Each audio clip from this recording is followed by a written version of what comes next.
Okay. We should be good to go. Why is the game not capturing? There it is. Might even full screen it. We'll see. This weekend is the Build Rats Weekender, and I also want to showcase content that I have not previously shown off, because I haven't streamed this game for a while.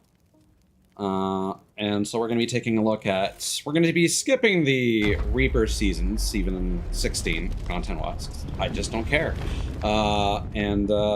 There is a kind of a in-game event that connects everything from season 17 to 19. Technically, I think became a thing in season 20, but I mean, season 20 is just this thing. It's like Forge in Halo, except you can't create your own, like, terrain objects. You can only really place props and, I don't even want to say script, but you can set up rule sets. So it will take a second to load, but basically the Build Rats Weekender was one of the big things that they added in Season 19, which was a season of limited time live events. I believe it happens once a month. There's some complicated arbitrary ruling behind, you know, how much time must pass between a major update before the next Weekender occurs or whatever.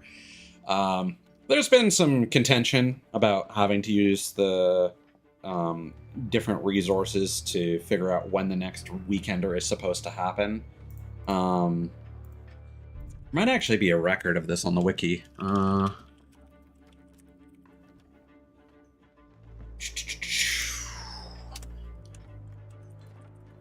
I do believe they technically skipped 1 month just because of the update timing.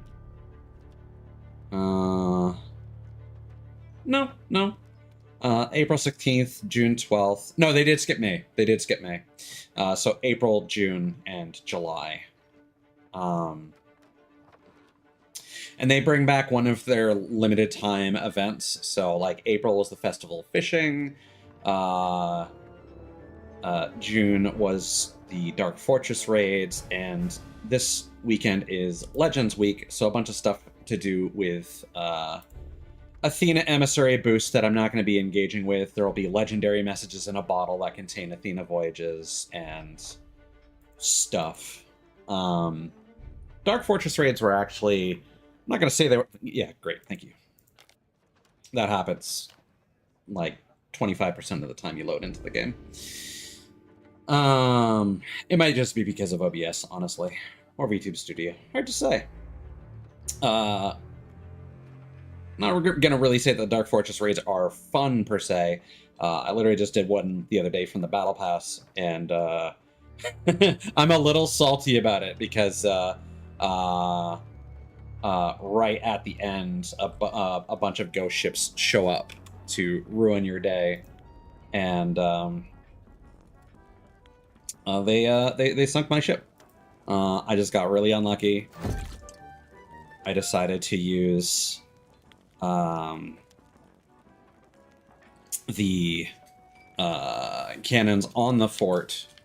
Also, I'm going to be playing with a controller, which is a habit that I've just gotten into for my own comfort. So, that's a whole thing. I should also make sure. Settings, audio, proximity chats.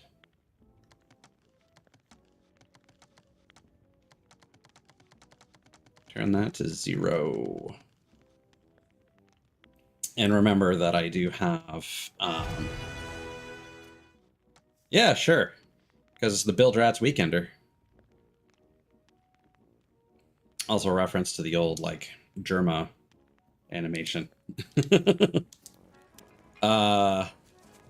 So yeah, I was unfortunately doing a raid on a Dark Fortress. Ghost ships show up at the end. I decided to use the cannons on the fortress instead of going back to my ship. So it took some damage, got on some water. I hopped onto the ship. Still wasn't in danger, But then I immediately got hit by 2 fucking cannonballs from the ghost ships back to back and died, so I couldn't bail. So that sucked, and I wasted a whole bunch of my time. But you know, aside from that, it's a decent event. It's very, it's profitable. It's not as good as a Gilded Voyage, but it's still nice. Festival fishing, I think, is still what people appreciate the most, just because Hunter's Call is actually like really fun, and the Merrick's recipe request voyages are kind of are really interesting, and I think a lot of people want them as permanent content, but then people wouldn't be as excited when they come back. So it's one of those things where is sometimes liking something is actually bad for your own personal enjoyment. If that makes any sense. So yeah, focus again today is going to be on the Bildrats Weekender, and also one of the game's 3 mysteries. I've already done it, but I'll kind of be recapping it, as it's a nice little trip through the last couple seasons of content. And they call it...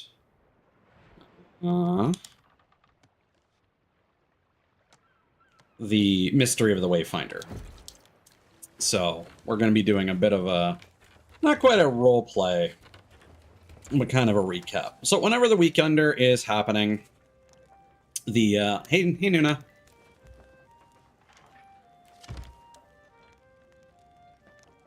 Hope you are doing well. So the tavern owner always moves over to one of the seats. What would you like to try? With or without a grog. What's a Weekender? I'm not gonna read all this dialogue, but just in case you don't see that Lorena from the Bildrats has moved, you get some extra tips from the tavern owner, who you will almost certainly notice has moved from their usual location, especially if you're doing any merchant voyages. I've got my very, very large drink. How about you? Where can I find a firework display? I mean, you're allowed to join, Nuna. It's just that I do have specific plans for this stream, so you would be tagging along if you did want to join. Assuming you even have it installed, because I know it's like 130 gigs. Next one will be at Daggertooth Outpost at 9 p.m. All right. So, annoyingly, when you speak to Lorena outside of the Bildrats Weekender, she will have an option that says, when's the next Weekender? And she'll be like, I don't know. It's a mystery it's a secret to everyone. And that annoys people. So basically what they've done is, after introducing the smugglers, people weren't super vibing with it because it's not tied to an emissary gameplay loop, which is what people have gotten used to. So you'll notice at the top right corner, there's now a cap on the number of doubloons you can have, and my doubloons have also completely reset. That was the great doubloon reset, and now they basically only come from the Bildrats Weekender event. Gotcha. Well, that's just how timing works out. I mean, there were other people that I was planning on inviting as well, and then they made plans without me. So, it is what it is. So, doubloons. Let me just fact check this real quick. Yeah, so Reaper chests, Season Pass. Sometimes you can get doubloon pouches in Ashen chests. And then, yeah, the Weekender. So we're actually, so some of these are old seasonal content. So actually I don't have that emote, so I'm going to grab that. We can take a look at that in a second. What time is it in game? It looks like it's getting pretty late, actually. It is literally 9 p.m. Okay, well, here's what we'll do then. Let's sail over to Daggertooth. And this is actually going to be fortuitous because I don't actually want to be at the outpost when the fireworks start going off. That's the thing, actually. But hopefully it'll go on long enough. Daggertooth is just past this little this rock formation here. Volume might be a little high, just because I normally play at like 20% volume these days. Normally 10%, but I upped it to 20% after fiddling with certain volume amounts.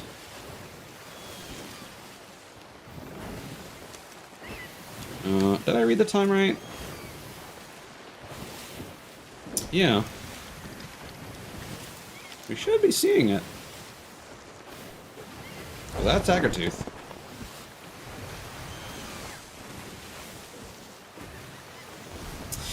So yeah, they introduced Smuggler's content. Doesn't really fit into the Emissary loop.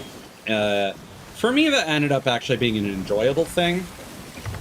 But a lot of people were kind of upset about it, and also the fact that Reapers didn't really get much out of it.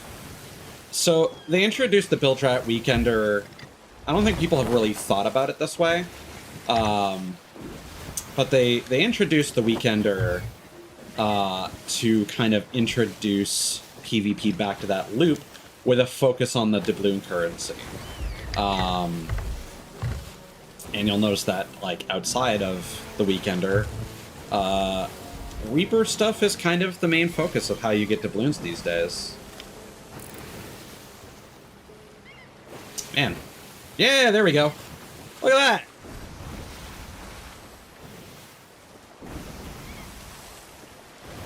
So I just think this is a fun little festive addition. We're still not close enough that we're not. There's normally a lot that go off.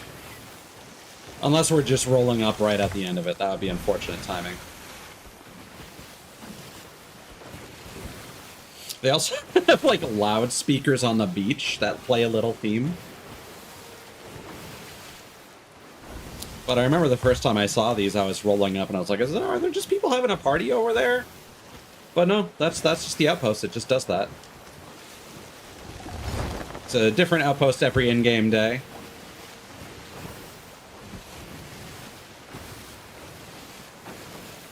And the in-game day-night cycle is very short. It's like somewhere around like 30 minutes or something like that.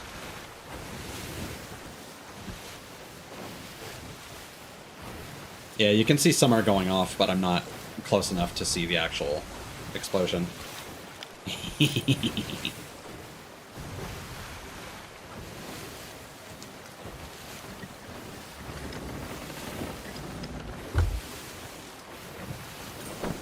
But yeah, I think this is a really fun kind of fluff addition. Similar to when they added, like, more wildlife to the islands and stuff like that. We'll see if we can catch another one when we're actually on an island.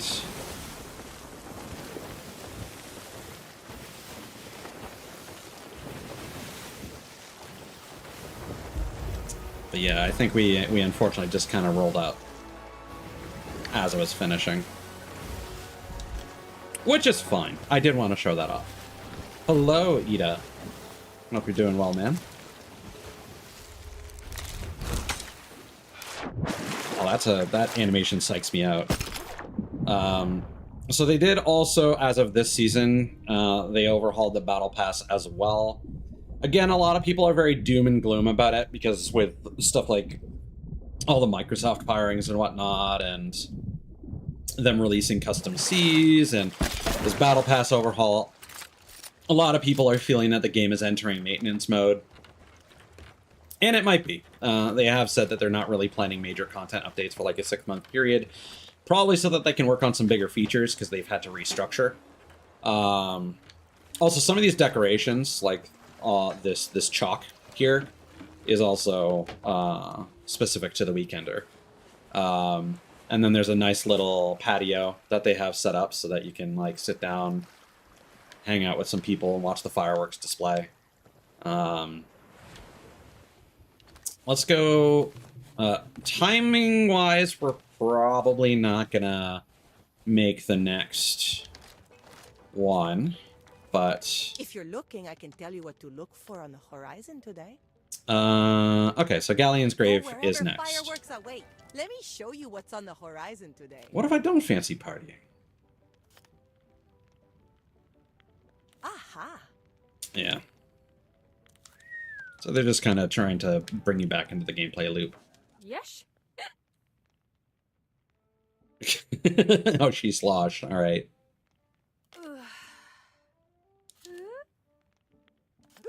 Yeah, so basically just the same dialogue, but with some different flair.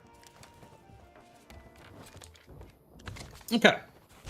Well, let's get to it. But as I was saying, the thing about the Bildrats Weekender and the Smugglers League and how it ties into PvP.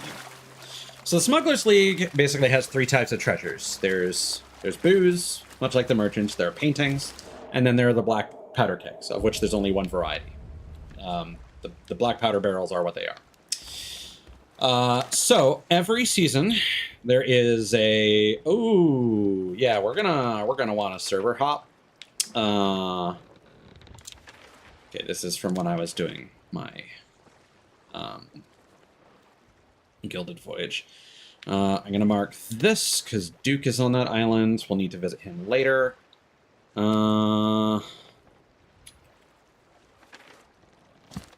What tall tales? Let's see. Tall tales. It's got to be one that starts at Galleon's Grave.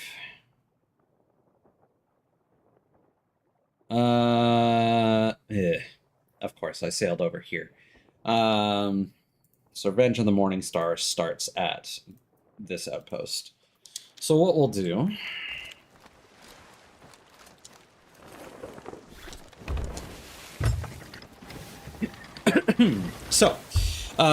with the Smugglers League, you can simply go down to your voyage table.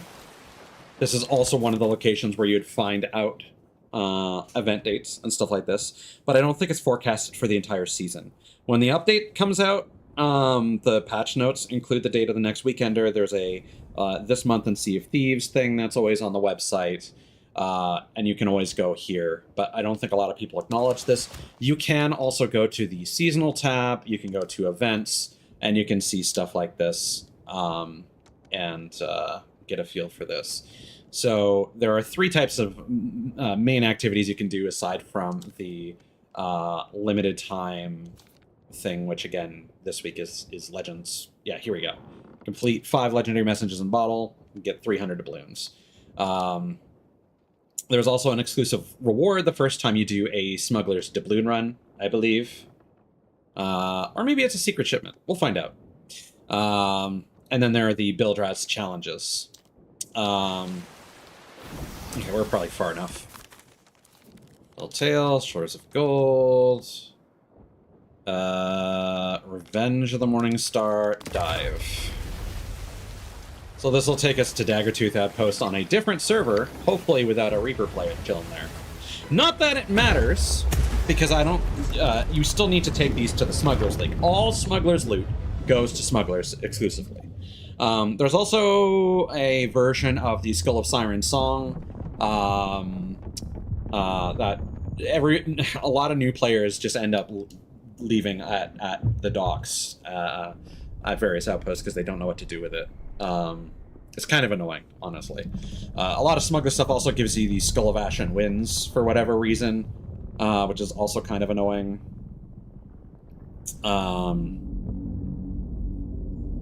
Just because it's low value treasure.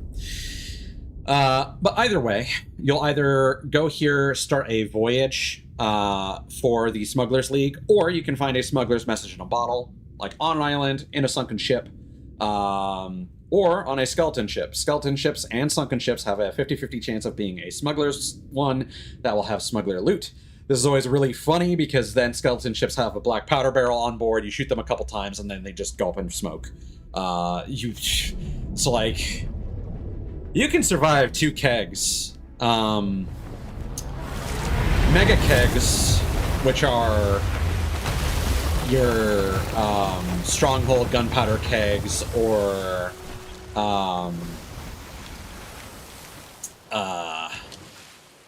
the kegs of ancient black powder. Those things are 3 times as powerful. I don't know how feasible it is to survive one. If you got, this is probably okay. Okay, let's slap one of these down and get started. Special voyages, limited. Smuggler's Doubloon Run, sail. Where are we going? We are going to 011. So that is Crooked Masts.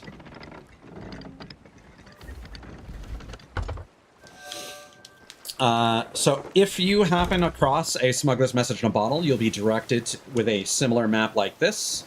In this case, we have to find Leander. It gives you the coordinates of the island and a outline of it. And you go there, you go to Leander, in this case, and you will get your smuggler's loot. Normally, a message in a bottle will give you the gold tier loot. A typical smuggler's voyage will give you the silver tier loot, and just finding random shit on a beach and like a smuggler's cache, you'll typically get like bronze tier loot. And sometimes in shipwrecks and smuggler skeleton ships as well. So every season, this line changes. You can take smuggler loot to any smuggler. However, if you're doing a smuggler voyage from a message in a bottle or the voyage table, it will always be between these 2 locations. So it is meant to be a high traffic, high risk route, but for the smugglers, you don't have to have an emissary flag. So you're not necessarily putting... Did I just see something over there? That was weird. You're not necessarily putting yourself as a target on the map. However, if you are on that route, guess what? There's a high chance that you're smuggling something, so people might come and attack you. Hello, Cincy. Welcome on in. Now you get to see some live footage. Good to see you, buddy. So yeah, you'll get your 3 things, but again, the black powder barrel is always going to be your most valuable item. It's on the same tier as gold loot, but if it explodes, you're dead. There's no coming back. It's going to kill your entire crew, unless anyone is like really far away from the ship, and it's going to open up every hole on your boat. It is like impossible to survive. I can't vouch for larger ships, but I mean those also sink faster if they take enough damage. So probably the same deal. They also take a lot more hits, and they have a much longer fuse, so it is less likely that you will have an accident. Yeah, okay, I did see a ship. They are probably grabbing that Reaper's bounty there. They could also just be camping. It is a brig, so they are going to be faster in the wind compared to us. So they might give chase. So we're going to want to be fast here. So I'm gonna have to focus for a second here. So Leander is on the other side of the island.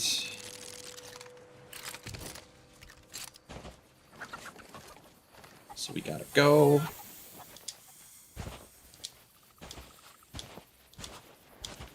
And unfortunately, this is the island that has traps. Well, actually, no, all these have traps. Can you not, sir? Oh, encoding overload. Great. Okay, what's causing this? Hold on. Fuck me. God damn it. I was distracted. All right. VTube Studio's going away.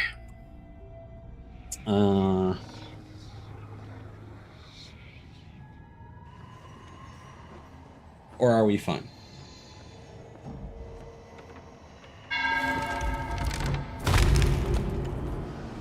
Whatever.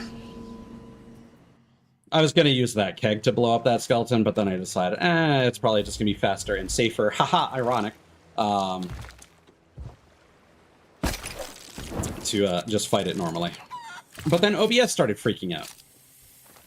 which always seems to be a problem with this fucking game. I don't know what it is. So we'll see if that room sets it off again.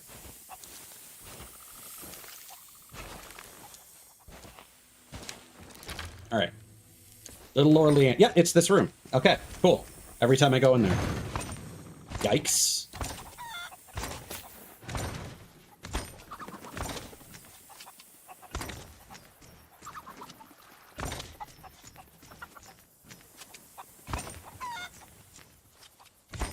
Honestly, I think it's more to do with Sea of Thieves, because other games don't have this problem, but I definitely think that VTuber Studio has some memory leak issues.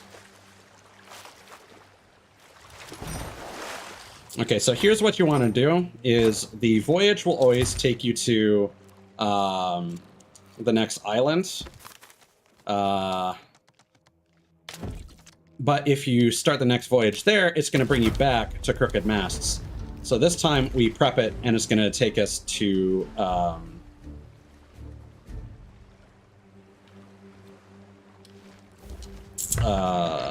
old... Why am I forgetting the name of that island? That looks like a skeleton galleon. Okay. Let's get out of here. Okay, we're against the wind. That is good in case that brig comes after us, but I don't think they are. No, they didn't. Oh, okay. That Reaper's bounty was not there. I guess they must have just been doing the shipwreck. Oh well, that's better for us. But yeah, like, I've turned down my game settings since I last streamed it, specifically to try and avoid some of this shit. It might be DirectX 12. I don't know.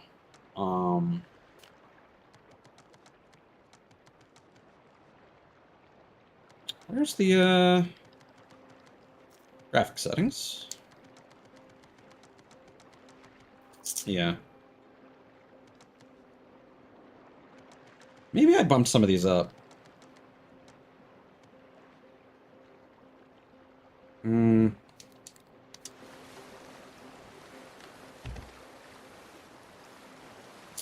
Yeah, I mean, it also doesn't help that I record at the same time and I'm streaming to 2 platforms, so like encoding overloads are more likely with something that's more intensive. I'm just gonna do what I can to avoid that island. But anyway, so for the most part, you're basically just gonna be going back and forth between 2 islands unless you get a just random loot from a skeleton ship or a sunken ship, in which case you can go to any of the smugglers, and yeah, you just drop it off to them and there you go. Now, the thing is, of course, is, so you'll notice that I had 5 of these limited use, like, consumable voyages. You're only allowed to start 5 voyages with your crew. You can do as many as you want, but you'll start getting doubloons once you have done 5. In voyages that your crew has started. Old Faithful, that's the name of the place. There we go. And that was not lag, that was me remembering. So,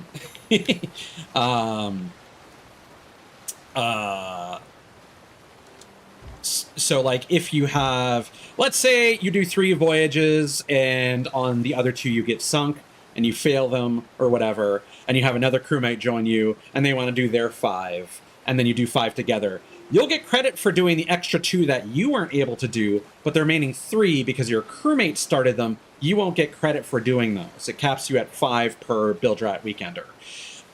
The difference is, however, if you sink another cruise ship and steal their doubloon chest, that will always count. So they have kind of managed to rescue the PvP aspect of smuggling, but they've made it like a weekend event thing. Thankfully, I haven't had issues with running into players trying to sink me while doing these, but I'm also not going to do all 5 of these on stream because we're just going to be repeating the same thing. We're just going to do 2. I just wanted to show off the strategy of setting up your next voyage before you go to the next location so that you get a nice back and forth, and I'll just do the rest off stream to avoid the stress of that potential disaster. No, this game is not like super intensive. I just don't think it's super well optimized. That said, now that we're relatively safe, so most of our shit is on Cursed, and then we have a bunch of stuff on Mythical. Where is one of these is draw distance? I'm pretty sure, or maybe draw distance is always maxed.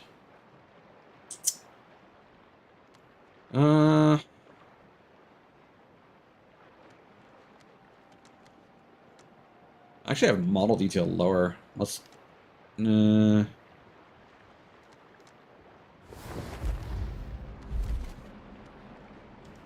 that is very clearly a lot. Oh boy!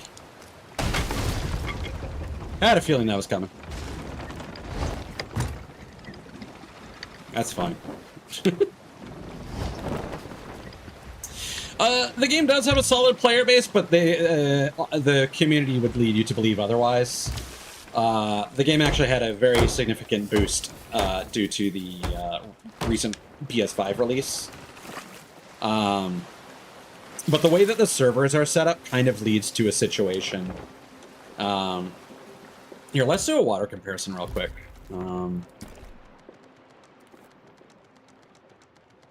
It's so annoying to navigate through.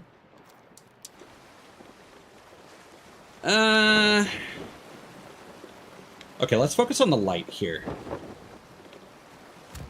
Because clearly something is changing when I'm adjusting the water. I just can't.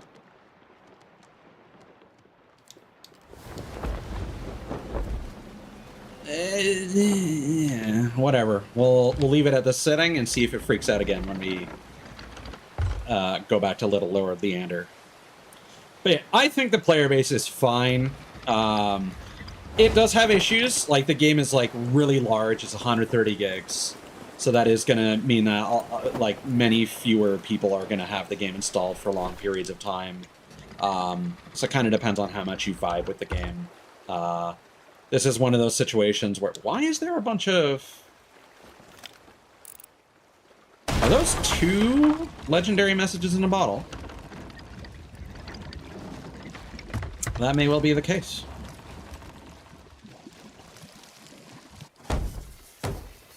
My sailing is very sloppy tonight because I am trying to put together an interactive experience. Whoop. This lighting actually kind of looks better. Hold on. Because I like how the sunbeams are coming in here. Hold on. Is this due to the water? Or the lighting detail? Okay, so we're getting the little water ribbons on the bottom. We're still getting those. Let's rise real quick.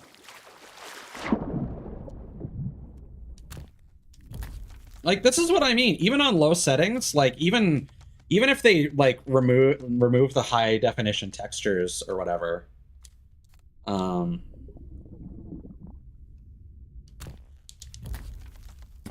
like, no, that still looks real good, even on lower settings.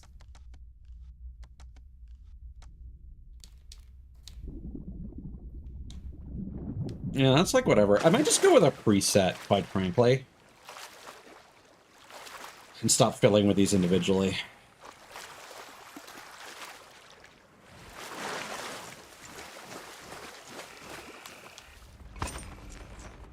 I don't think there are traps on this side. There you go, kitty ear. What?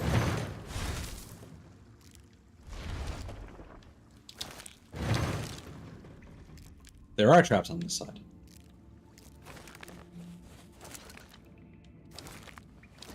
See, that's what I don't like. The new cutlass that they added makes skeleton sounds, and I thought that combined with the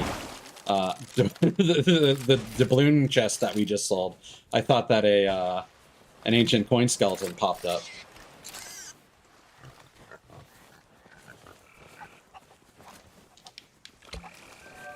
There we go. And this is not a feature that we're going to be interacting with a lot on tonight's stream, but we may as well dig up a skeleton mercenary. This was like the really nice thing that they added in the Reaper update, and that you can summon these guys. They'll help you on islands, and oh, these are both on Marauder's Arch. That's really nice, actually. Because we got to go there for Duke.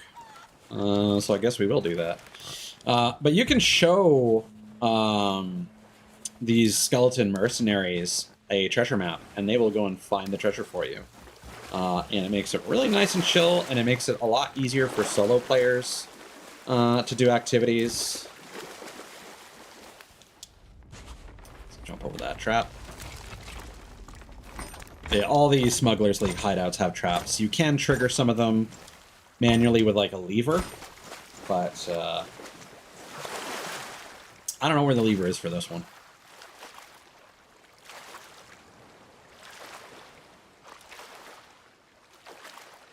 But before we go back to the other island, so one thing I am going to do, don't worry about this too much, is just, we're sailing around, I'm going to accrue some mileage for a commendation. We're not actually doing this. In fact, I'm going to stash that quest.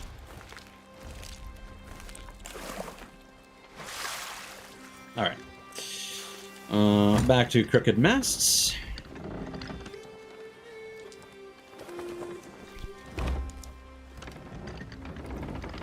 So yeah, a lot of people basically complain that Smugglers League is basically just merchants without the emissary mechanic. But I think there's a lot more going on with it, especially considering like it's almost entirely emergent gameplay based. And again, they had their ways of updating this for the Weekender and stuff like that. All right, so here's what we're gonna do. We're gonna go here, and we're gonna turn everything to, I think,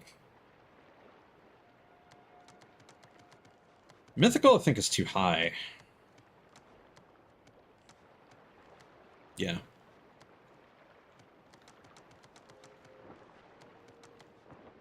Does it not change those last four?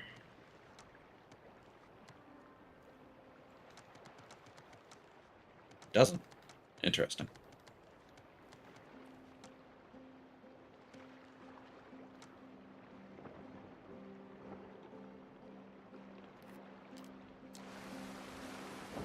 Okay. I'll need to read those descriptions in a second. Because again, I think one of them has to do with...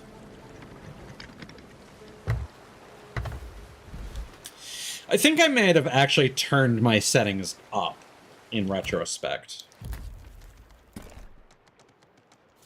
Because I had done all that stuff with... Because I had problems running this game while streaming previously.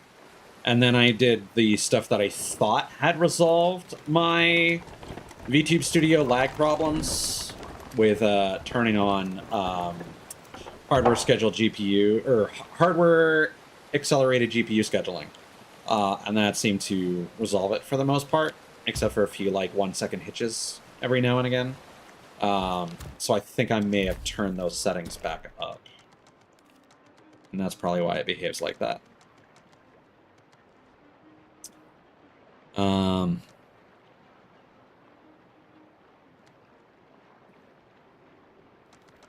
Lighting detail. Yes.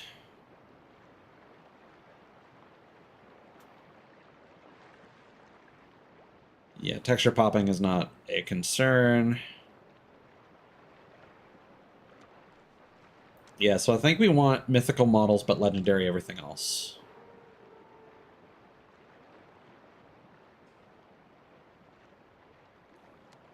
And we could even duck everything else down to rare.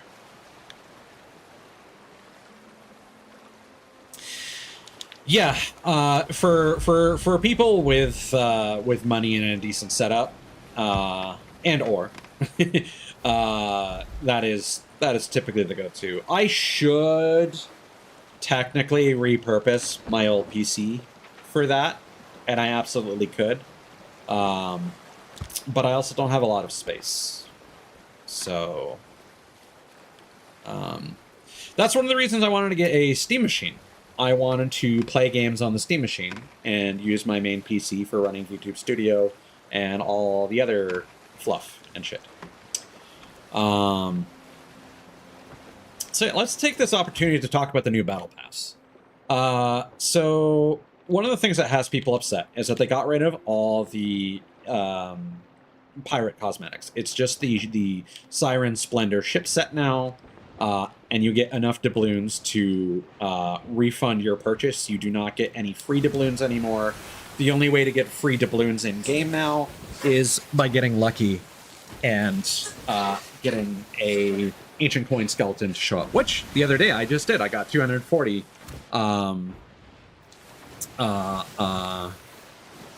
ancient coins. Oh, there is a ship. So let's be stealthy like here. Now, in a lot of cases, people will either be friendly or you can just run past them to deliver the chest. But this is also kind of part of the gameplay loop.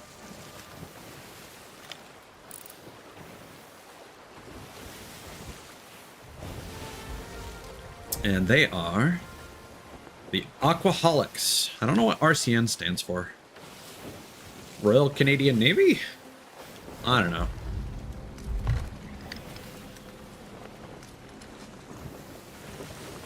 More legendary messages in the bottle. The battle passes aren't that bad. It's a 3-month season, and we are... I mean, we're halfway through the first month, and I've already completed it. The battle pass in Sea of Thieves has never been hard to grind. Here's a smuggler's cache, by the way. They aren't as common as they were during the smuggler's season, but you know, they're still around. So we got some golden greed rum. We got a golden Marauders memories. Yeah, just delivered to a Smugglers League representative. And we got a volume of the Smugglers Chronicles. And they actually acknowledge, hey, running with no lights is a good way to hide yourself out there in the darkness. That is a mistake that a lot of new... I actually specifically want to bring that up, the Shadow Current. That's actually very convenient that we just found this on an island somewhere. Are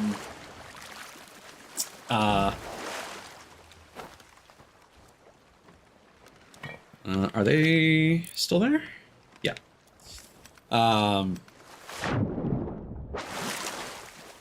So you'll only find those books on shipwrecks and smugglers' caches, I believe. And those actually tie into one of the things that we're going to be doing on tonight's stream. So again, with rum, you do not want to jump while carrying rum on a hard surface, or you will crack the rum bottles, and you will lose some of the value.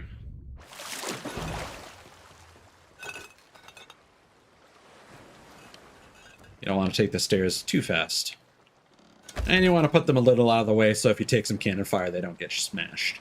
Paintings you don't have to worry about. They don't even get waterlogged like silk, so it's real nice. We'll just hop up into the crow's nest and wait for those guys to move on. The lighting in the wilds makes it a little difficult. So, like, I thought these skeleton mercenaries were slightly purple, but no. Man, you guys are taking a long time over there. It might literally just be a solo sleeper as well. Peviz, or whatever their name is. So yeah, if you have the premium tier, you get doubloons and the Siren Splendor ship set. The free tier, on the other hand, I said doubloons, I meant ancient coins. The free tier, on the other hand, gives you all these doubloons, and you get to choose a voyage per 5 levels. So these initial ones are more supply oriented. You either get a bunch of kegs, which is the one that I picked because there are accommodations associated with those. You could get a Cannon of Rage or a Chest of Rage as well. Sailor's Stash will give you like bait, cannonballs, wood, fruit, etc. And a Cannoneer Stash will give you a bunch of cursed cannonballs and traps. The Bony Boys, I forget, I forget what it's called, and so on. Then you get this. Bounty for Flameheart's Devout Captains is worthless. They just take you to a camp and have you fight some skeleton captains, basically. Legendary Search for a Skull of Destiny is a voyage you get once you are a pirate legend. So that's specifically if a non-pirate legend wants to do a Fort of the Damned raid, they'll want to do that. So most people are going to pick the Merrick's Recipe request, which again, I'm not going to showcase on tonight's stream, but you get tasked with getting a couple different fish in cooked and uncooked varieties, and you get a large multiplier when you hand them in. It's pretty fun. Then you get to choose different gilded voyages. I tested these myself for the guild specifically. They all give you about the same value. However, the cargo runs for the merchants do not give you emissary grade increases and do not get benefit from the guild multiplier. So you get 100k less rep for doing that. And then you get a gilded voyage for Athena's Fortune on the last tier, which is garbage. Athena loot is worthless. Or you can do a raid on a Dark Fortress, which has loot from all the different factions and a shitload of Gold Hoarder chests, the Chest of Ancient Tributes. Yeah. What are these guys up to? Are they...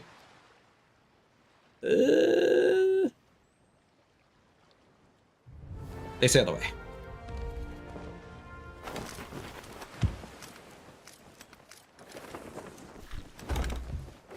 And that's a skeleton ship. All right. You can tell skeleton ships based on their large captain's quarters at the back that's raised above the rest of the ship, their tattered sails, and the fact that they have a combination of blue, green, and yellow lights.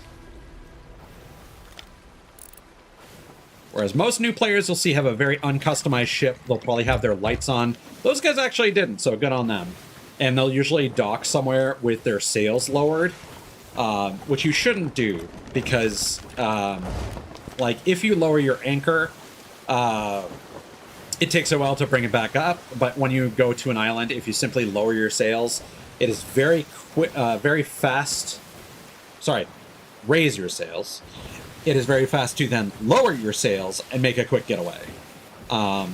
Bringing up your anchor if you are being attacked is very difficult, because if you get shot by anything, then you'll get knocked off the anchor, you won't be able to pull it back up, etc., etc. People can keep you locked down, and you're a sitting duck while they shoot you with cannons. So there's some signs when you kind of look at players from afar where you can judge how skilled they may or may not be at the game. And this is not to be mean or anything. Like, analyzing player behavior is actually important to judge whether or not it's worth fighting or avoiding certain people, and what strategies you may have to employ, how much you might want to try hard. So then the last thing that they added to this battle pass is the quote-unquote star prize that everyone can get. And compared to most cutlasses in the game, this one is animated and it has its own unique sounds. So it is Wrathbone's hand, basically. It is the Gold Hoarder's hand. It also has a golden slash effect when you attack with it. It forms a fist when you block with it. And it does a little lunging claw when you do a sword lunge. So it's cool. I am not gonna exactly, Cincy. This game has a lot of. Honestly, it's one of my favorite parts in the game. You might not always be right. You might misread a player's behavior. Oh, here's something else that's fun that you can do, actually. I need to show off the 3-hit combo for it. I actually haven't seen it yet, because I haven't been fighting anything. So when you get a skeleton mercenary, I'm so lazy. It would be nice if, yeah. You do that.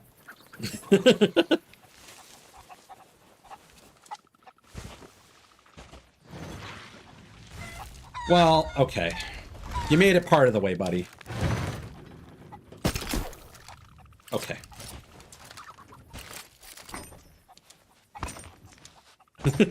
They're not the smartest. There we go. That sucks. That sound effect sucks. The fact that there's the crunch and that sounds... Okay.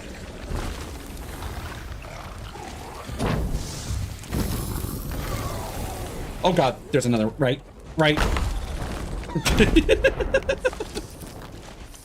No, encoding is overloading again. There is something in here. There's something in that room.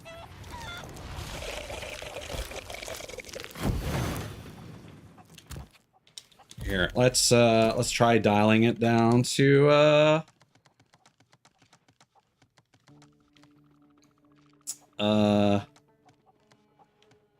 rare.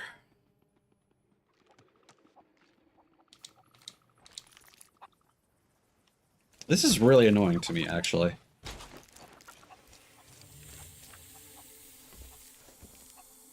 That's too much effort. People should just tune into my streams. Of the Smugglers League. They call me Little Lord, just because I'm a teensy bit posher than the rest. Or I suppose it could be because my father is a lord. What do you know about the contact I met in the cave? Not a lot, if truth be told. I hear he was some kind of shopkeeper, sold rats, I don't know. Anyway, he must have been good at it, because now he's paying us to smuggle cargo for him. Well, when I say him, what I mean is for him and his friends.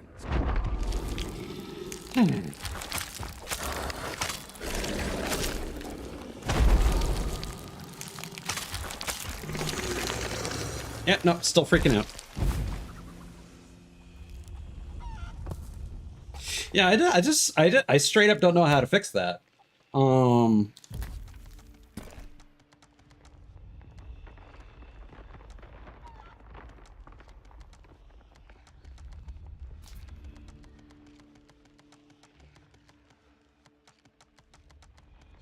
Like, I can't...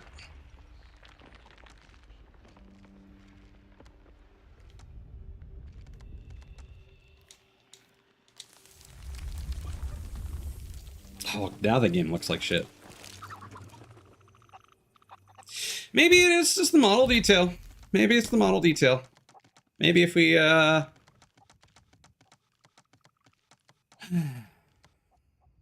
if I turn everything up to mythical, I'm gonna go back in here.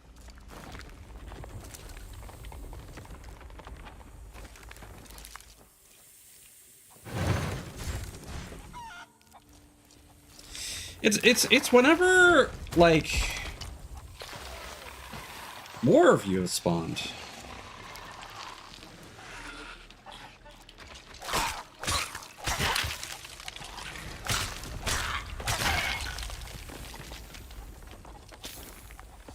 Now it's fine. I don't understand.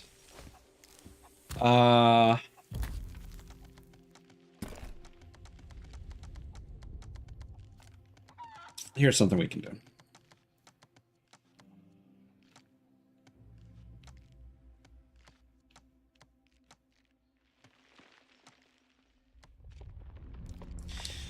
So I think rare is kind of the limit.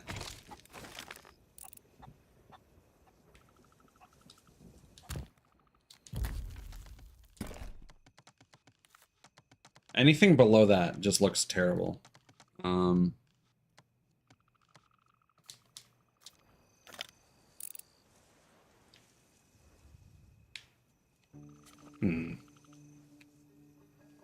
Okay, see, the problem is I want to stay here, and I don't want to...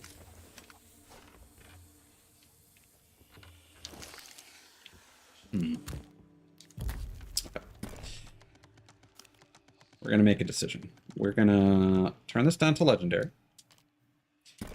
We're We're gonna go to video settings. Gonna turn that to 11. And then hoping that this retains my settings, I'm gonna end task. Sea of Thieves is using a fuck ton of GPU, admittedly. It's using like 30%.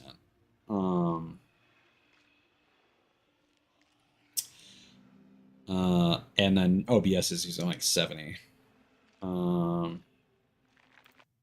So let's see how this works. The reason I ended task on it is if I leave the session, then that's seen as me ending the session, whereas if I kill the game, that's seen as the session being interrupted. And it'll ask me to rejoin the session, and my ship and all the stuff on it will be in the same spot. But if I left, then I would have lost all the stuff that I had. I mean, it could also just be a weird compatibility issue with my PC. I don't think other people have these issues. Again, remember, I am also streaming on 2 different platforms and recording everything. So there's a significant recording overhead, a significant performance overhead on my OBS. Also, this is mostly GPU stuff. Like if you're using CPU encoding, that would probably be a lot different. Because like my CPU usage is only hovering around like 40%, whereas my GPU is almost maxed.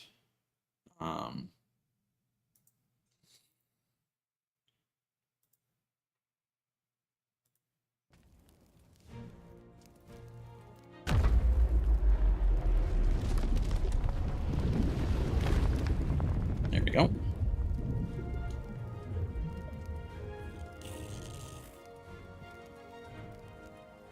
So let's see if DirectX 11 makes a difference. Assuming it saved those changes.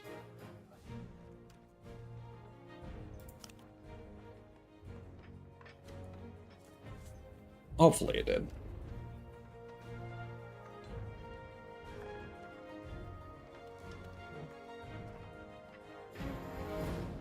Also, I really like the... So, curses are... I'm drawing attention to this. Curses are one of the more sought after. This is one that you just purchase, the lightning curse or whatever. This is something that you purchase from the Pirate Emporium, but most curses are unlocked through a chain of events, and they are quite sought after. There are some cosmetics that I think get really clever and imaginative, but they're very few and far between. So like, you know, peg legs that look like prosthetic legs, or like really interesting hooks and stuff like that. I will say, for a team that like historically has been considered as creative as Rare, their cosmetics are very bland. Okay. Well, we'll go deliver this rum then.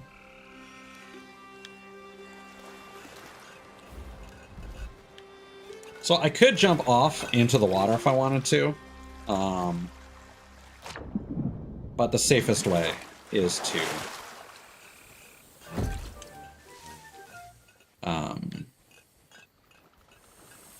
just climb your ladder down. Oh, God.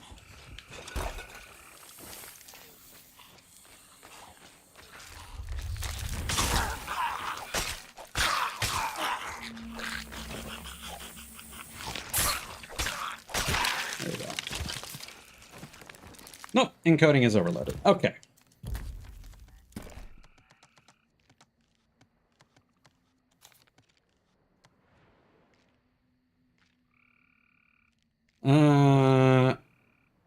CPU is not the problem.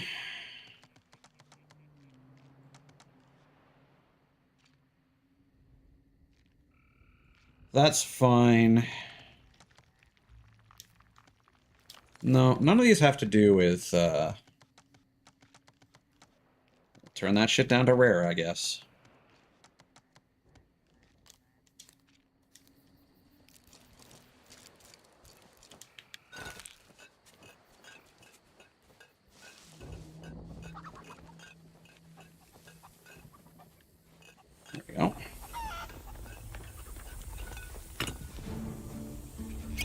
Yeah. See, that's worth a lot.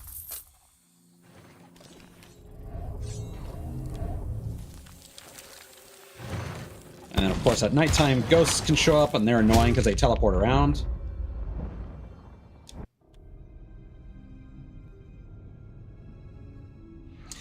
Yeah, no, this is just a fucking shit show, man. Fuck.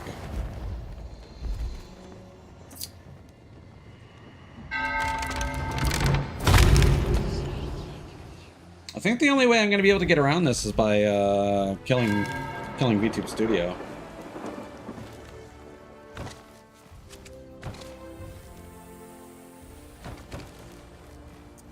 Yeah, but it bothers me that I can't solve it. And it will interfere later.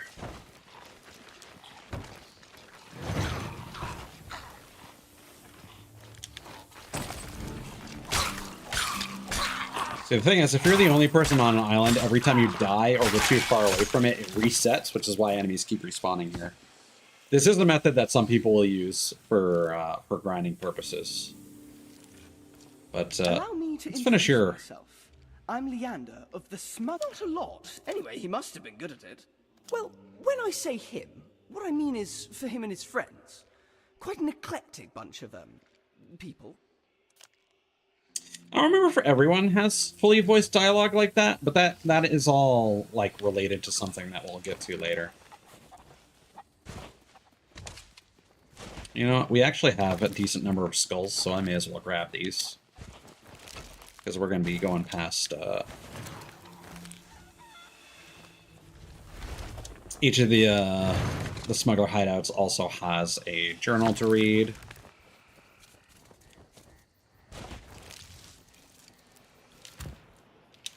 Did I set everything down to rare?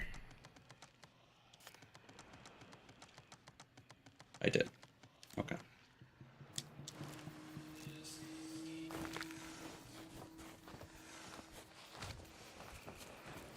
We'll leave it there for the rest of stream and see if there are any further issues.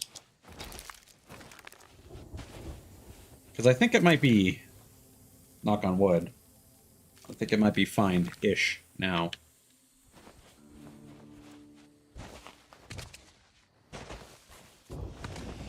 Alright, so got ourselves a nice little loot pile.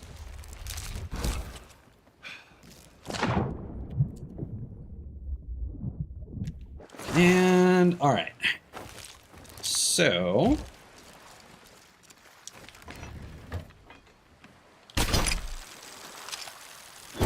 this is always the finicky part, in that it is...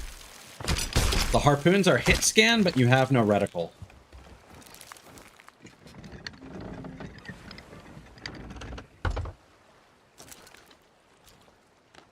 Alright, so let's go back to, I suppose Daggertooth is probably closest now.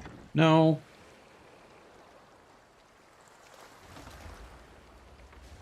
No, I think we're like right between them. Fuck off, ghosts. Nobody likes you.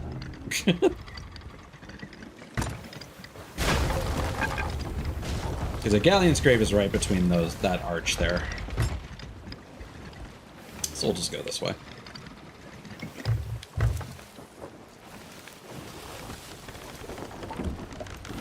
Yeah, see, I'll be honest, like, dialing things down to rare, I don't think there's any, like, real significant change in... like, there are obvious changes, but it's not, like, significant enough that I'm noticing it.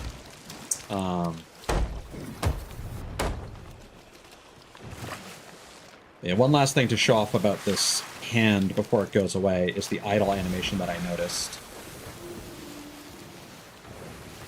You might have seen it, but it was obscured by a menu where it flips a coin in between his knuckles.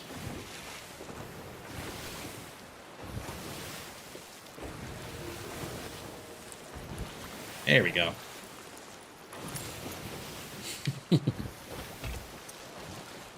But yeah, the sound design on it bothers me, so I'm going to switch off of it. This is what I got recently for completing 100 Legend of the Veil voyages. It's not as cool as I thought it was going to look. So my favorite cutlass, honestly, is still the Cadarca cutlass. Some of the heavy swords are also pretty cool. What tab was it on?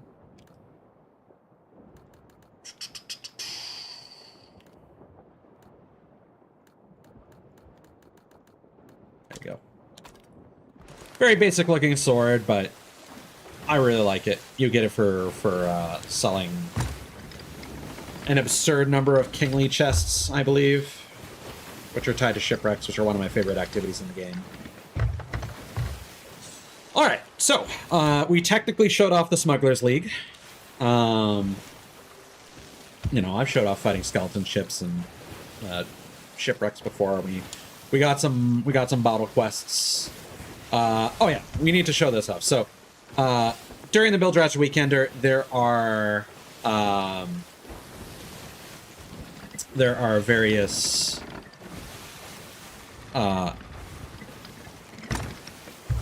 activities you can perform. So we need to get a chest of 1,000 grogs, which is kind of annoying. We would need to dance a jig while mimicking a skeleton aboard a skeleton ship, so we would need to use the mimic darts from the blowgun for that, and then just do the dance emote. We could go to Sanctuary. If there was another crew there, we could throw up. We could get drunk, throw up in a bucket, and then throw that bucket of vomit on another crew's pirate. Or we could give a half-eaten pineapple to another pirate. So a lot of these, unfortunately, require other crews, and that's gonna take a while. So the only one that seems like real easy. The game is also freaking out a little bit. I think it's because I'm on DirectX 11 currently. I might have to do another restart, but that's fine. We'll just finish up what we're doing here. So stand in a fire while playing Infernal Gallop for 15 seconds. Okay.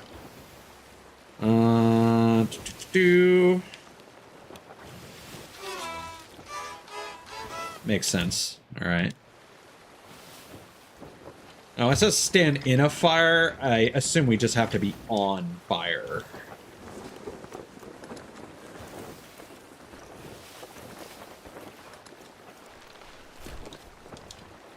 Yeah, we are getting some texture pop-in, which is annoying. But let me take a look at the game, the GPU performance real quick.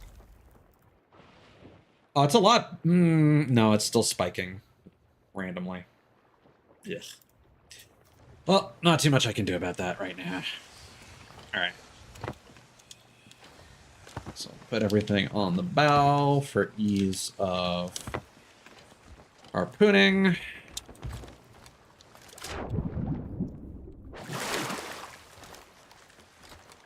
Raise guild emissary, so it counts toward the leaderboard.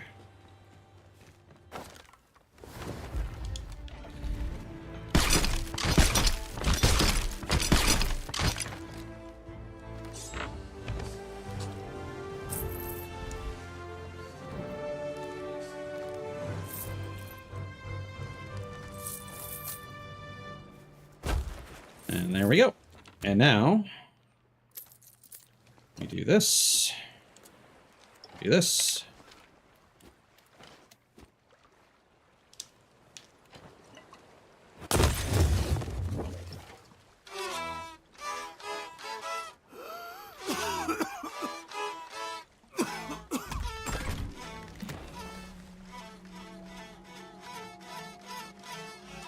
I don't know if it's cumulative or not.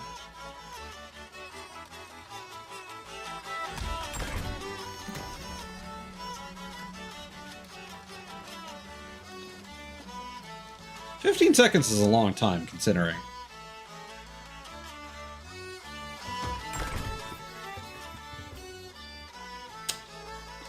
Is there a campfire I can light here?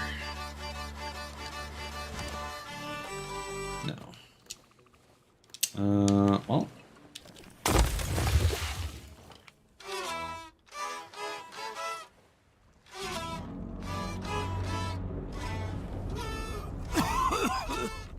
You know what? Maybe we just have to do it on the ship, because the ship will actually stay on fire. Some of these activities are a little puzzly in their design, because they're a little vague sometimes about how you're actually supposed to complete them.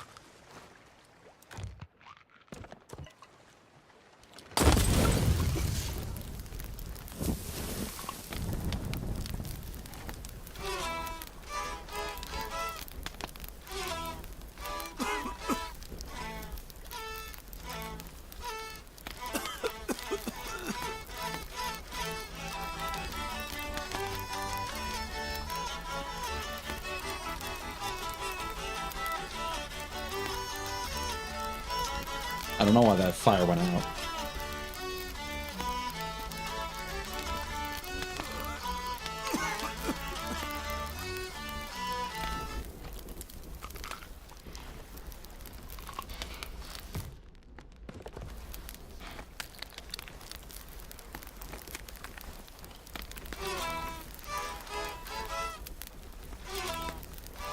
I think it's less that it went out. I think it's more that they added a they increased the FOV cap to like 110, I think.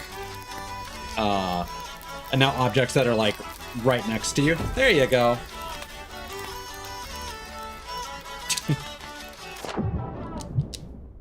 All right, well that's fine. We have nothing of value on our ship, so I'm just gonna like exit the game and reload it in a moment. But let's see.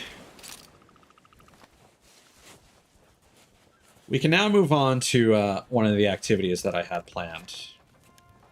If you're looking, I can tell you what to look for on the horizon. What's the next fireworks display? Port Merrick. Go wherever fireworks. That is actually ideal. All right. Let us exit to desktop.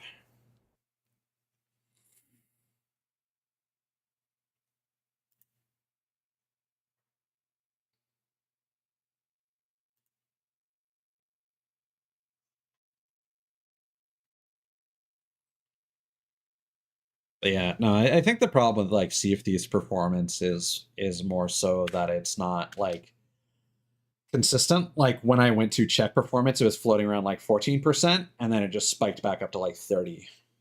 So it's a whole thing. And then VTube Studio is also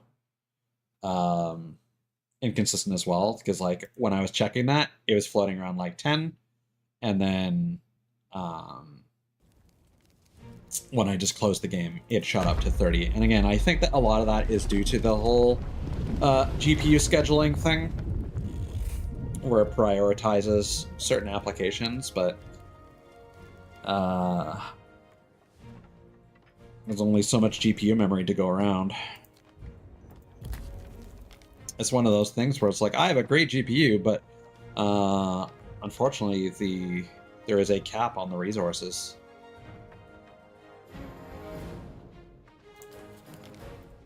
So let's see if we can get ourselves over to Port Merrick by 9 p.m.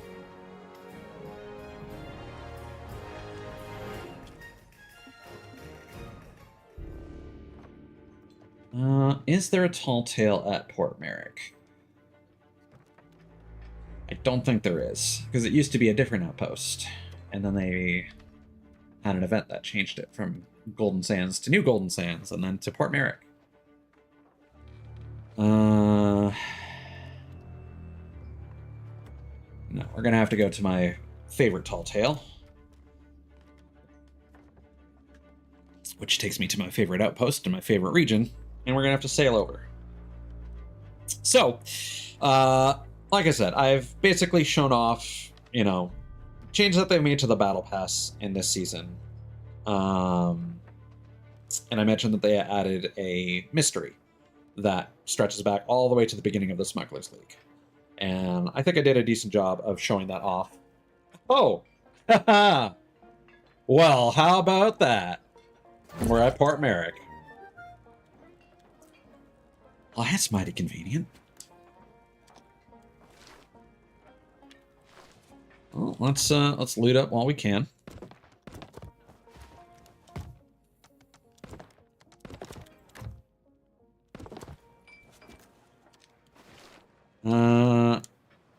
want to know where the seating is for Port Merrick.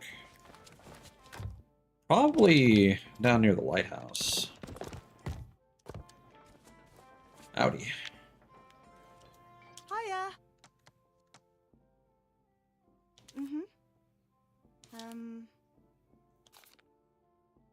Yeah, pretty much the same dialogue. Don't forget me now. That's a little sad.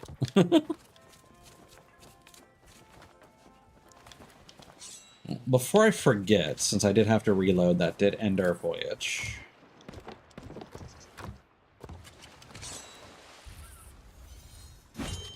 So I'll just go over there and restart that. So that when we do get to sailing, we'll accrue some mileage. Motherfucker! Alright. Sometimes these ancient megalodons just spawn right near an outpost. Like the other day I was minding my own business. Actually, I was on that island right over there on that dock. And I looked over here and there was just a brig chilling here. And then I heard them firing a whole bunch of cannons. And I was like, what the fuck? Is this like rabid dog, like swabby behavior? But no, it was probably they were fighting the ancient meg and I just couldn't see it due to the draw distance. Those things are menaces. You do not want to fight them. That one in particular, the feared red maw, it explodes like a keg. It also lights your boat on fire when it takes a bite out of it. It's really not fun to fight. They also just have a shitload of health. Okay. So I do need to use the washroom, so I'm gonna set us up with a decent view before I dip for a few minutes. Where would the fireworks be?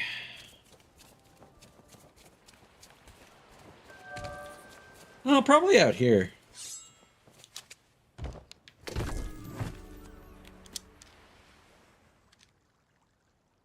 That's weird. Captain said. Although these are always kind of here. So, maybe not. But, you know what? We'll just sit here and I'll let you guys watch the Fear Red Maw. And we'll see if anything happens. Anyway, I will be right back.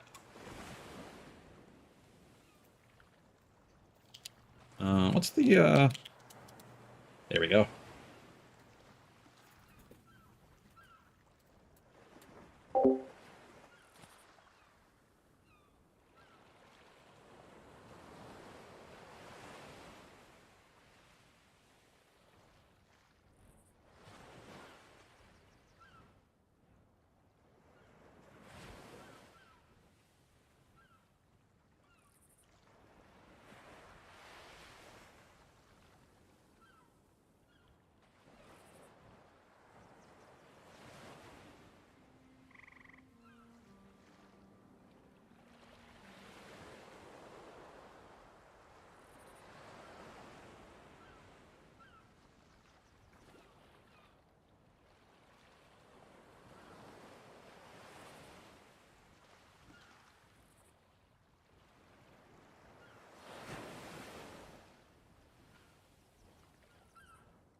All right. Where are the fireworks at? Missed them?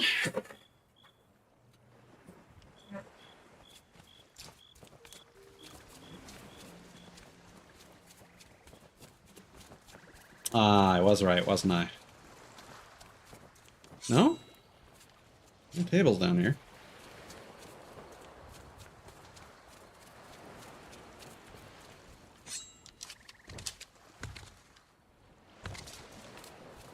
Was anybody paying attention? Were there fireworks?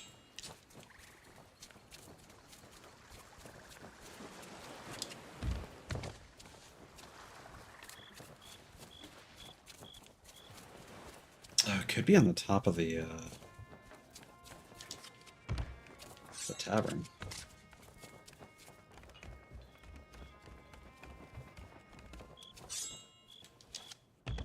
No.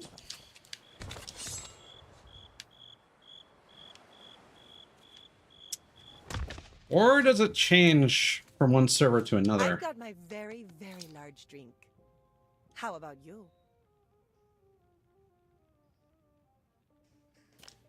Aha!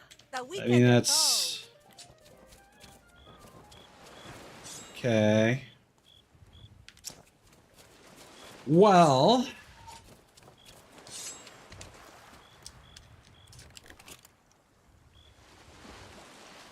Guess we missed it.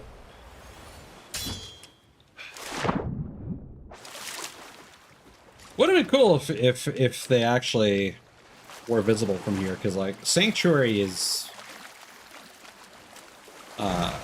probably like, because you can see Sanctuary from here. That's Sanctuary. You can see the lights. It's not like Galleon's Grave to Daggertooth. But while we wait for the next fireworks show, I guess. I'm annoyed. That was like almost perfect timing on my part. We can accomplish something in the meantime.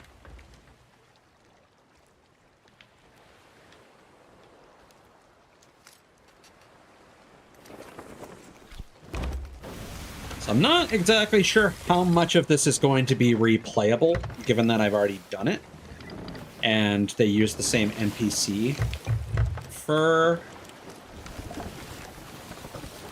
2 different stages of this quest line. But, so Mystery of the Wayfinder.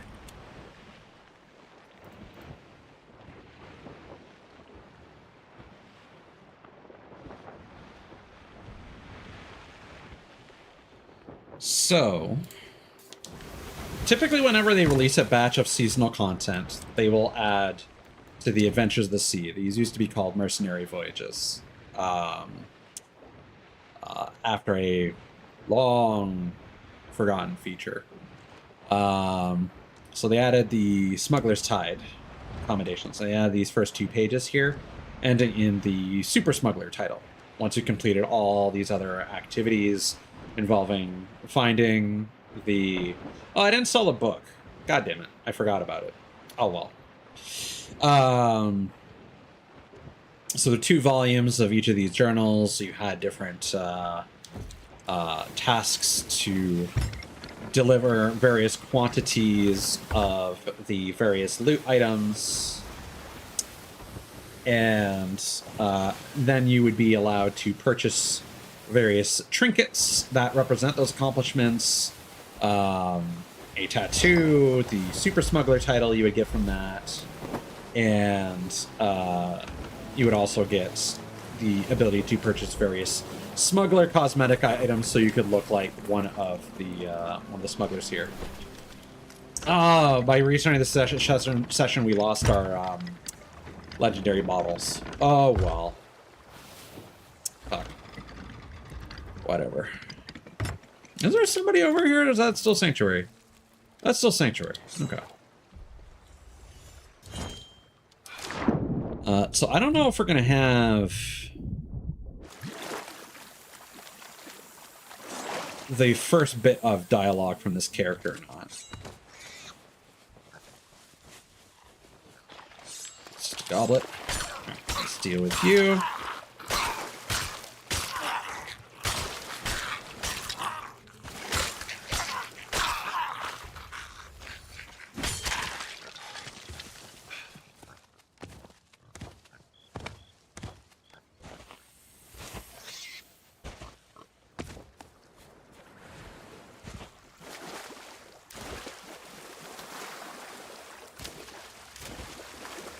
Again, watch out for the traps. Welcome, welcome! I am known as Low Tide Lottie. Used to be in banking, but I skimmed off the top. Now I'm a contrabandist. But shh! The Smugglers League like to keep it on the down low. Yeah, you're doing a great job of that. Some little rotating blades.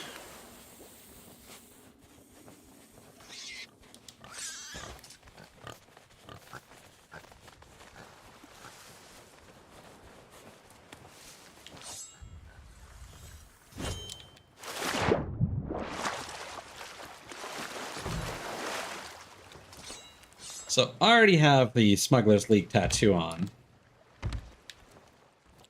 And the Super Smuggler title. So I just need to go in here and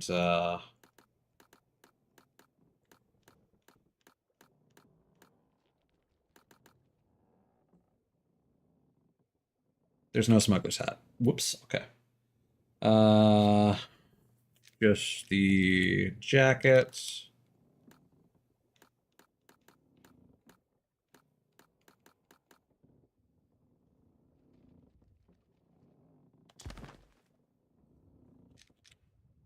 Belt. It's a note for myself. I am wearing the silver fish belt. Okay.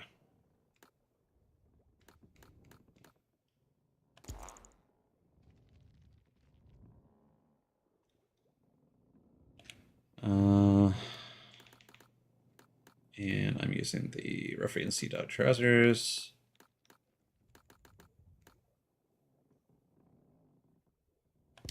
Okay, boots and gloves. I don't wear boots because those make different footstep sounds compared to bare feet. It is easier to be stealthy when hiding around other players with bare feet. And I don't wear gloves. Okay.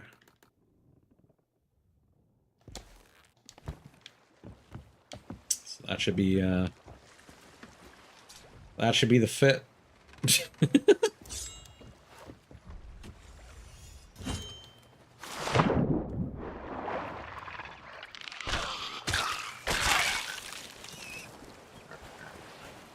Just tab back into OBS to monitor for issues. Hey, look, game's fucking freaking out again. Love that. We're just gonna push ahead, but like this is why I stopped streaming this game, is that I literally can't fix it until I get a new reactive PNG, which hopefully I'll be able to do next month. There's just not much point because it frustrates me every time. No, that's fine. Welcome, welcome! I am known as Low Tide Lottie.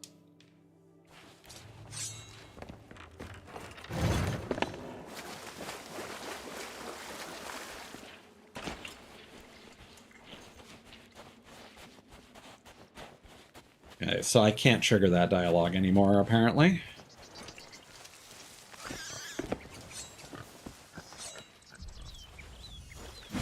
Unless I forgot something. In which case I'll double check this one more time.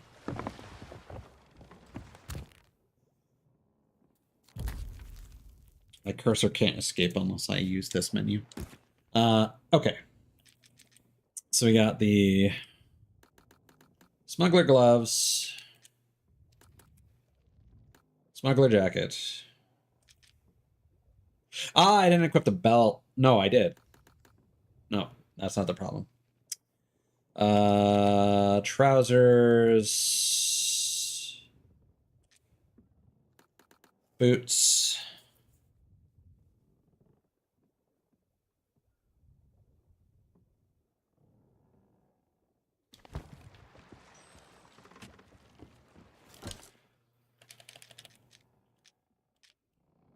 And the illicit ink tattoo. Well, that's all correct. So what's supposed to happen is you go to Low Tide Lottie, and there's a line that's like, would you say I'm trusted now that I look the part with the smuggler's uniform and the title of super smuggler? Which I think is really funny that you bring that up. And Lottie will direct you to something on Wanderer's Refuge. So that's where we're going to go next. But let me just fix my clothing situation here.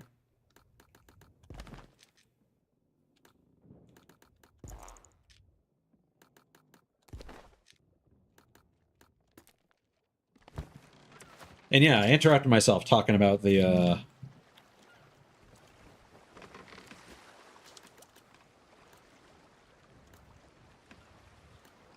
where is it? The this. So that was a hook cosmetic from the last battle pass that was all Kraken themed. And like I said, normally cursed cosmetics are sought after.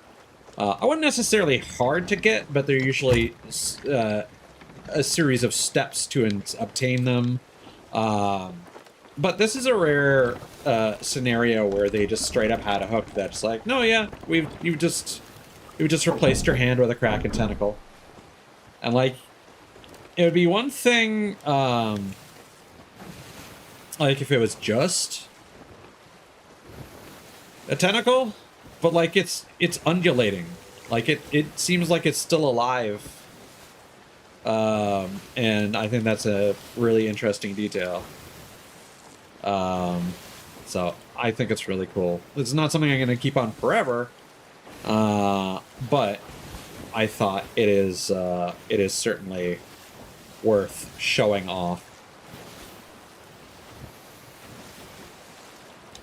as one of the cooler cosmetics in the game. And I kind of wish it was treated like a cursed cosmetic rather than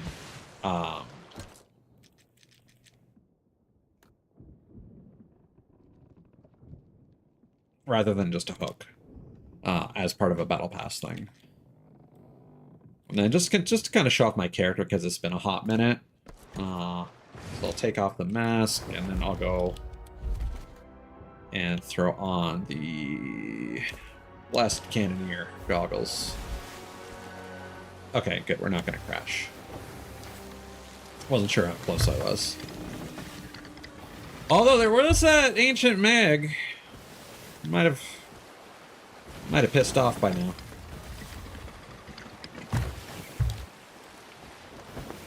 So yeah, this is kind of my situation right now. They added a new hairstyle, what I dig, compared to the old one that I used to use. That didn't really go too well with a lot of cosmetics. Like, I think the one I used to use was, this one? Yeah, the stuck down hair. Or the, slightly tousled. Now I'm using the Naval Commander short hair.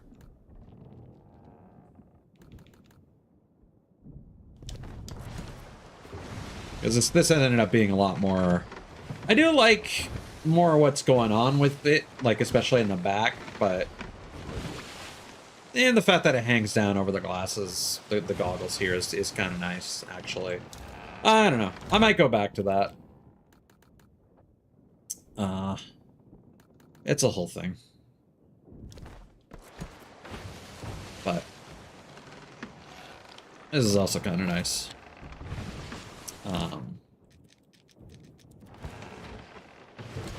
But I do also really like the thieving mask of mischief. And then I just like Santa hats, so I typically wear that.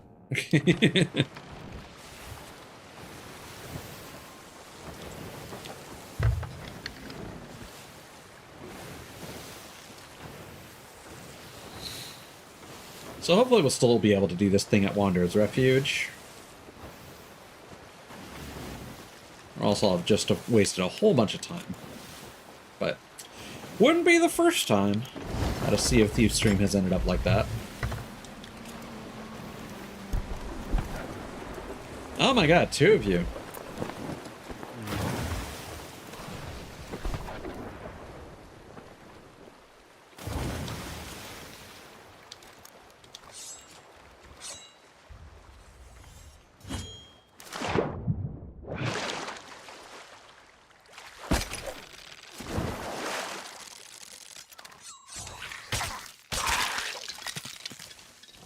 And then the other cannon.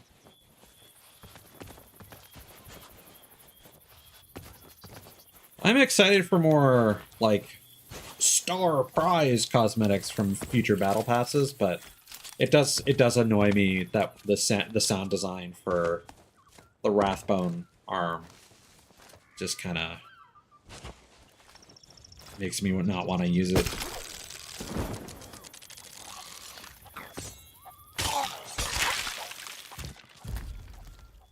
Keep coming back to the holographic setting situation. Is there anything more I could do? No, not really. Anything else that's going to look worse.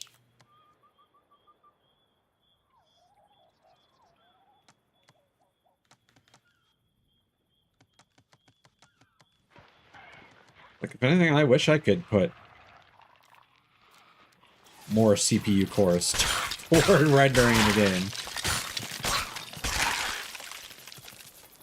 Alright. So... the hideout on Wanderer's Refuge was in the cave in the middle. If they will still allow me to open it.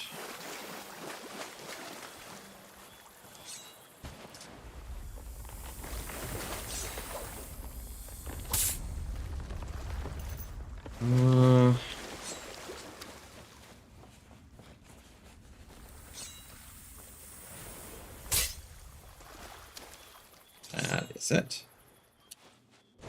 Perfect. I'm just watching OBS and I thought I saw the frame rate drop a bit. Okay.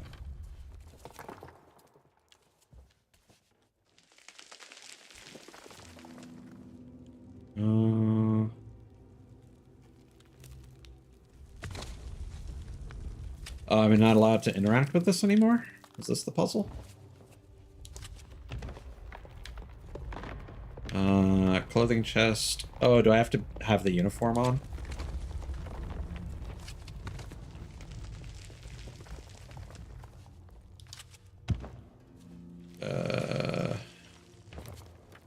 Maybe. Well, let's do this again.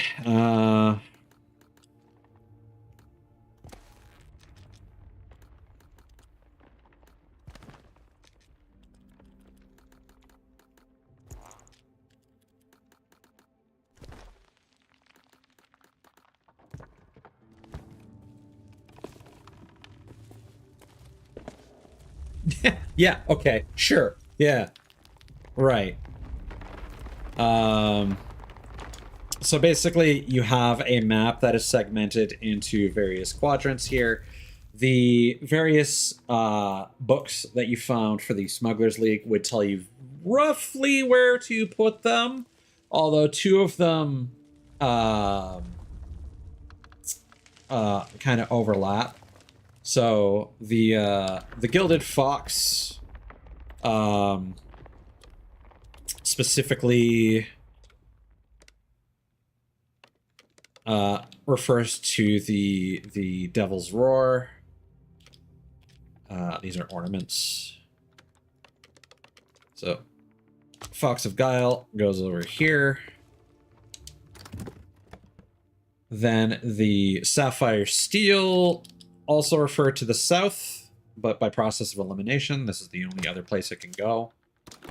The other 2 both refer to the northeast.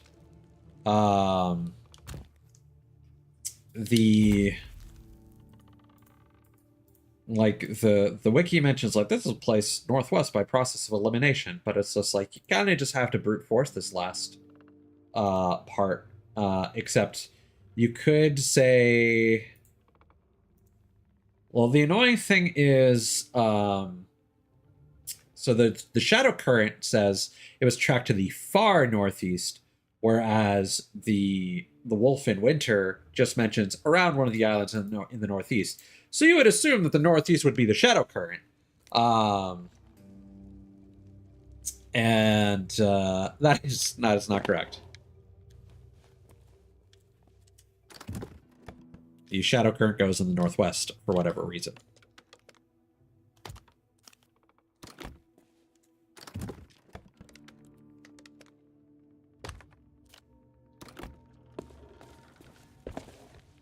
And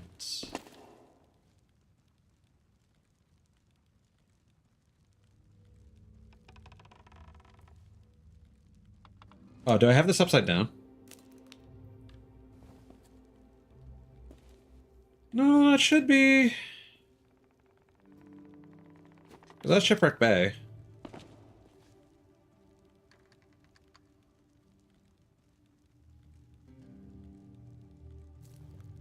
The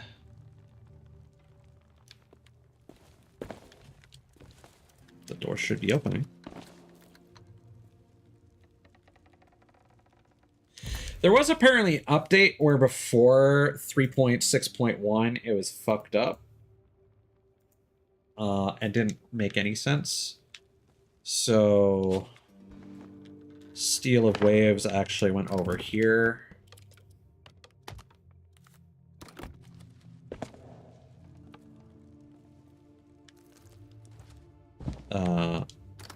Current of Darkness went here.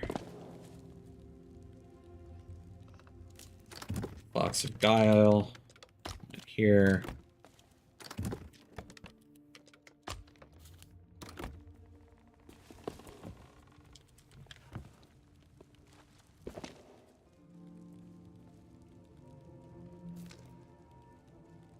Oh, that's what I did wrong.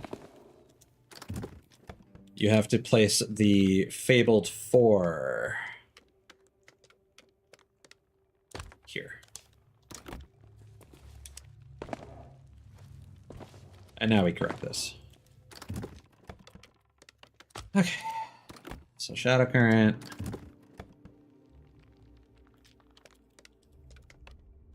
Wolf.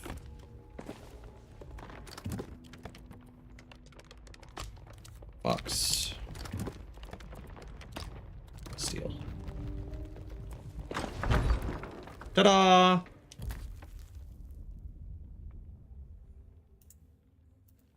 And now we get to figure out who the mysterious person running the Smugglers League that little Lord Leander was talking about.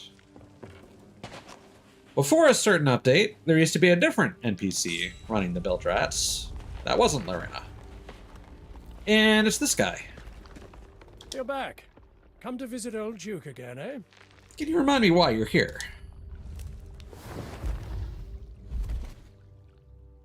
Look, friend. You know what us bilge rats are most skilled at. Well, fleeing a sinking ship when the water rises. The brethren see it. This pirate's life has changed too much.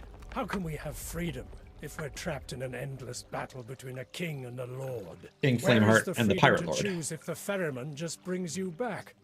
And what if he decides not to? Ever thought about that? What if the Pirate Lord cuts a deal so only his loyal followers can return? That's not freedom, don't you see? The Ferryman of the Ferry of the Damned, which is where you go when you die. Davy Jones and the Siren Queen, united in their sorrow, have paid the price for challenging the order of things. Seems like if you think too differently around here and have freedom in your heart, you're cast out. My time in the Sea of the Damned has been illuminating. It's also interesting that they bring up the Pirates of the Caribbean content. The so-called ancients were as pure and good as claimed. A whole swathe of them were in prison just for thinking differently. each incarcerated in a different way. The pillars were the locks that held the bodies of those who followed the spider, the enchanting widow, forever entombed, while their minds are held in a special prison of the ancients' making, what Flameheart refers to as his oracle. It's an orb of trapped souls. They wanted to use the power of the Sea of the Damned, here, in the Sea of Thieves. And for that, they were banished. We're the same, us and them. Exiled and shunned just for daring to want something different from the ruling elite. No matter whether it's Flameheart or the Pirate Lord, they both want the same thing. But not us. They call us the Dark Brethren, but we're the true pirates around here. For what Flameheart does not know is that the army of the banished lies elsewhere. Flameheart thinks he's got the key to the wisdom of the ancients. He's sorely mistaken.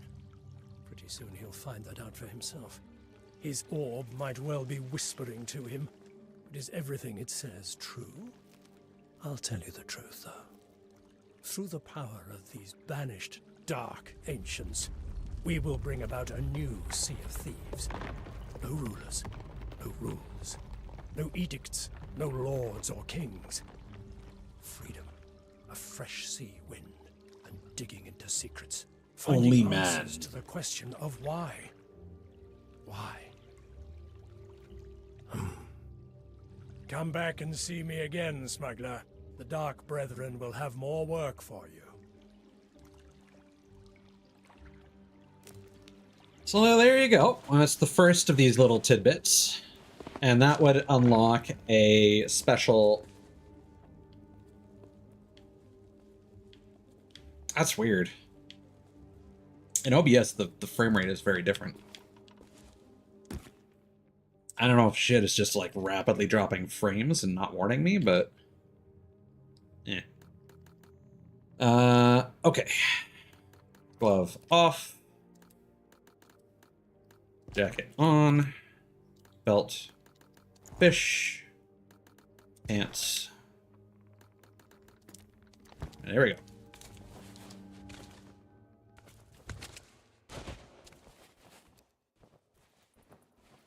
Yeah, it seems like any of these like interior areas just absolutely shit themselves. I don't know what it is.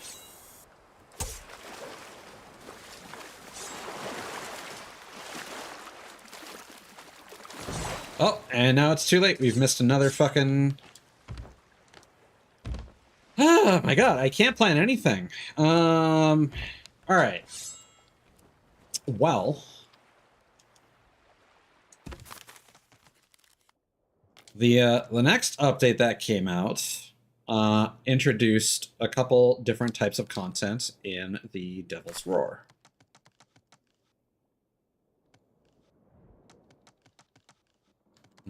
So what we want is Heart of Fire.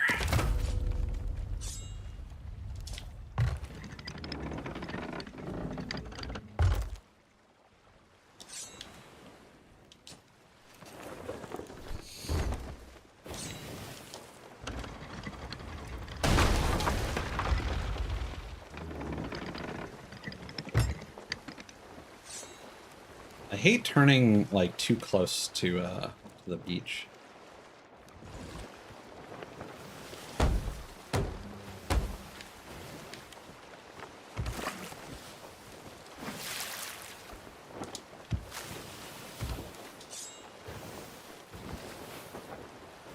Oh, that looks like a player ship. There you go. So that's a fresh spawn at Sanctuary.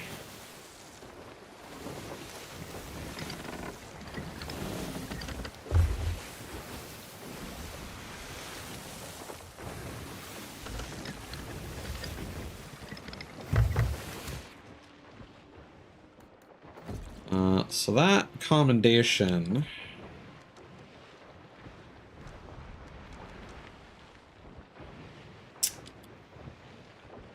what was it? Yeah, here we go. Clandestine contact, rather.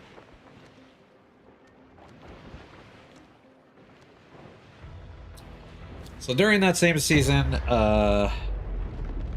They added Reaper Fortresses, which I didn't really enjoy, and I'm not going to bother showcasing. It's literally just a skeleton fort with... It's the same with the Dark Fortress raid. Like, Dark Fortress is just like, oh, you get to a sea fort, and there are ghost ships around it.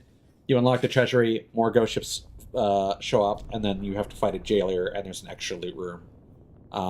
Basically, the loot room at the sea fort is divided into by jail bars.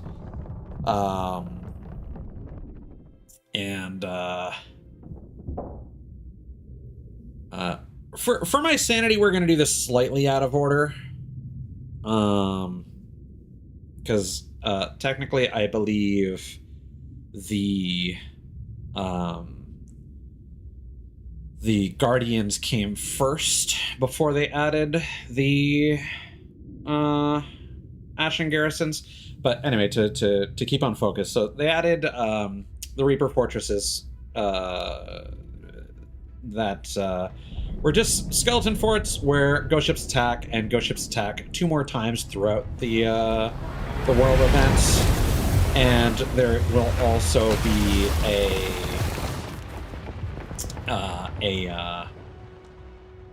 skeleton of arms or whatever that shows up at one point. That you beat them, you get their skull, you put on a skeleton near a little room, and it gives you access to a black powder barrel and some cannonball crates and some goodies, and then a decent loot drop. It was basically a new type of fort that they added as another kind of... It was something that you could dive to before they took our ability to dive to skeleton forts and other world events away, which again is fine because now there's a random chance of... That's something that they're testing this season, in that now any world event can drop a chest of fortune, or if you're really lucky, 3, which has actually made me more willing to engage with world events when I typically avoid them, because I don't care about PvP. I mean, nobody plays with me, so you know, anytime I tackle a world event, I am taking on a lot of risk. So it's kind of a whole thing. And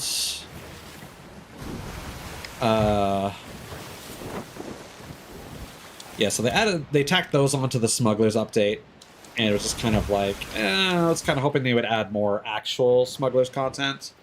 And then we had the Secrets of the Banished, which, yeah, the Eternal Guard is what they had you deal with first, which ties into the sanctuaries in this region, and then they added the Ashen Garrisons. So we're going to do these slightly out of order. What you were supposed to do, so the Eternal Guard will show up on any large islands, but they have a higher chance of showing up in the Devil's Roar region. You wake them up from their coffin, and you fight them, and then they drop a Sanctuary of the Banished key. Much like the Smugglers League, you can see on the map, so like, this island has a Smugglers League representative, this island has a Sanctuary on it. You go to one of those locations, use the key to open the door, and you get a bunch of loot for a variety of factions, which makes it really good for leveling up a guild.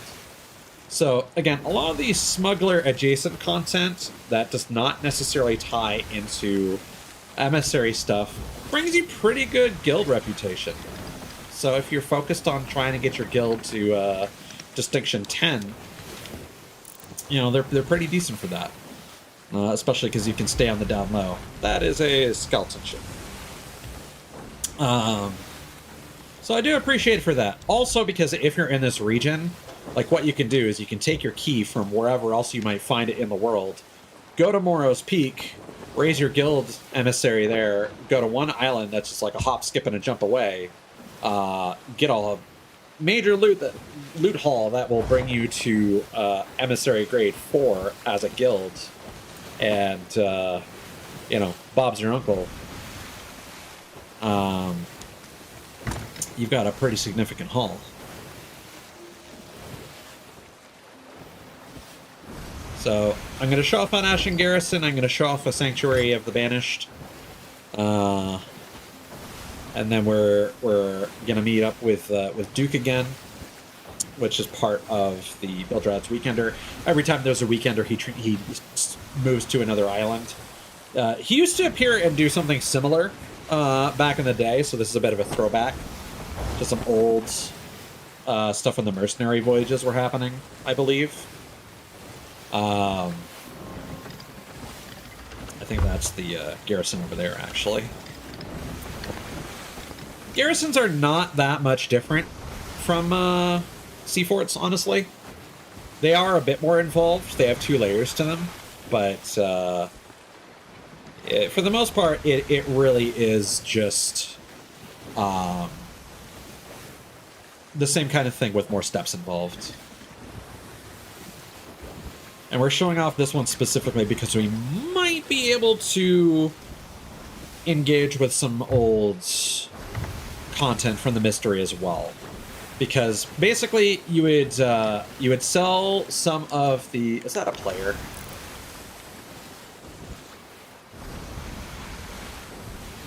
That's a skeleton ship. Okay. Also, that is not the garrison. That is... Started going northwest and I didn't realize it.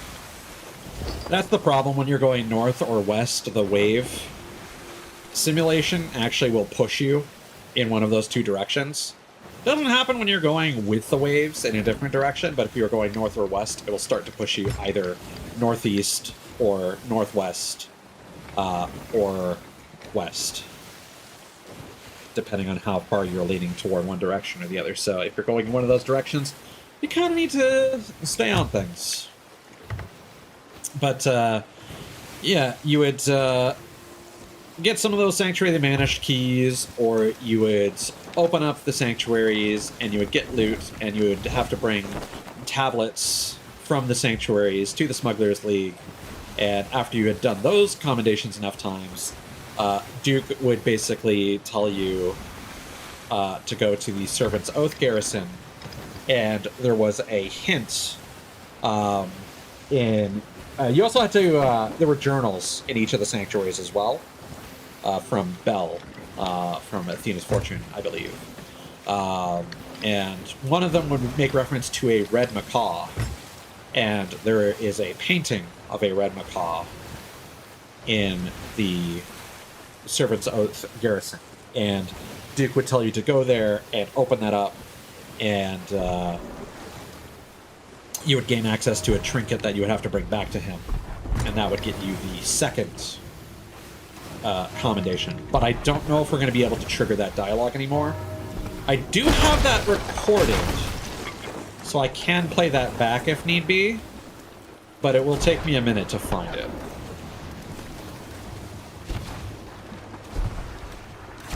But we'll see.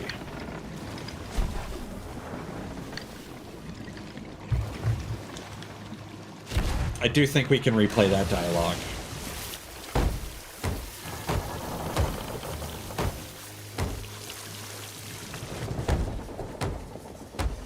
Yeah, this stream might just be a fucking disaster.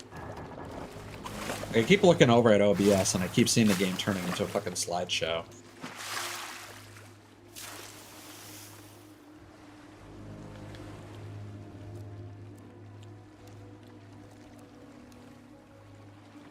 Whatever. Either way, I'll have to review the VOD. And if the entire thing looks like dog shit, then I probably just won't stream this game anymore.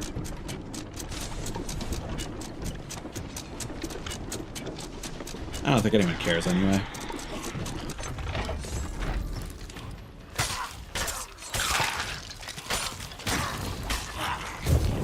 Yeah, so there are also a bunch of traps here.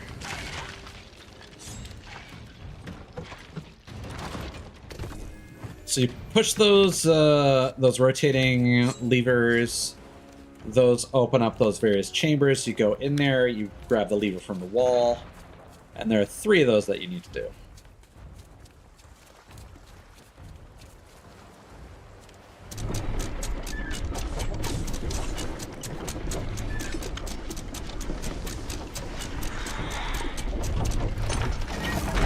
Oh, that's good to know. I just keep seeing frame drops in my my stats readout. So thank you for the feedback. That is actually appreciated.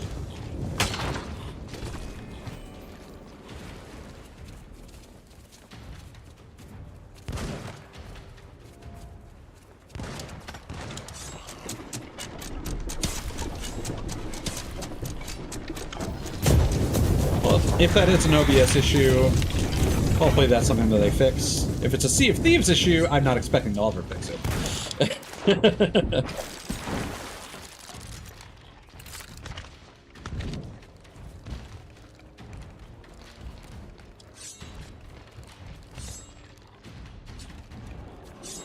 Yeah, see, now my encoding's overloaded, and I'm dropping a whole bunch of frames.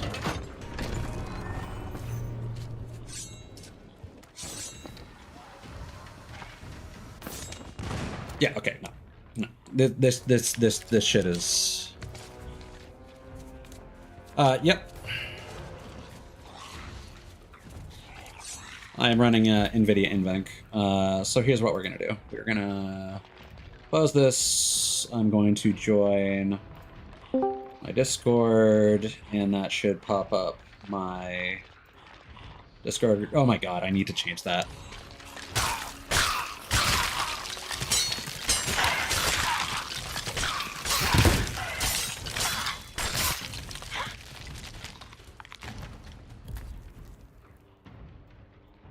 I don't think this game supports DLSS.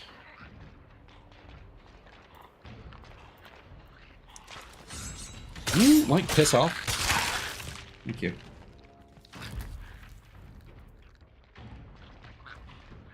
I also don't do any upscaling when I run games.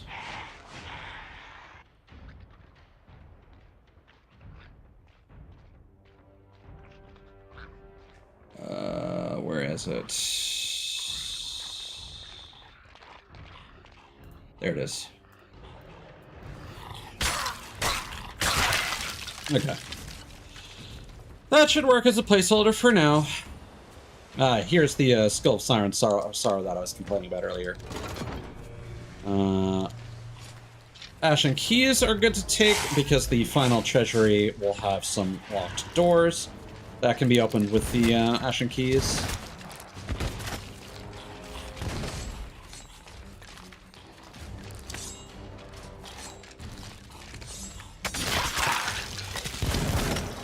I mean, part of the problem is certainly the fact that OBS is running through NVENC.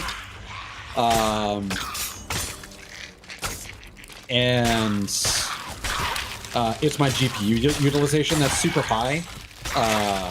Sea of Thieves is very inconsistent with its GPU utilization.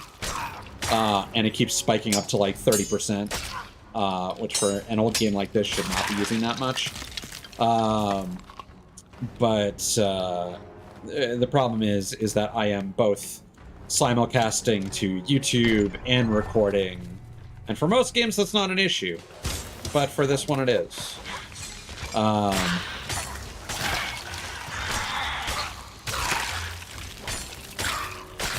And the problem is I have tried CPU encoding instead, but that freaks out even more.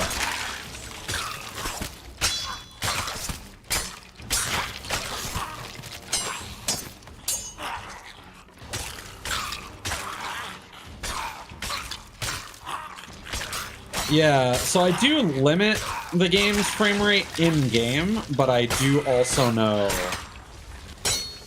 that for some games, using the NVIDIA tool to force the frame rate limit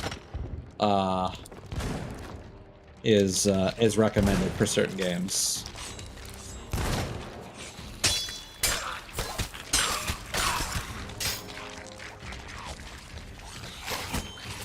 Wow, it's still overloading, even without VTube Studio running.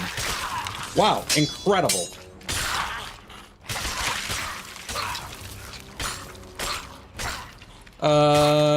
It's an i7.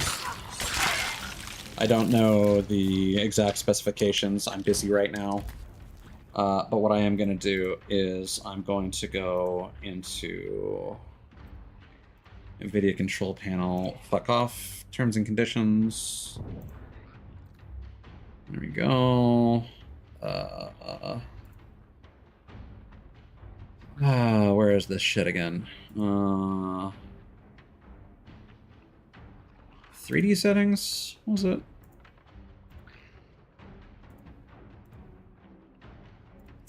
Where is this?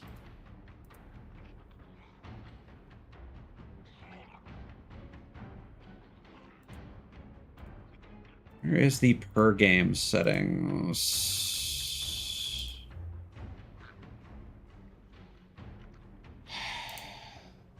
This is very different than I remember it looking. Did they change something? Program settings. Here we go. Manage 3D settings. All right.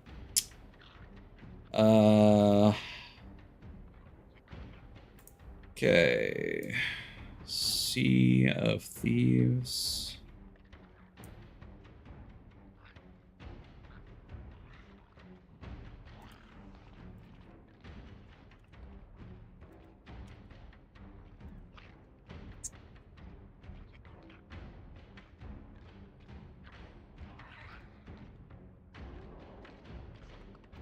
It's not even showing up in the list.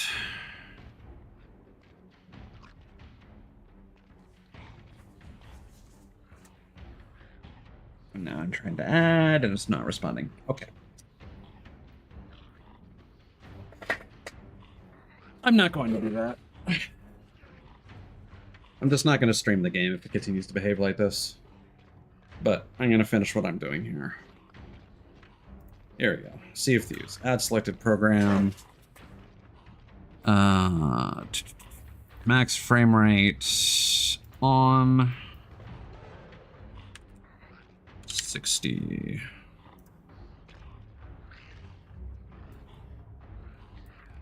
And there might be other settings that I can fuck around with, but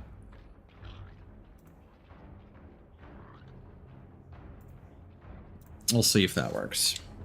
Okay. There should be a key here. There we go. This is the room that we need to get into with the macaw painting. Investigate. There appears to be a latch hidden in the frame. Dun-da-da. Reach inside. And we got a mysterious ancient object.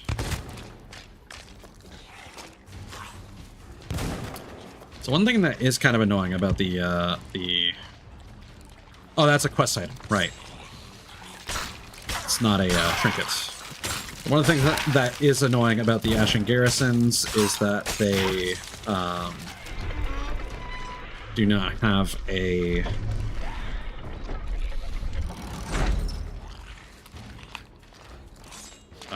platform that you can move over.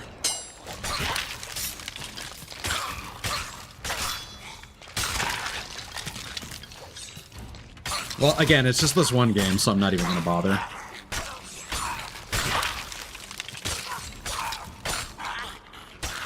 But I can also see that the game continues to drop frames as I'm going on here, so just more and more. Right. So open that up. You know what, maybe, hold on. Let's, how do I hide the preview?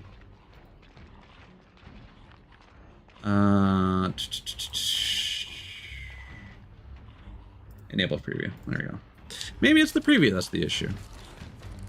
Probably isn't. Ooh, pristine megalodon scale. Nice.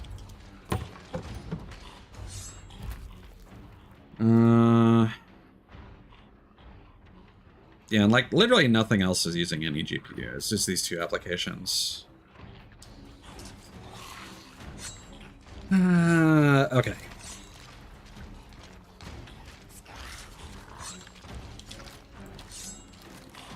Oh my god, please interact with the chest. Thank you.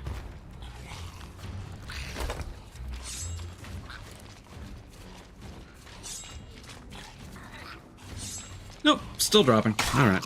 Well, I've done what I can. I'm just gonna force my way through this.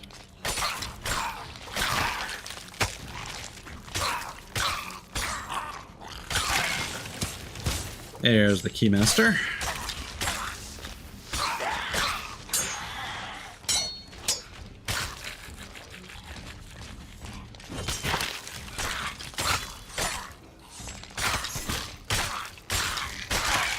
kind of amazing how this game is actually performing worse than it was when I last streamed it. Like, before, and I think it might be the hardware accelerated GPU scheduling, honestly. Is it back over here? No, it must be up at the top. Because like last time the problem would basically just be that shit would just completely freeze up. And I wouldn't be able to fix anything. Now it's just the frame drops are like really consistent and common. Not that I'm seeing it. Oh, it's the flag on the roof.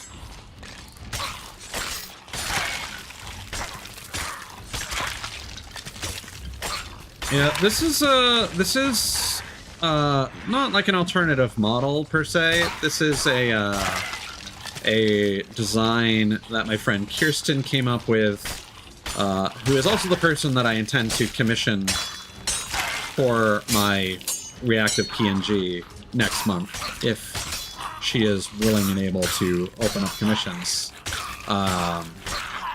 When I was streaming the Etrian Odyssey series, and the visual style is a match for the aesthetic of that game.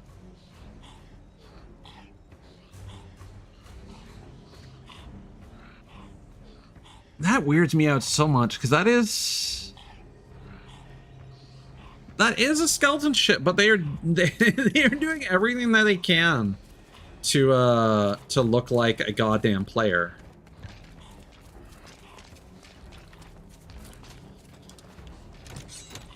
Yeah, no, Kirsten's great. It's just that she was swamped for a couple months, and then she's participating in Art Fight. So I've been like planning to commission her for literal months, and just scheduling has not allowed for it.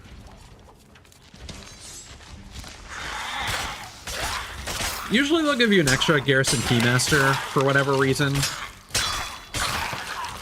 I don't think we actually need this key for anything. We should get one more boss skeleton after this.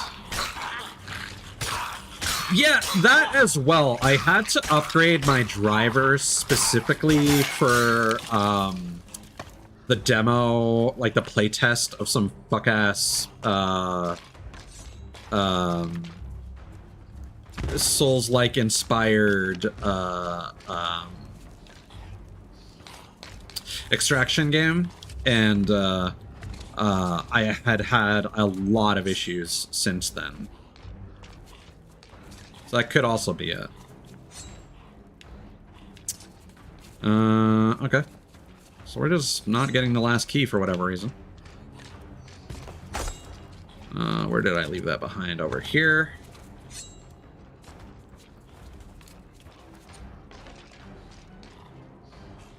Oh, cool. Love that.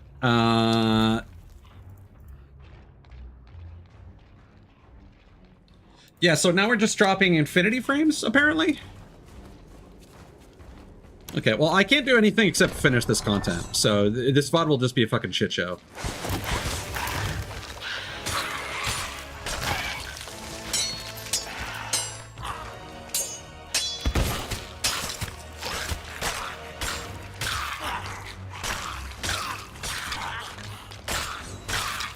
And that's the problem with turning off the previews, that I can't even monitor that shit.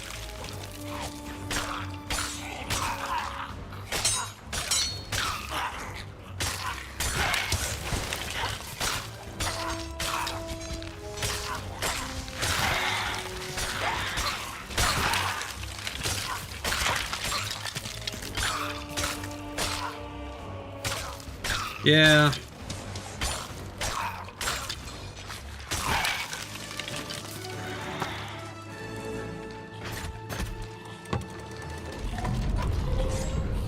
I forget, is the key still in here somewhere? Just hidden, or I thought it got dropped by something. Oh. Okay.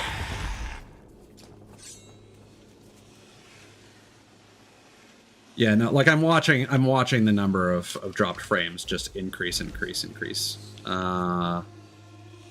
do I even want any of this shit? Not really. Why are there 2 chests stacked like this? Oh my god! Let me close the chest. Thank you. Fuck.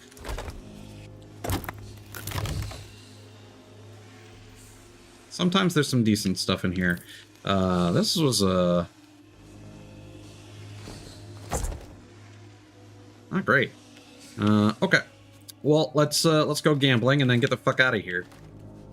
So there are 4 doors, if you can even see them. There's this one, there's that one. There's that one and that one. Let's do bottom right. We got dog shit. But there's a lighthouse log, which is one of the exclusive items associated with this. I don't want to go to Reapers, so I'm just going to leave all this stuff behind and just go and take my my pristine Megalodon scale and get the fuck out of here.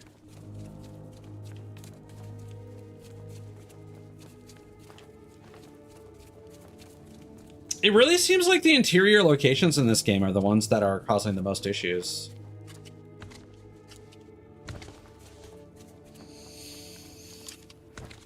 After this stream, I'm definitely going to update my GPU, though, just in case that is the problem.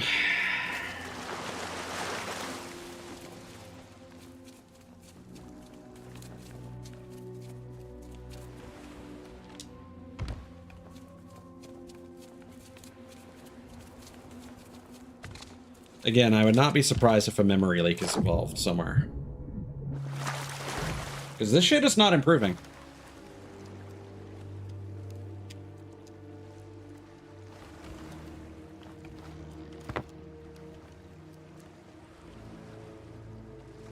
Yeah, no. Okay.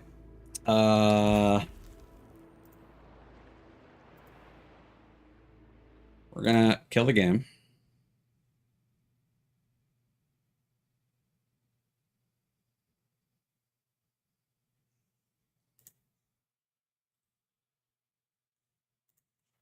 This VOD might not even be worth keeping. Fuck. Hate this so much.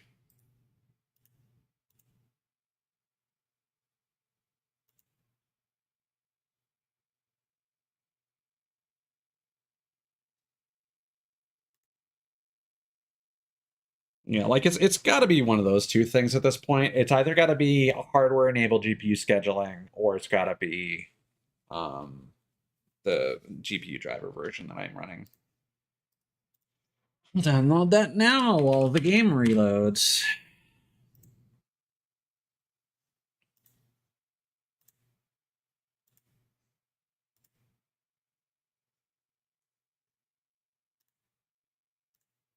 And again, the problem I would always have is like when I would close the game, things would return to normal for a while. And then it would start acting up again.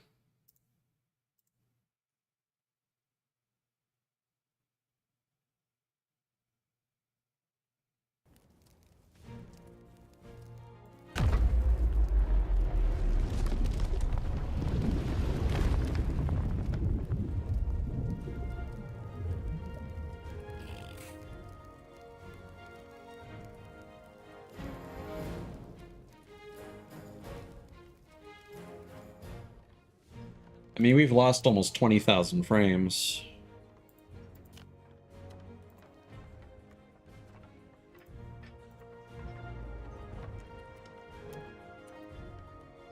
Divide that by 60.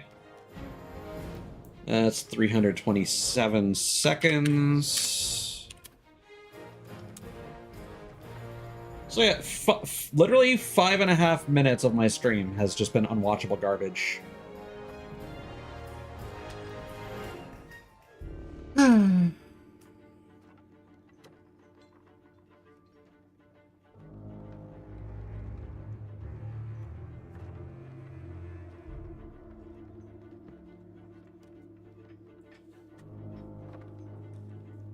Like, the only thing I can assume... Well, no, because we turned everything down to rare, so, like, lighting and shadows shouldn't even be a problem at this point.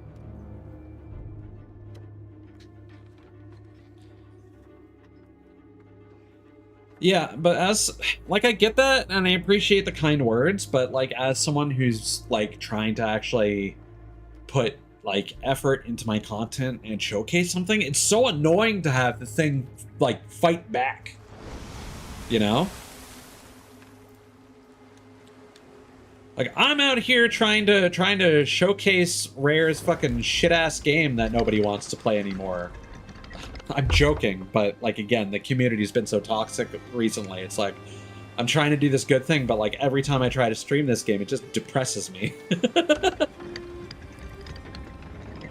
And it's not due to the content of the game, it's due to the performance. And, like, I have to wonder, if the game had, like, lower quality textures and wasn't, like, 130 gigs running off of my hard drive, would that be any better? I don't know. Like, I can only assume that there's a memory leak that's happening. Because, like, now that I've restarted the game, it's fine. But I'm sure if I went back in there, I'm even gonna be greedy. I'm gonna... No, don't open up OBS again. That's not what I wanted. I'm even gonna open up VTube Studio again. Because, like, stream is already shit anyway. Oh god, it won't let me click on the game. I'm going to crash. Not computer-wise. Controller! Thank you. Jesus Christ. Ah!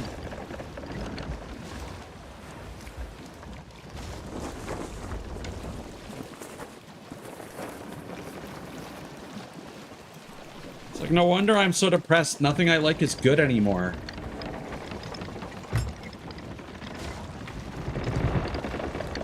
I paid so much for this fucking PC so that I'd be able to stream on it, and, like, nothing fucking works. So annoying.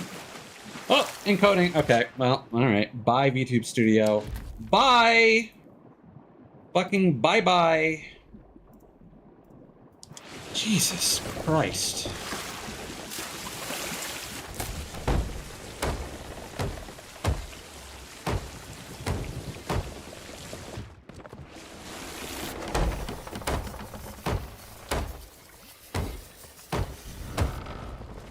And it's crazy, like, I'll have issues with, like, games like Resident Evil Requiem that are, like, hot out of the oven, designed to run off of a solid-state drive exclusively. Like, they have discrete issues. No, I'm not doing great. I mean, I'm doing great showcasing content. The game is not doing great, and therefore the stream is not doing great. And therefore my mood is not doing great. So mentally, I'm not doing great. And hey, look, there's a high chance for one of these fuckers to show up in the Devil's Roar. As I said, and as soon as we get here, we get an earthquake, which could be forecasting that this island's about to erupt. So let's go back to our boat so that it doesn't get sunk in case it does erupt.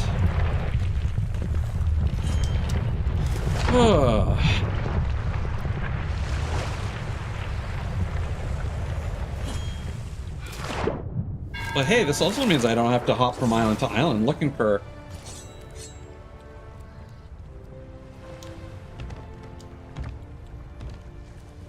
I could quite hear that noise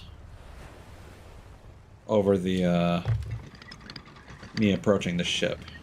I think we're good? Yeah, I think we're good. Okay. Yeah, I know, but, like... to put it bluntly, Cincy, you're a nice person and most people aren't. And, my streams need to not look like shit if I want to have any hope of, fucking... like, making any progress with my streaming, which, like, I may as well give up, quite frankly. It's... I just don't know how I'm gonna, like, balance this shit once once my treatment is over and I'm back at work and whatnot. It's just so demoralizing every time.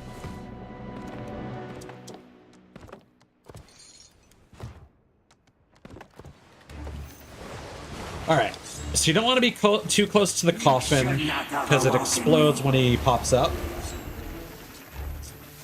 He is very much like fighting a ghost, but he's a boss ghost. Actually, the first of its kind.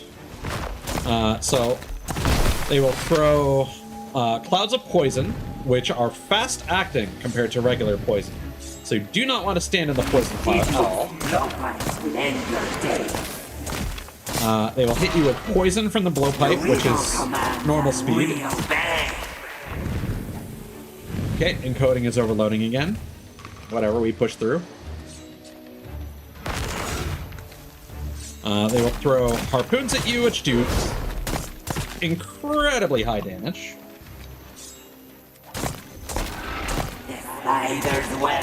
Once you hit certain damage thresholds, they recoil, and you get some free hits on them. This is risky because a geyser could erupt and cause the keg to explode.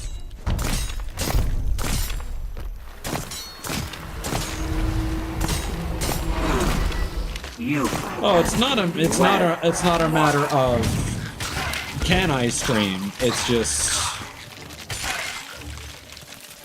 like I have certain expectations for myself with my ability to stream, and I don't know if I'm ever going to reach those goals.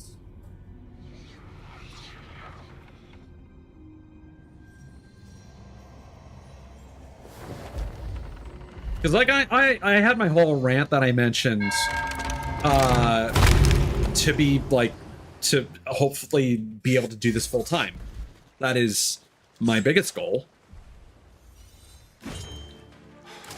But that's going to take years to work towards and build up a following. And, like, this is something that I've been, like, wanting to do for, like, over a decade, like, since the end of high school, but streaming was not approachable back then, and, well, quite frankly, it wasn't a thing back then.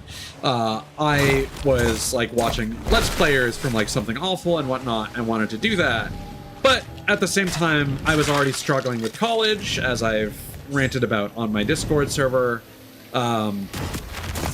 and then I ended up in a pretty dead-end job that didn't really make use of any of my college credentials. And to be blunt, I didn't want to be on a webcam as well. I don't like face cam streamers from back in the day, like all the Markipliers and PewDiePies that would just pretend to be scared of horror games.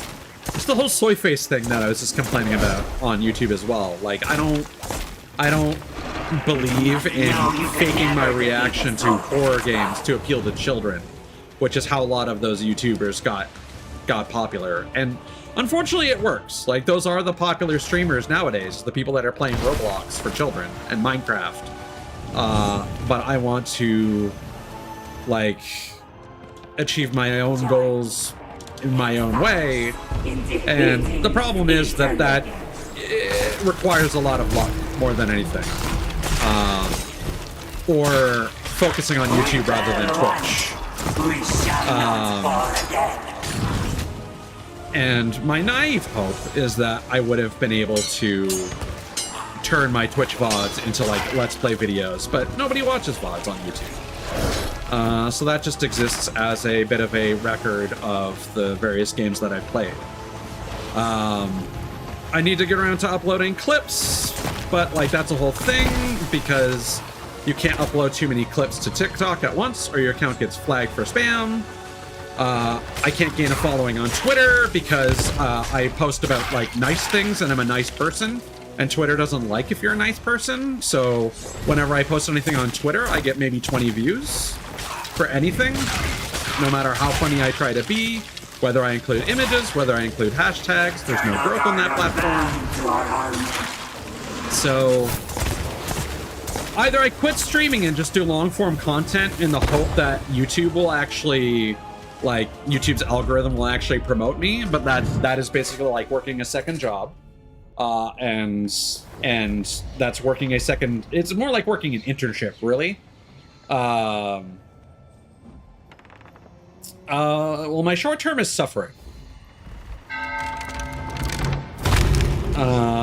The short term would be to like build viewership and whatever, but like I've been at this for so long, and like nothing I've tried has worked. So I just don't see. I don't have the mental fortitude to keep pushing. So eventually I'll upload my clips, and I'm sure my clips will not succeed at all, and then I'll just give up entirely. But you know, we'll cross that bridge when we come to it.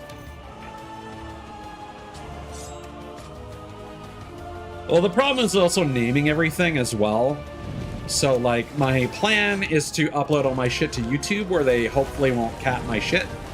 And then once I have a record of like all my clip titles and whatnot on YouTube, I could just cross-post everything over to TikTok.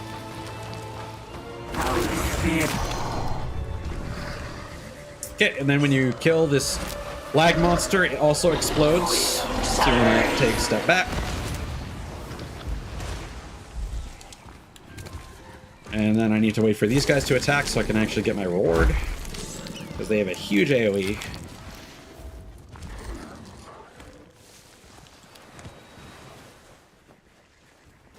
But yeah, no, it's just like, it took me a long time to get all my VODs sorted out. Like on my old VOD channel, I had like nothing on there after like Soul Hackers 2, and then it just got to a point where it's like, okay, I'm just gonna give these things very basic names. I'm not gonna worry about like setting up timestamps or anything for watchability, which is what I originally wanted to do. Because like, again, one of the main reasons people don't watch VODs, because there are no timestamps. People want to, like, if someone's gonna watch something, they want it to be digestible. They want it to be broken down to like maybe 30-minute episodes or whatever, something that's a bit more watchable that they can actually keep track of. They're not just gonna sit there and watch like a 3-hour VOD, especially not in one sitting. But again, it just got to a point where I had so much stuff that I couldn't get around to, I'm not going to say editing, because I don't do that. Again, I gave up on the idea of editing, because editing, from my limited experience, sucks. I'm going to need to learn that at some point. But it's kind of one of those things where, like, I think my point is I need to experience what I deem to be some kind of success to really get the ball rolling. I've spent a lot of my time streaming feeling like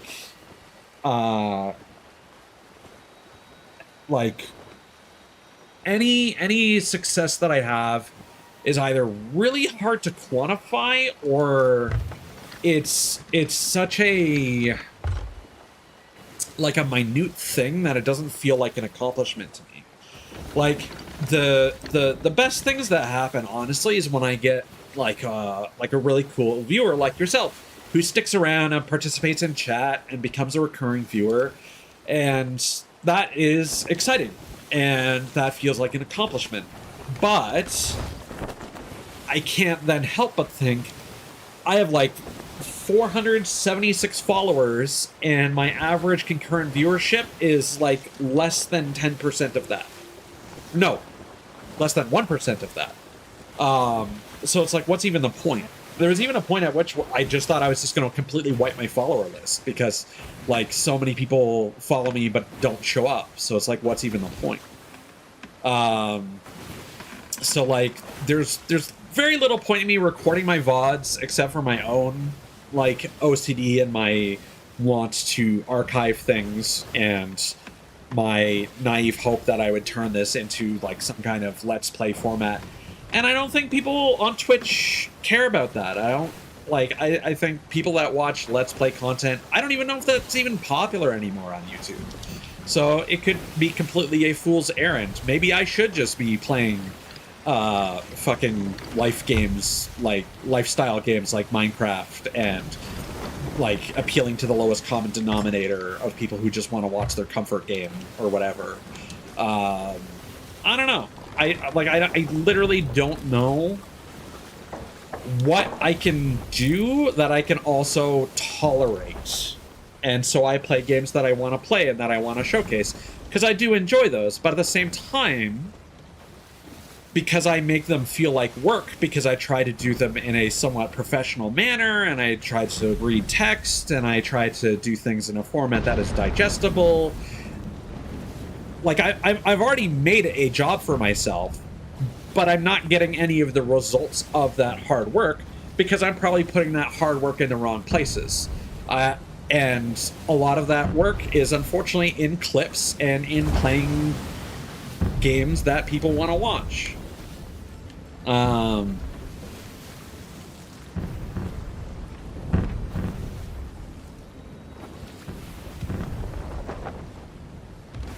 Yeah, but I can't stream this game anymore. So what's the point in getting Sea of Thieves fans? You know, like now you're putting the cart before the horse. And like I can't even test this game off stream because I have to be running all this shit to see if the game's gonna fucking freak out with its encoding issues. So I kind of have to plan for a stream, and I have to do something while on that stream to feel like it's not a waste of everybody's time if anyone wants to tune in. Yeah, and that's because I... Motherfucker. And that's because I left that island.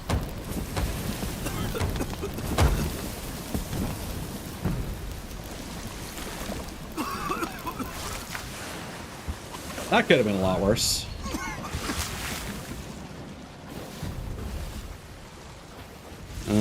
Yeah, we got a few holes down here. Getting hit by volcanic rock is similar to being kegged.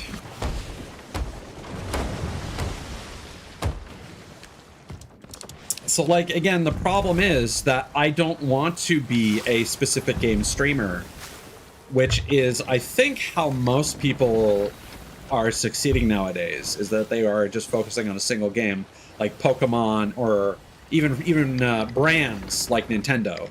There are so many fucking Nintendo accounts. But, like, I'll be honest, every time I see those accounts, I feel a little depressed, like, for the person. Because I'm like, man, it sucks that you have to feel that you have to dedicate your entire channel to one game. Because, like, I don't think that all these content creators on YouTube are that obsessed with that one game. And they have to, like, dig deep for reasons to continue making content about some of these games. And it's just like, I can't even imagine how you would go about that. I'm not that passionate about one particular game. This is the one that I've played the most, that I have the most time in, but, like, nobody plays this with me. Like, I just play this solo and I talk about it, and I don't know what Sea of Thieves viewers want to see out of a thing. And there's not a lot to teach, to be completely honest. There's a lot I could talk about, but and this is also kind of the problem where a lot of the Sea of Thieves content creators, I don't want to associate myself with them, quite frankly. They're miserable motherfuckers. Like, you look up, like, Cliff the Story Guy, or any of the, like, the YouTubers that are like making, like, regular content for this game, and they're just like, oh, game is dead, oh, game is dead, oh, game is dead, oh, they did something to save the game despite how much I complained about it before it came out, oh my god, oh, the game is dead. It's so annoying. It's so vapid and uninteresting and unhelpful, unconstructive, useless. It's dog shit content. And it upsets me that these people are successful for just spewing out so much goddamn negativity into the space.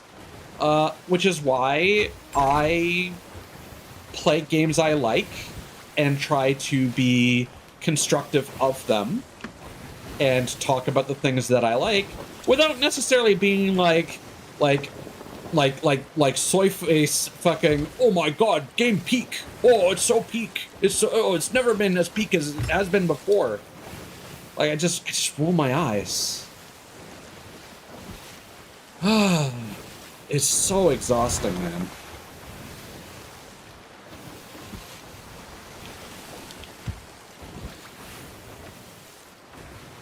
Well, I'm like, that's the other thing, is because I make it like because there's so much that goes into me streaming a game, like loading up all my software, staring at a light the whole time, having my VTuber model running, worrying about if the game's going to cooperate software-wise. Streaming has become so exhausting for me that, like, I haven't streamed anything since last weekend with Mod. I have so many games I would like to play that I'm honestly, like, I've been considering I should just stop streaming these and just play them off stream. But I also want to showcase them because there's things about them, but I'm not playing them because I want to stream them. So, like, it's this catch-22 thing where it's not good for my mental, but it's not that I don't enjoy streaming, it's that I feel it's very unrewarding. And I don't know how to make it rewarding for myself, apart from, like, oh, if I posted some clips and some people actually took notice and I got some followers, and those followers actually converted into people who aren't just lurkers, you know? Not that there's anything with people who lurk. I want to be very clear. But at the same time, it is also annoying when, like, you're... Like, I've had streams where I've played and I've seen that I have, like, 4 or 5 viewers. No one says a single thing for 2 to 4 hours. And it's like... Am I truly entertaining people at that point? You know? Okay, gotta hit you first to get rid of your shields. I did not do enough damage, apparently.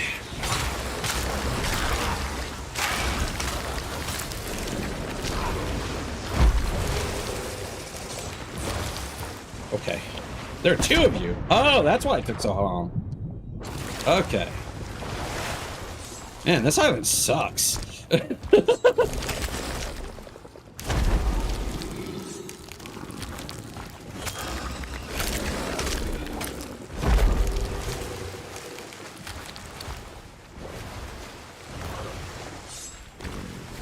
Like, again, it's not that I don't feel like I can succeed. It's just I don't think I know how to anymore. And...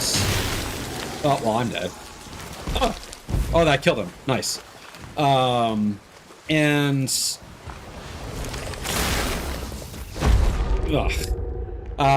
because there's, like, no immediate reward, or even, like, a gradual, like, oh, if I go and I upload these clips, like, is this actually going to pay off or not? Or is this just going to be a bunch of wasted effort, you know? It's just a lot of shots in the dark, and I hate it, and at the same time, I also don't want to... There's a certain... I feel like there's a certain... Oh, that's another crew. Okay.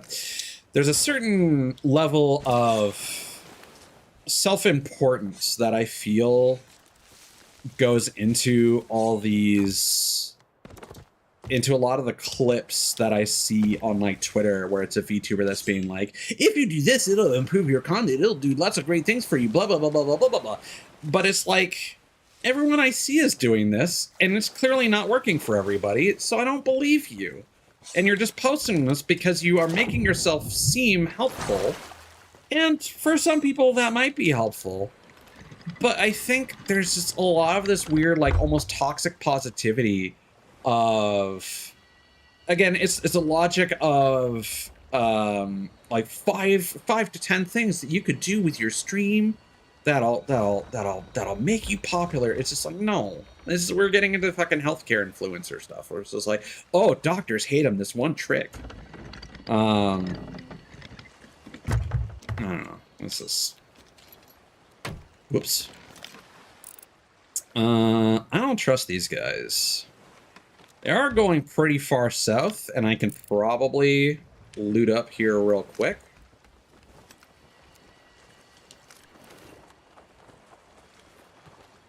Alright. So what you do with the Sanctuary of the Banished is you want to get your ship into a decent position right at the top of the little cave here. And using using the harpoon can be a decent way to set that up. Because what we're going to do is we're going to be loading up all our treasure here. Because if for some reason you die from like a volcano or something and respawn, that door could close on you again. Where did they go? There they are. Okay, so they're going to like Ashen Reaches or something. We're probably safe. All right, we got to do this fast. I'm gonna switch over to mouse and keyboard. All right.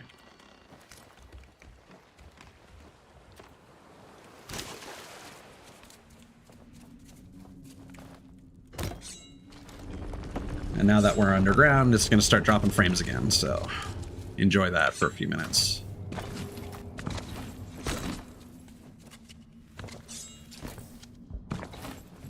Oh, I can hear them firing cannons. They're probably fighting a Meg or a skeleton ship or something.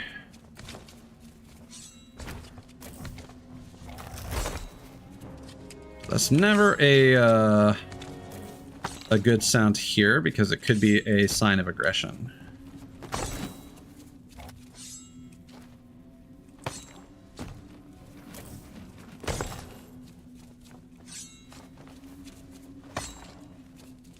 So this over here, the Banished Ancient Rune Tablet, is one of the things that you would take to the Smugglers League for that commendation that I mentioned.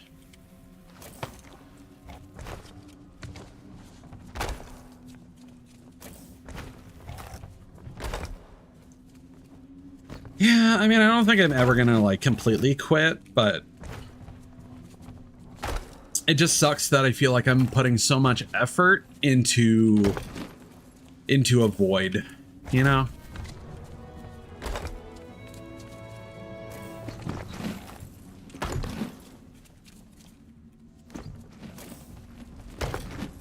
And it's not like it's been all for naught, because like I've met some great people.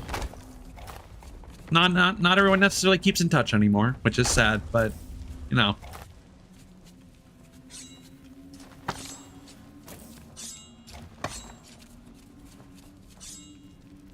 Okay.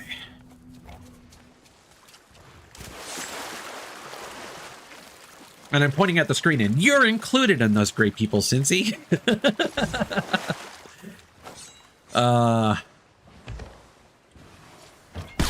Okay. And like honestly, there's also, let me push my microphone away because I'm shrimping right now. And I don't have a stretch redeem, so you can't make me stop. Haha. Like there's definitely a lot that I learned about like myself and my own style when it comes to like my VTuber aesthetic and stuff like that. So there was certainly a benefit to the time it took to get to this point, but it sucks that it feels like the landscape of VTubing has changed a lot over like a 4-year period. I mean, there's also like a thing I saw on the virtual YouTuber subreddit the other day that was like, oh yeah, the OGs are the ones that started before 2022, and like here I am, where I actually started my commission in 2021, and I like was already prepping, like doing remote play with some friends on console to kind of test the waters and whatnot. But like I didn't get my my model art done until like early 2022, and then I don't think my models actually finished until early 2023. Plus like my early like stream overlay and shit like that was not great, but those VODs still exist. They're still out there. You can still watch them. I was around. But it is unfortunate that it feels like you missed the bus. And like I literally had these ideas for things for the longest time, and you know, then VTubing became like, again, I said I didn't want to be on a webcam, right? So like when I saw VTubing was the thing, I was like, oh, that sounds great. That is how I'm gonna get into making videos. But now streaming is a thing, so maybe I should just stream because that's what everyone seems to be watching. And that's kind of how this whole thing started. But again, in my naivete, like I was looking at like, you know, Hololive and what other you know, people getting into VTubers were doing, and they were doing like the whole Genshin thing with just the like over designed costumes. Everyone is like a 3 animal angel or demon hybrid, and I'm like, I'm just gonna be a dude. But then the problem is, dude, but art has been a YouTube thing for a long time, so that actually ended up not being interesting at all, and it didn't really lead to lore.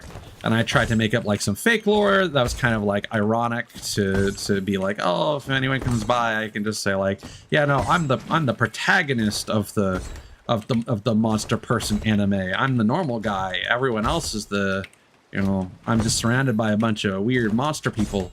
But I'm the normal guy. But then that never really went anywhere, and I'm just like, okay, no, I should probably like decide on a theme. And I like initially I didn't want to get into it. I thought the role-playing aspect of things was kind of cringe, but I didn't really have enough. I wasn't exposed to enough creative ideas for me to really form a more educated opinion. And I also didn't know what my kind of angle would be, and like honestly it is Sea of Thieves that convinced me like, oh, I should go for a pirate aesthetic, and that's kind of how we got to where things are now with my design.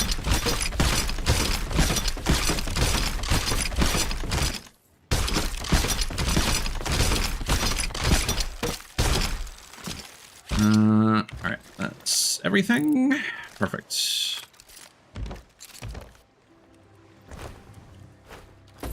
Now we just sell this.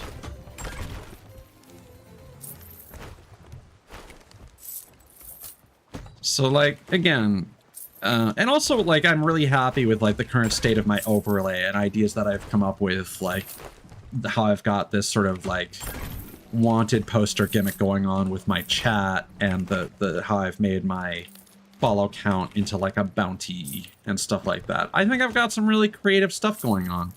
The problem is I feel like I've lost, like I used to have some decent attention, like in my first year or two, like I started getting up to a point where I had like an average viewership of like 10 or 8, you know, and that felt pretty good. And the fact that I lost all of that, because like around the beginning of 2023, like right after I had my debut, is when I started to run into some real issues with the pace of work and everything. So I had to take a pretty big break, and then when I came back to streaming, I felt that nobody came back to watch. So that was really demoralizing, quite frankly. And kind of kicked off like the last 3 years just kind of being miserable for me. And now I kind of feel like in a lot of ways I'm restarting, you know? And that's not, for some people that might be liberating, and in some ways it is, but it's also frustrating, you know? To feel like all that effort that I spent like a literal like year and a half of my life, and then the following 3 years after that was kind of not for naught, but definitely not as productive as it would be for most people. I'll get back to chat in a second. I just need to see where I need to go. So we need to go north.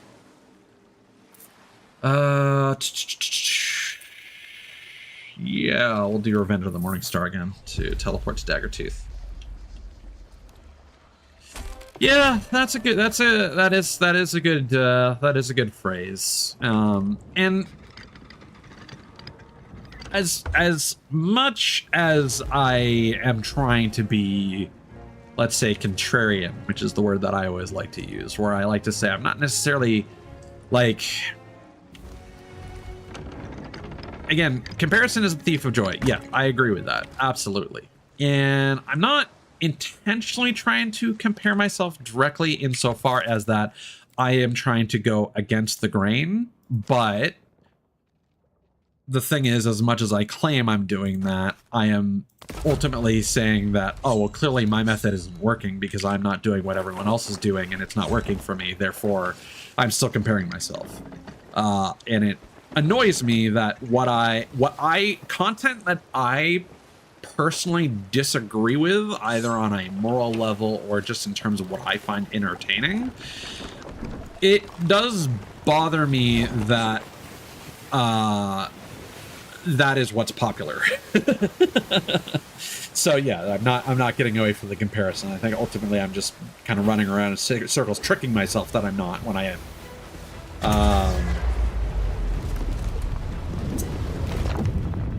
To be blunt, Cincy, a lot of that was Twitter engagement before Twitter got taken over by Musk. Once upon a time, Twitter was actually really fun to use, and I met a lot of people through Twitter. There, like, back when I first started was, again, the whole 2022 thing is a good point, and that was the VTuber boom, where there were a lot of people being like, trying to make VTuber friends. Now, a lot of these people were fake, and they just wanted follow situations, and they didn't engage with the people, But I would usually try to go beyond that and engage with the people that I would follow and vibe check them after that to see if they were actually doing that or being real people. And I met most of my friends during that period. But the problem is that Twitter is shit now. Blue Sky does not have an algorithm, so discovery is hard. Twitter does not want to promote people that are like-minded when it comes to, let's say, liberal issues and stuff like pride and equality and stuff. And if your account is basically determined to be a nice person's account, they stop recommending your shit to people. And Twitter only wants to promote people that are doing rage bait content or posting porn until they get slapped by the porn censor, and then they have to make a new account.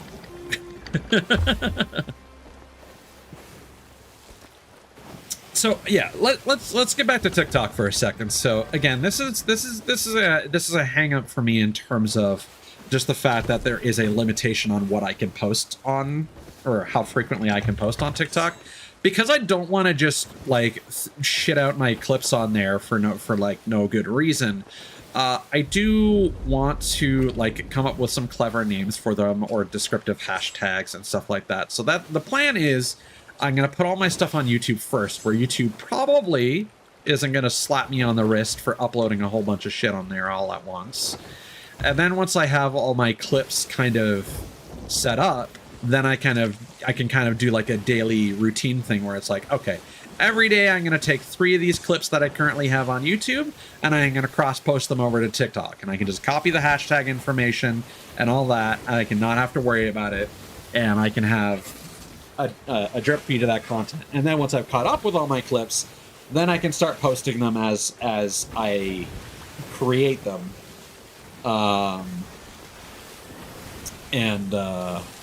And actually have a stream of content going on there. But again, it's one of those things where I don't want to just be making, I don't know, maybe, because like something I think about from time to time is and again, this is an original idea.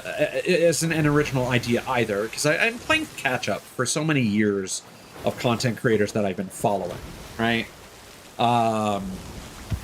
Wherein, like, I wouldn't say I am on the bleeding edge of gaming news and whatnot. I've not paid attention to what a bunch of corporations are doing behind the scenes, or individual developer names, or whatever. But like, I follow like the Castle Super Beast podcast, and they do a decent job of mixing variety content with talking about the industry and stuff like that. One thing that I do keep up with on a regular basis is that I do check a few gaming sites every day, and I take note of things that are, you know, announced, things that are interesting in the news, things that are changing, what's new and interesting, like mechanics that are being introduced in new games. And I've been thinking, like, over time, just like every white dude in the pandemic did, I should start a podcast. But then you also have the issue where, like, a one-person podcast is not really an interesting thing unless you're really knowledgeable and do a lot of work. Again, we get into the situation where I'm like, should I be putting like a full-time job's effort into content creation when I'm not getting a full-time job's reward out of it, right? It's turning a hobby into work is a very fast way to make it stop feeling like a hobby, which is, again, why I go for weeks without streaming sometimes, is because I've made it feel like work. So then I think to myself, well, I don't need to have a podcast. Like, at that point, I'm kind of forcing, like I keep thinking it would be fun to bring on like another person or two, but then I need to kind of have like an itinerary of like stuff from the previous week to talk about, and hope that the other people on there are aware of these games as well. I can talk about them as much as I want to, and like I can talk a lot, but to a certain point, I'm just talking to a person, and they may not have any stake in the game or any interest in what I'm talking about, or they may not care about the industry as a whole. So like it would have to be like the right people. And again, that's why Castle Super Base works and makes so much sense, because those people had literally been in that business for so long. Some of them have been literally in the industry. Oh, someone else is hanging out with Duke. Hopefully they're chill, because I got nothing on my ship. This is a long ramble to basically just say, like, I don't actually need a co-host, as long as I'm just going to be talking to a brick wall anyway in some of these scenarios, depending on what I'm talking about. I don't necessarily need to turn one of my friends into the rubber ducky on my desk, which is honestly what some of these conversations kind of devolve into, because I don't stop yapping. But if I could like articulate and maybe script like a 1-minute clip and just talk about a thing that was interesting that happened that day or that week, and just started posting these clips to TikTok or whatever, and keep it like variety, because that's the other thing. Like, we had this conversation earlier about, like, you were saying like, oh, you know, you could teach things in Sea of Thieves, where I'm just kind of like, oh, emotes.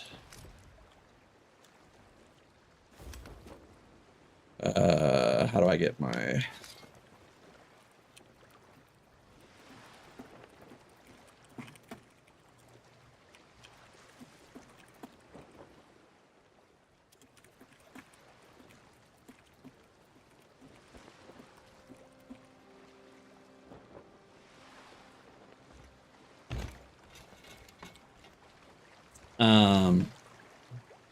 And yet they're coming over here.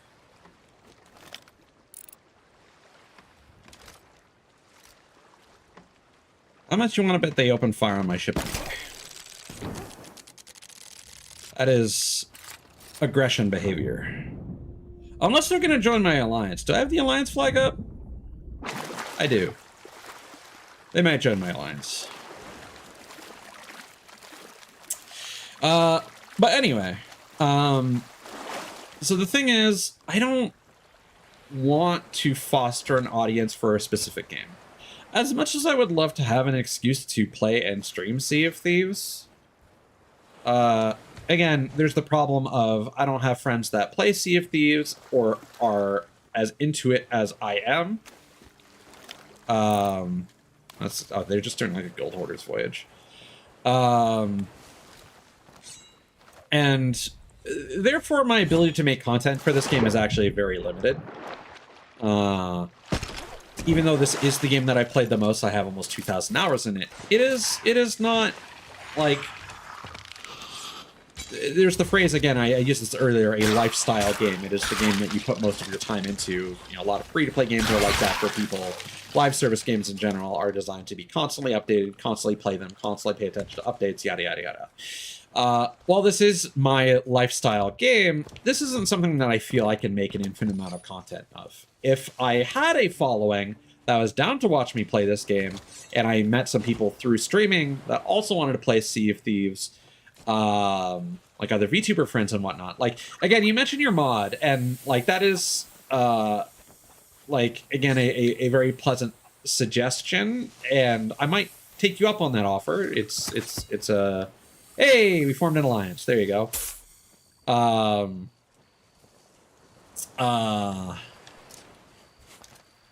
It's also one of those things where they are ultimately a complete stranger to me, right?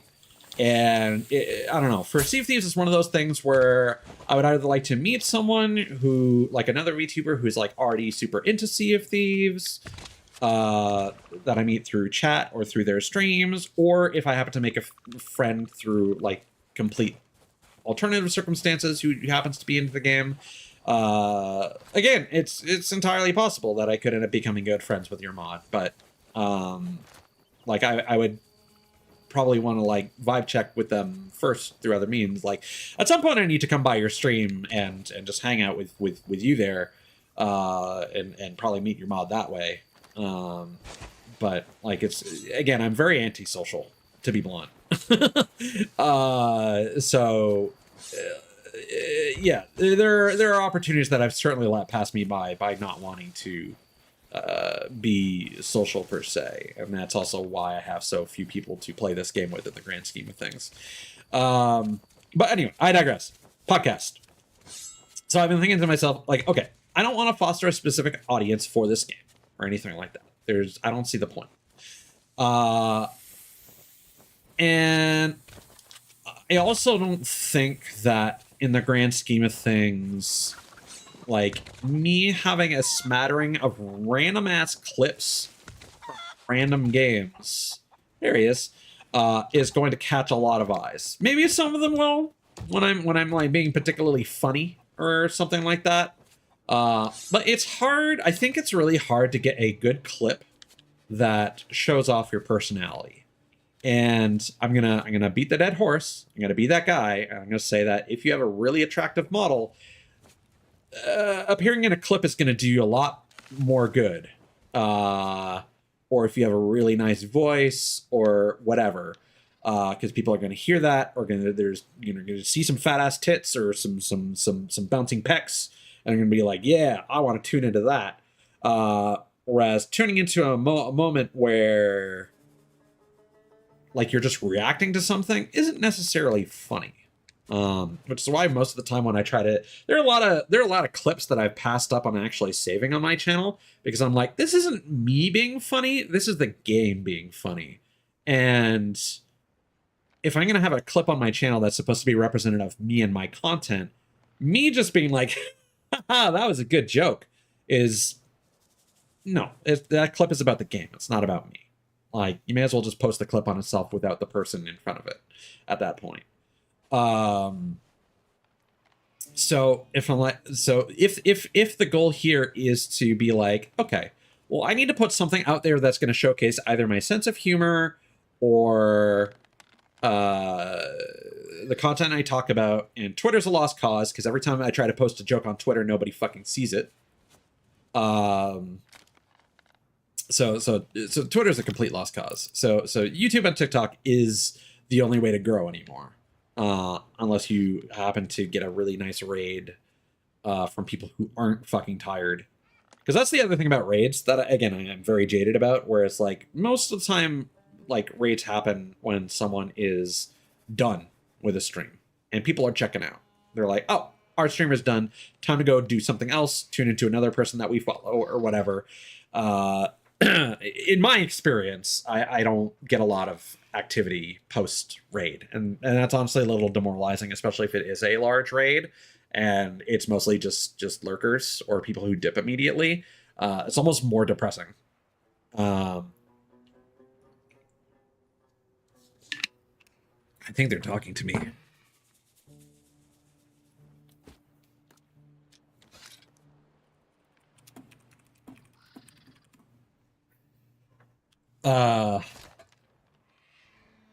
But anyway, if I were to make quote unquote original content for YouTube or TikTok, I think the strategy for me and my personal take is that's fun. You don't often get to see that form right in front of you. Excuse me. I'm podcasting here.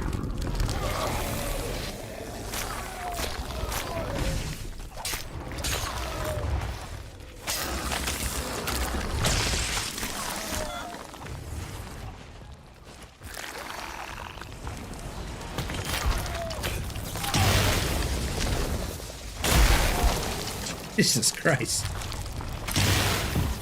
Oh god. Alright.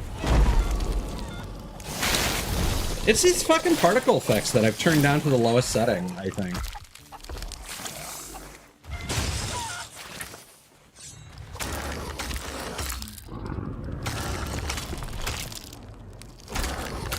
Can you die already?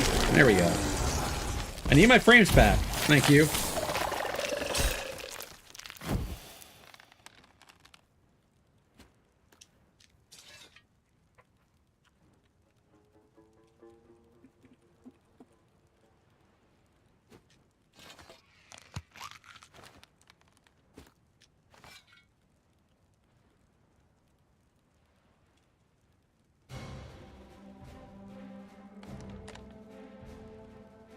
Oh my god, and now a skeleton ship is attacking.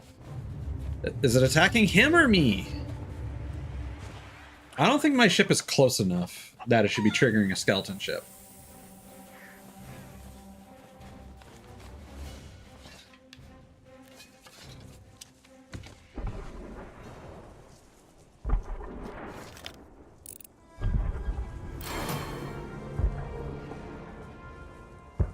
Okay, so that's Buddy's second crewmate. He sailed away. And for some reason, he was just chilling on my boat, being a weirdo. Anyway. So yeah, what I think might work for me is maybe doing like a daily or weekly, because that's something that would be like, because when it comes to like planning goals, the big thing is like, you know, plan something reasonable, plan something bite-sized is not the word, but something actionable, you know?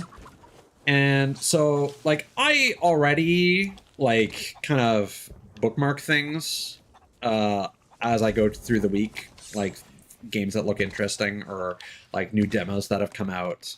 And I can maybe take like a story from each day, or stories that are particularly interesting, or, you know, something from Reddit, something from you know, Silicon Era, something from Gamatsu or whatever, or even like grab a little bit of like trailer footage of something that just had a new trailer, and then just like slap myself in front of that and be like, oh hey, check this thing out, blah blah blah, I'm gonna talk about this thing for a minute. I don't know if shorts content is still like expected to be like a minute and a half, or if they're going longer nowadays. Maybe it should be a daily thing. I don't know. But like I could do that as like a thing I do on weekends, where I'm like, here's a weekly recap for like various gaming news, and that way I can talk about the things that interest me specifically and the things that I want to talk about. So if someone is interested in the things that I end up talking about, they get a vibe for how I interface with games, how I talk about games, how I appreciate games, and the kinds of games that I'm into and will likely stream at some point. So they'll get a feel for like who I am and what I'm into and my manner of talking about things. So that would both be reflective of my personality while also being potentially helpful for people that don't pay attention to gaming news on a regular basis. But I also kind of feel like I need some sort of like catchy name. Like I had this idea a while ago of showcasing other VTubers that I thought whose designs were cool.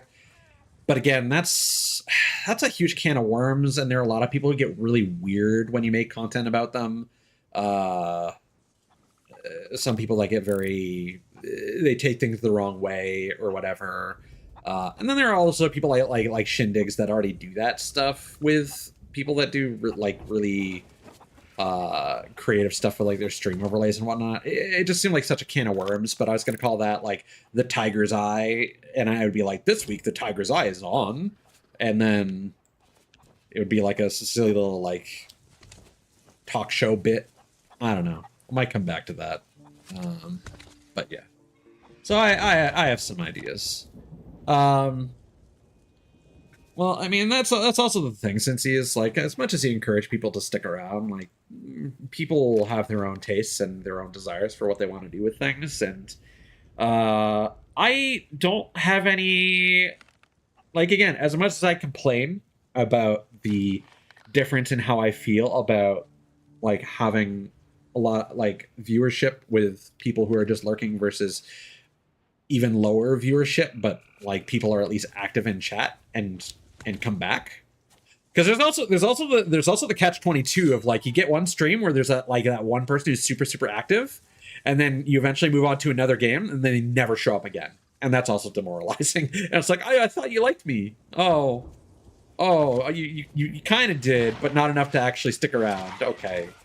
Oh god.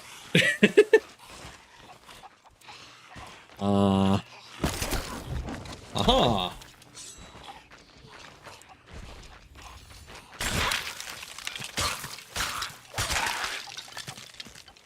Let's maybe deal with Duke so we can move on.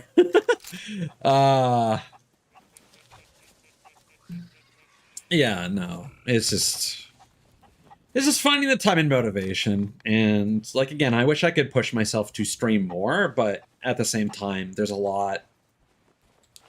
It's a combination of like, do I want to play this game right now? Sit in front of this bright light and, you know, and not just play this thing casually versus.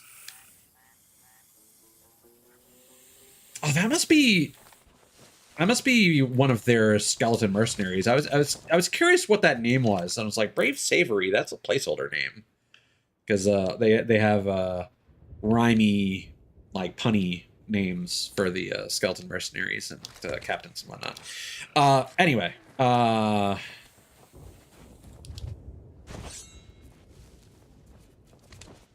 but yeah, I get too much in my own head, and that causes me to want to stream less. And honestly, like Resident Evil Requiem, I want to finish it, but like every time I feel like I come back to it, it's like I feel obligated to play like a decent chunk of it. And I'm like, well, what if I only just want to play a little bit, or what if I don't vibe with it, or blah blah blah blah. So it's like I just don't end up like getting back into it because I've just made it this whole thing. Also, man, I love that that sunset and how just appreciate that for a second. And how it's dipping behind the clouds there, how the shadows are stretching out from that island. Again, this is on like medium settings now, and it still looks this gorgeous.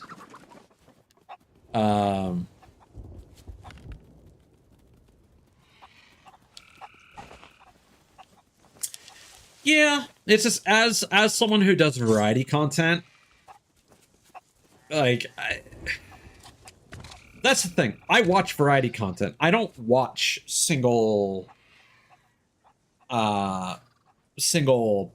purpose streamers in most cases, unless they have gimmicks that really present their content in an interesting way. Well done, smuggler. While this weekender is in swing, the Renner is up to her old tricks. She's restocked her bilge-rat shop. So, I thought I'd go one better and set up the Smuggler's Market. So yeah, Duke unfortunately does not have particularly interesting loot right now, which kind of makes the 4,000 doubloon cap kind of suck. Like I nabbed this because again, curses are one of the more interesting things. But none of this other stuff really grabs my attention. Aha! You found me. Uh, Done, smuggler. You have done us proud, my friend. Rest a while, and prepare for what perilous adventures come next. okay, so we can replay that dialogue. Cool. Like, Wellen is kind of the only person that I follow that just does Rust content. And the reason I follow his content is because his edits and his storytelling and narration is so good that you can appreciate the game even without playing Rust. But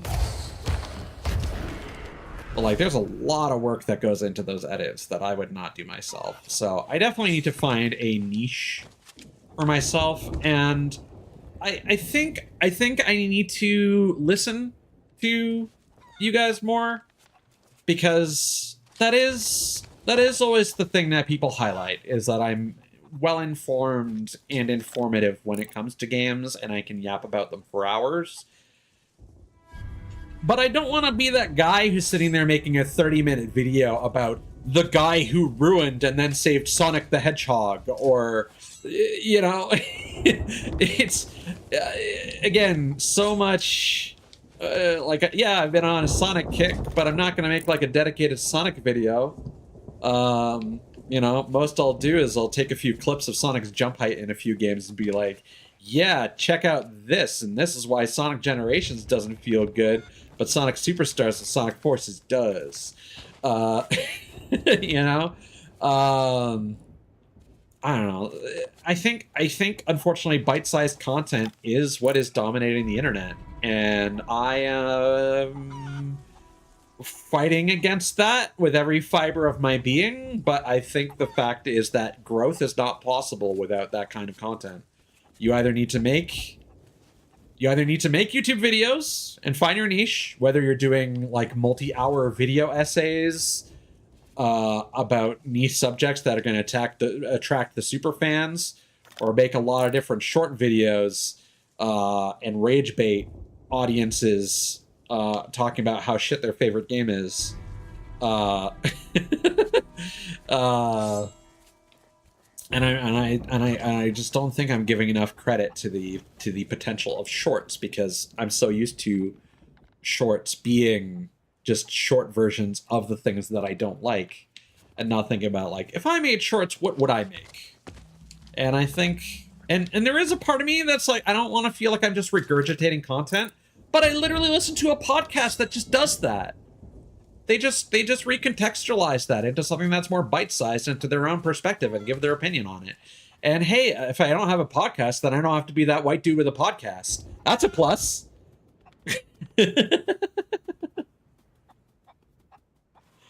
But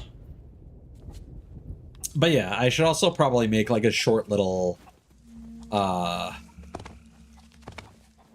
don't know, I should find like a nice little tune or something that I can do, like maybe a 5-second little thing where it's like, here's my YouTube channel, here's my Twitch, and just like shove that at the end of one of these little segments. And yeah, I don't know. I'll work on that. That's an idea. That's an idea. And it's definitely not outside of the realm of the content I wanted to create. It's just, it's still frustrating to me that you have to make content tangential to what you actually want to do to succeed, you know? Like, if like, I just wish Twitch was a better platform that could help you discover people. Aha! You found me.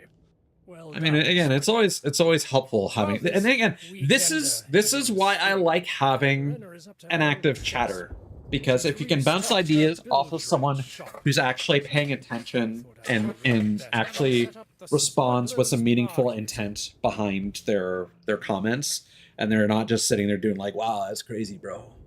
Wow, that's cool. Wow, that's crazy, bro.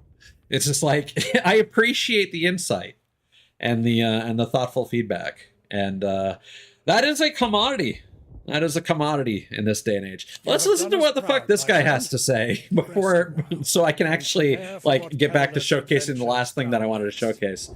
Yeah, so I gave you some tablets. I gave you some keys, which was actually a huge waste of money. Because you don't get to open up the Sanctuary of the Banished if you give these guys the keys. So it's actually really stupid to do that. But hey, I did that. So can you remind me what we discovered? Of course, you've earned that at least. You have fought the Eternal Guard to bring us the forbidden knowledge of the Banished Ancients. Ix was able to discover half the mystery. Bell exposed the other half, but only you could put the two together. The unreasonable treatment that those once noble warriors and good-natured people alike suffered under a so-called benign ancient civilization is unforgivable. The Eternal Guard were warriors who gave up their very souls to serve their rulers. But it seems those sympathetic to them and their power to tap the mysteries of the seas went too far. Their power to wield magic became too strong. They paid the ultimate price. Banished. But why? They were simply rivals who challenged the established order. Nothing else. Not villains. Just people with differing perspectives and ideas. Not allowed to think for themselves. Not permitted to spread their philosophy to others. Want to know the ultimate insult? Their stories, their precious tales, who they were and what they accomplished that was once writ magnificently upon the night sky and constellations, snuffed out and banished from our eyes. And now, within the walls of Flameheart's fortified ashen garrisons, you have uncovered a great secret that was long hidden by the ancients. Ah, what they did to their own people. If you were ever in doubt, the war for the future of these seas is being waged, and, as is so often the case, truly defining the future requires us to understand and harness the past. The way forward, our way, is about standing against the tyranny of a king and a lord. The banished ancients and what was done unto them will be avenged by our brethren. One day, we'll move past all of this. And I know just the thing that will cut to the core of Flameheart and Ramsay. None of us is bound by rules or the whims of one old man's heart, whichever one it is. The time is fast approaching when we will bring the status quo of the Sea of Thieves to its knees. Only then can we rebuild it from the new waters left in the wake of that change. All right. Ramsay, by the way, is the pirate lord, and Ix refers to Starbright Ix, which is the my God, I need to get away from you guys. The Smugglers League representative at Cannon. No, not Cannon Cove.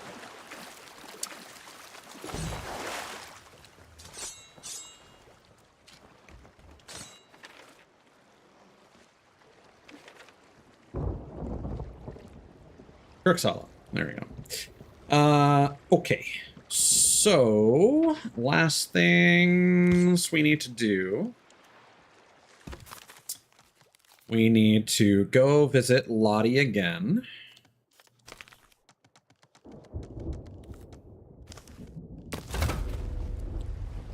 And then we'll do one of those smuggler crate. Did you draw my anchor, asshole?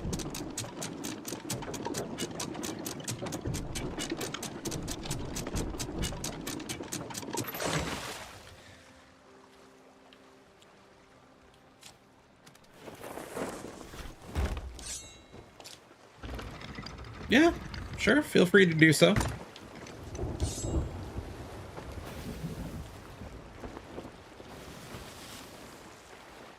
Okay.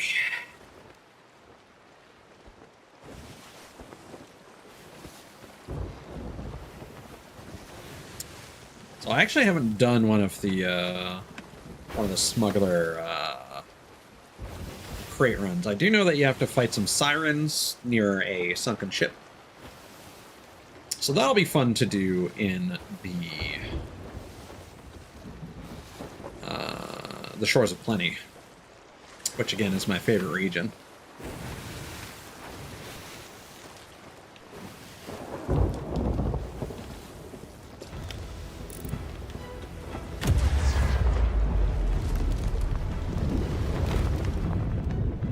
know what happened with that quest item that we found back at the Ashen Garrison. Might have gotten deleted once I quit and re-entered, but it might have also just gotten deleted as soon as I put it away. We technically don't need it.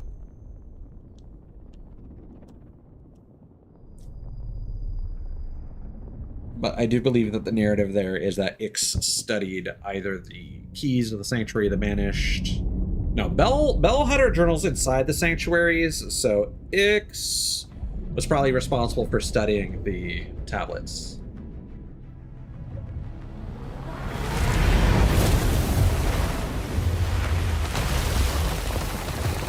And we're stuck on a black screen. Okay, we're good. Sometimes the game doesn't recover from the black screen, unfortunately. Yeah, I know, Cincy, and I appreciate it, but I'm also I'm also partially resistant to praise and positive affirmations, because I am very much someone that is, I kind of need to convince myself more than anything, you know? Alright, last known whereabouts of a smuggler's vessel. Turn its secret shipment crate to earn a rare cosmetic in doubloons. Let's see how this works. Okay. Smuggler's wreck of the Windrunner, last spotted at H2, stashed within the captain's cabin. So H2 is quite northeast. Let's also, we still haven't gotten our fireworks show from the island itself. So let's see if we can plan around that. If you're looking, I can tell you what to look for on the horizon. Plunder is far south. Okay. So I don't know how it cycles through things. Oh, we can also check out that emote that I grabbed. The power cord. Vanity. Emotes.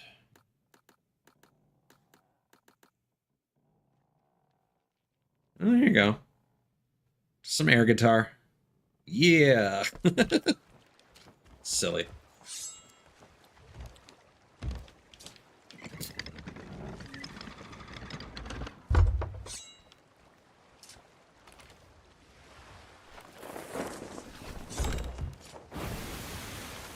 Man, there's also just kind of a frustration where, because of how my aesthetic has changed over time as well, and like with the money that I spent on like my original model and stuff like that, and you know, with the last year or two, and just how fucking broke I am right now, it's again this feeling of having to kind of restart things. Like I've made do. Like I've got this nice little this background from Booth, and I've got the other one, like the tavern background, and you know, I've been able to make some stuff happen with well, the chat actually came with the tavern background, and I just kind of retrofit it a bit and made it transparent. Like I lower the opacity.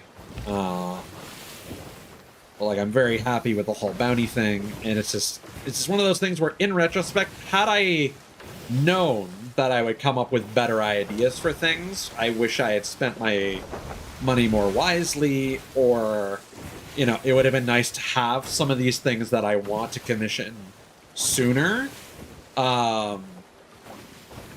Because time is also a fact of the matter. As I said, like I've literally had my 2.0 design sitting around since early in the year, and just have not had the either the artists I wanted to commission for various pieces have not had slots available, or when they did, I didn't have the money for it. And it's just been this whole back and forth thing where it's like, I want to have something nice to represent myself, but instead I'm having to kind of retrofit a lot of the old stuff, which I still love, don't get me wrong. There's a reason I keep coming back to this PNG specifically whenever I have to do, whenever I have to turn off VTube Studio. I still think that this is a incredible take on the Etrian Odyssey art style and really nails a lot of my modern trimmings, but still pirate adventure-y kind of aesthetic that I'm trying to go for, you know? Yeah, it is. Again, it just sucks to be doing this for 4 years and feel like so much of that time, like I feel like almost like 3/4 of that time has been unproductive, because that first year was really had me optimistic. I like everything was positive, everything was trending upwards. I was really happy with how things are going, and then I took that break in early 2023 and everything kind of went downhill through there. Had no motivation to really improve things until I ended up taking having to take a significant amount of time off work, and like that sucks for many reasons, but so H2, that should be over there.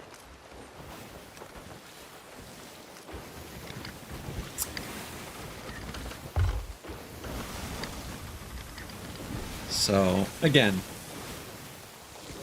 I also can't get in that trap of being like, oh, I always could have done this. No. I had to fail first before I could come up with these new ideas. But the struggle is coming back from that failure or recontextualizing that failure as not failure. But my brain sees it as failure. So that's not changing anytime soon.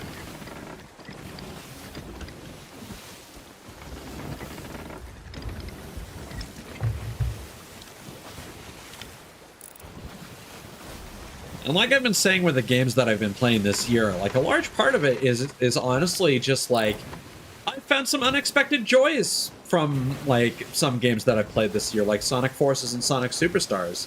Things that I did not expect would motivate me as much as they did, and I just marathon those games like start to finish. And then other games that I was actually looking forward to, like Demon Tides, and games that made a really good first impression, like Motor Slice, just really did the opposite. All right, everybody, what do we got here? We got some magic guns. Yeah, come at me, bros. Where you at?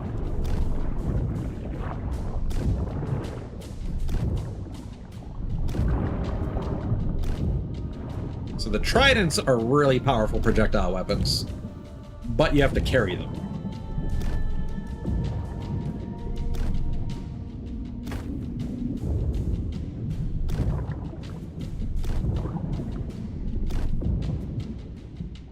And we also got some fruit crates.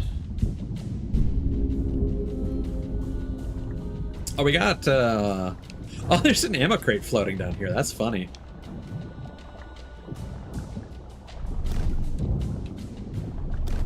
These things are a little hard to aim with. Again, game does not have a reticle.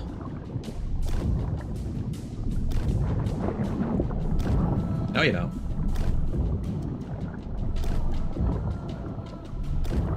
There we go. Let's get some fruit. We are also drowning. Let's fix that.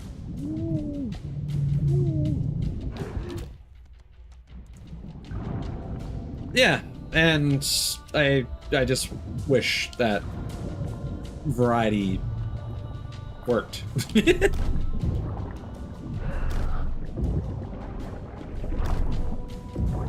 Because, like, again, that's my thing. If I'm watching a specific creator, I'm watching because I want to see and learn more about that person and what they're into, you know? And sure, someone is entitled to be into just one game, but at the same time, when I just see someone making videos just on one thing, part of me wonders, are you doing this because you really like this one thing, or are you doing this because it makes you money?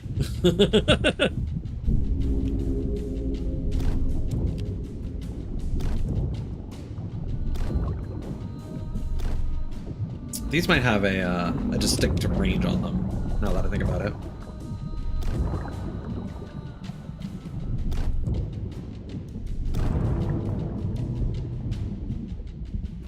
And, like, obviously the downside is that variety will not always align with what you want to watch. Like, again, you know, from, you know, Castle Super Beast, I subscribe to Wooly Versus channel. There are a bunch of his Let's Plays that I do not care to watch. But at the same time, he plays a lot of games that I'm kind of like, oh, I'm interested in this game. I just don't have the money, or I don't know if the game's actually good enough for me to justify spending on it. So I would love to watch someone else play through this game. And sometimes I'll even stop and buy it myself. But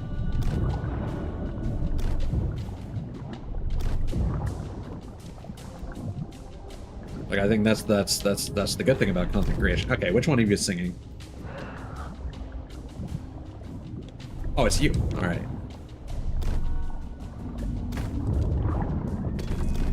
There we go. Cool. Open that up.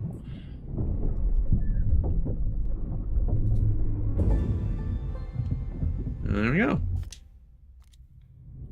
Secret shipment crate. I'm surprised that this location was so far off the map.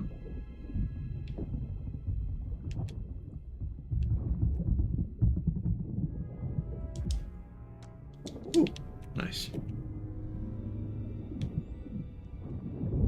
Can I get some cursed cannonballs? No. Now, normally I would grab a bunch of this stuff, but I just don't feel like it. I do want to wrap things up so I can get on to doing my my other doubloon crates. Laurel Fate and Rome. Hunter Spoils. What I will grab is this Horn of Fair Winds.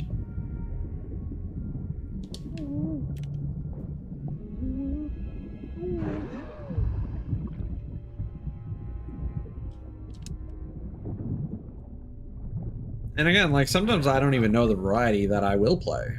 Because I didn't expect to go down the Sonic rabbit hole. Like, again,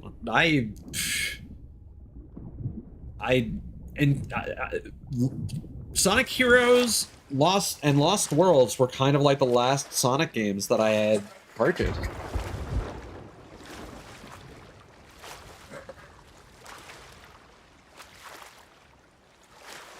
Well, technically Sonic Generations, but I didn't play that for reasons I've mentioned previously. What's that thing that floated up? Oh, probably a Siren Sapphire. Yeah.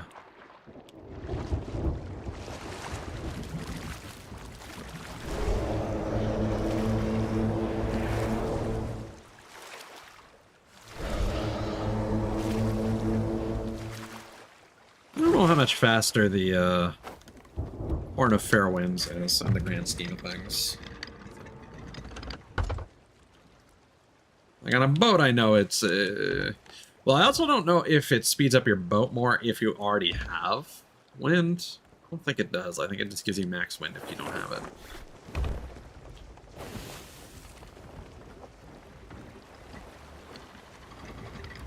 Yeah, it's just one of those things where I mean, you say something like that, and it's like, well, no wonder some people just like to stay playing, you know, one game forever. Like, there are plenty of channels out there that just play Dark Souls content, you know?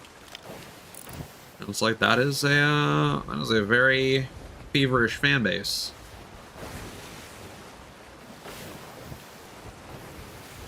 Pokemon as well. It's another big one.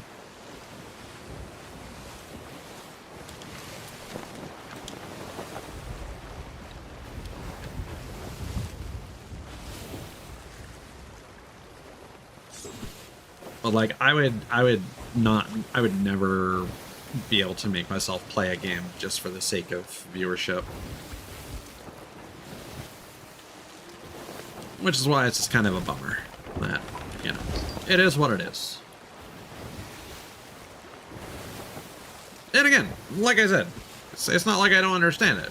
Like, I'll watch certain Let's Plays, and I'm not tune into others completely.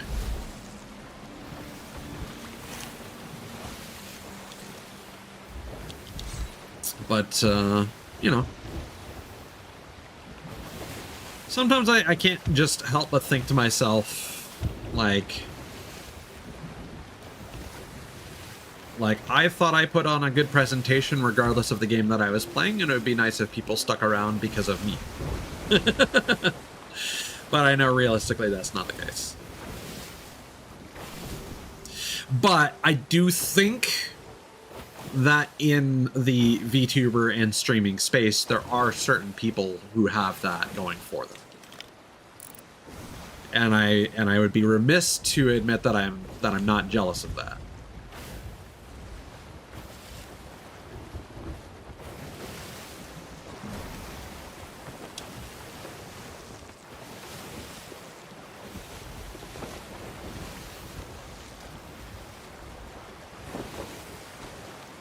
So see, I think I've already complimented you enough for this one stream.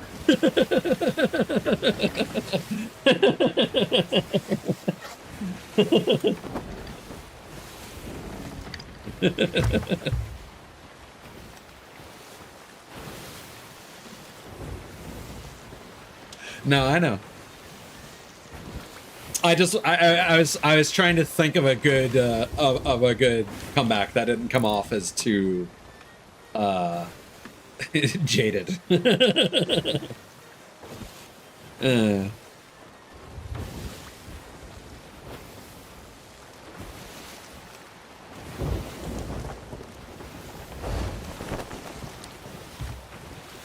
Let's see if I can jump on that island and figure out when the next I feel like we're gonna be chasing this goddamn fireworks show the entire night. I thought this was gonna be a short stream. I thought this was gonna be like maybe 3 hours. Now we're approaching 4. Granted, I was you know, troubleshooting maybe 30 minutes of that and rambling for another 30.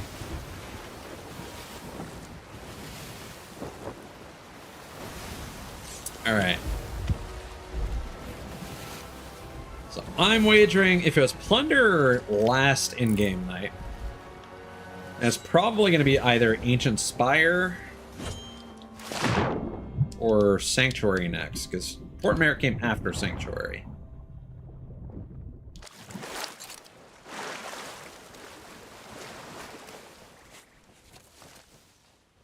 I think I've pointed this out before on stream, but one thing as well, if we want to talk about like some other goals, it would be nice. Like we've talked before that it'd be fun to like voice act a thing in a game or like appear in a game. This game has these like player immortalizations for like longtime community members and stuff like that. It would be also cool to be recognized in a game in that manner. Oh my God, it's shitting the bed even in here. Okay, is Ancient Spire. All right. Yeah, I don't know what to do with this game, man.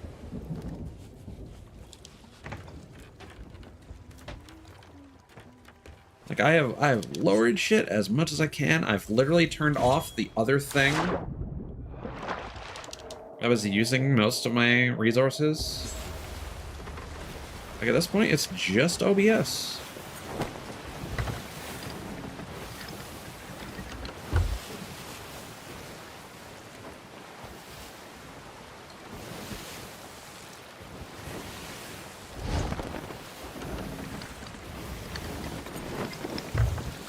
What do I even have my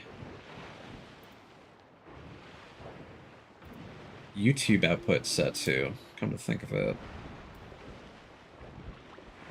Ah.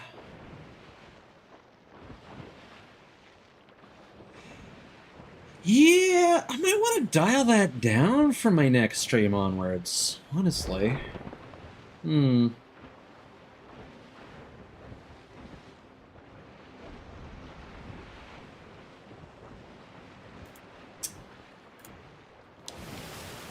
Because then I can at least, if I do end up streaming Dark Cloud with Mod tomorrow, might not, you might have plans. I can at least compare that.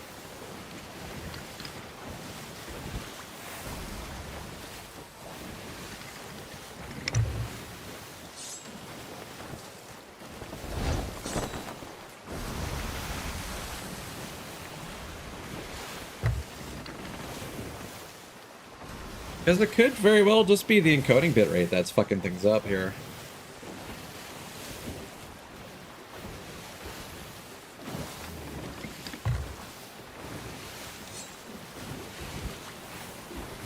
What I might do before ending a stream is I might end the recording early and just see what that does to the GPU.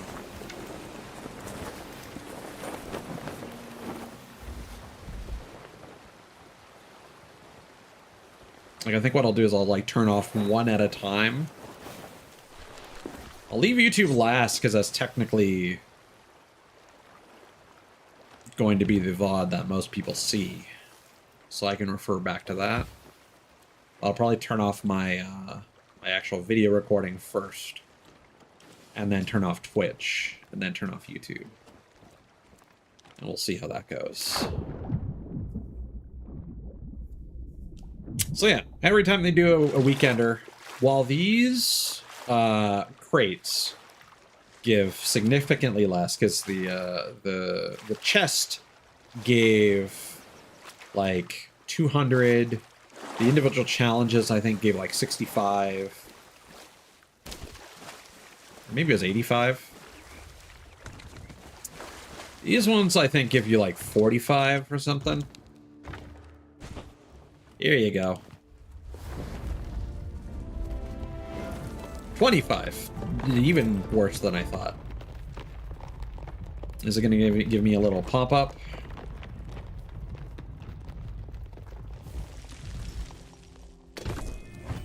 Startled pufferfish hat. Welcome, welcome! I am known as Low Tide Lottie. Used to be in banking, but I skimmed off the top. Now I'm a contrabandist. But shh! The Smugglers League like to keep it on the down low. Speaking of keeping it on the down low, have you heard from Duke? Last I heard, he's moving about the place, so he's difficult to pin down. But don't worry about Dukey boy for now. You have caught the attention of the big cheese. They're impressed and reckon it's time for you to see the organ grinders, not the monkey. You'll have to find them, though. Do you fucking mind?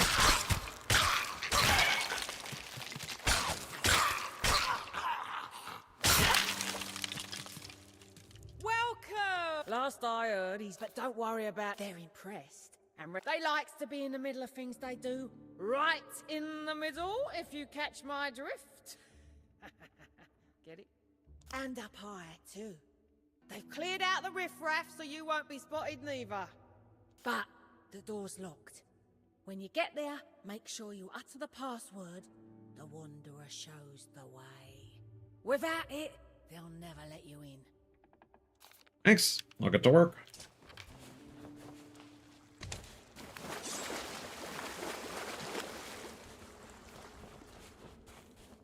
So I have one more cutscene to view. We'll see if we can catch that fireworks show. And then maybe we'll go visit Starbright Ix. Because I think she's got my favorite NPC design. Yeah, here we go. We are against the wind.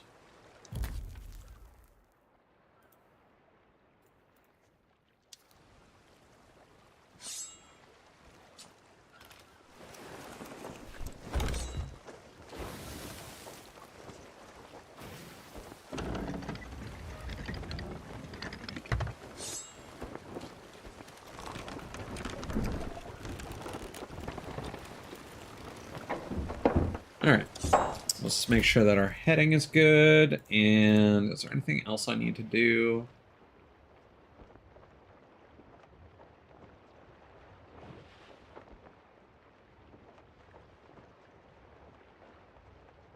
No. We should just have to know the password.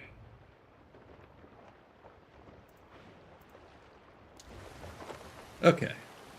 Let's make sure we're not going to crash into anything. Okay, we need to go straight east. Oh. I need to do this again.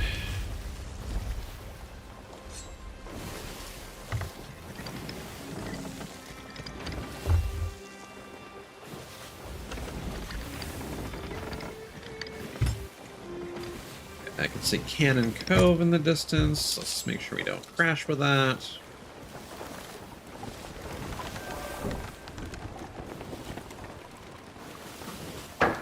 Alright, and then we do this.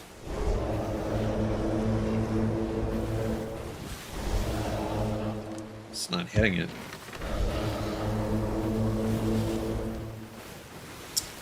Weird.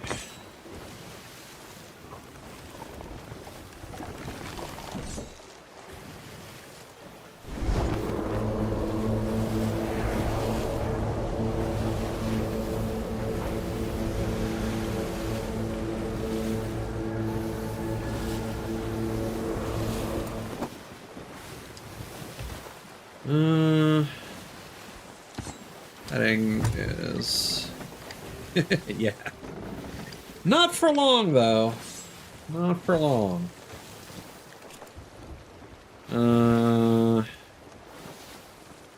We got 9 in-game hours.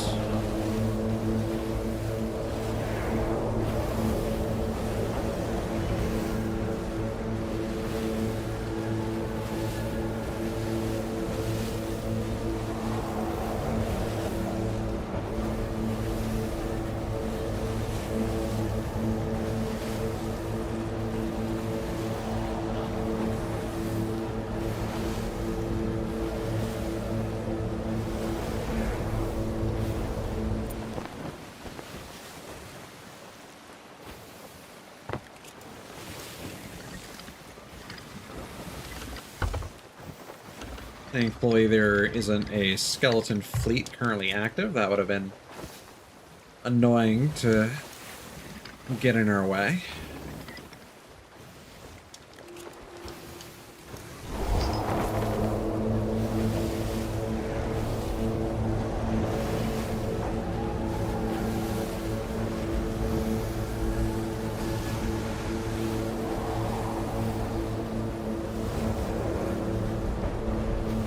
And it's basically depleted.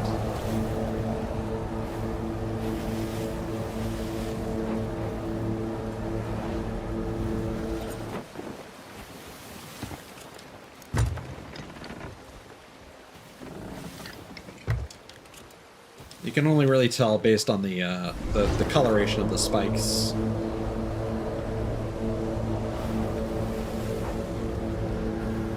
They lose their glow as you use it.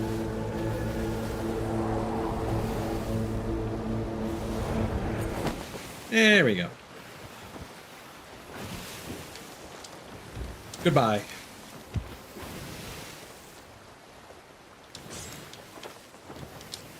And then we'll move this so that we're not accumulating any drag. So, when they refer to the center, they are very specifically talking about the Sea Dogs Tavern. You know what I should have done? I probably should have dove to Suds's sea post. Oh well.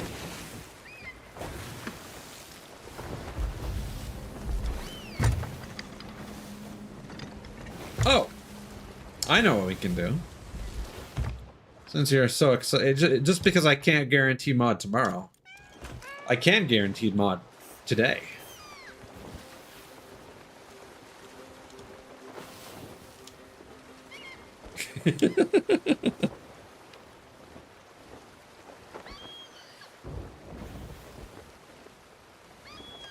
And if Maud does end up having plans tomorrow.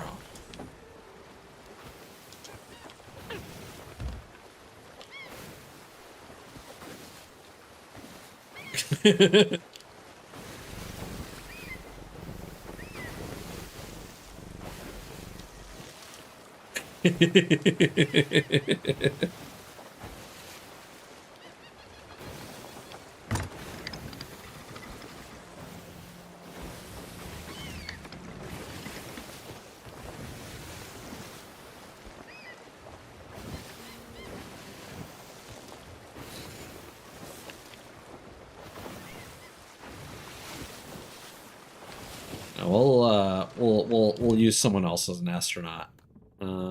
Foxy, for example.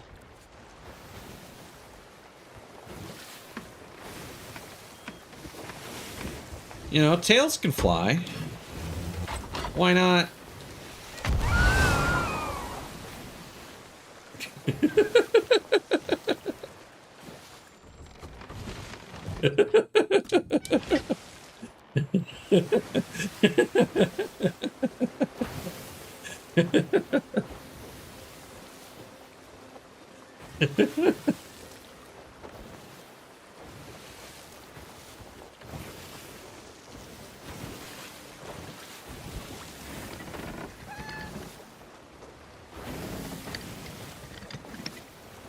Oh, Maud wants to play.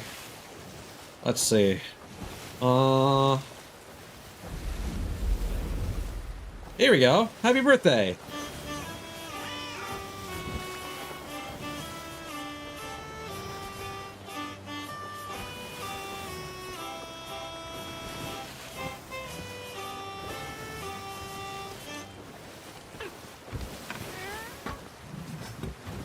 Time to light the candle.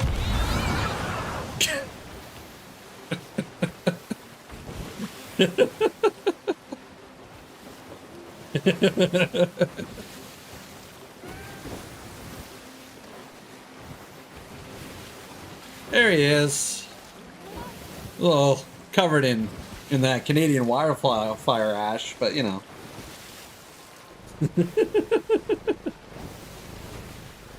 There you go, all clean.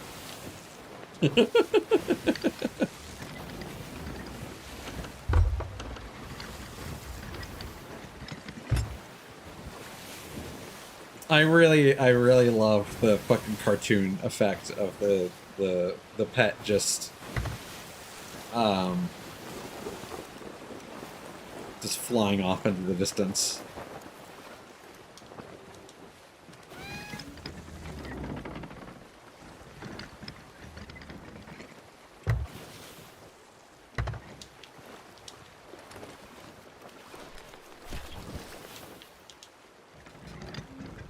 Alright, Maud. It's time to come meet the evil lady.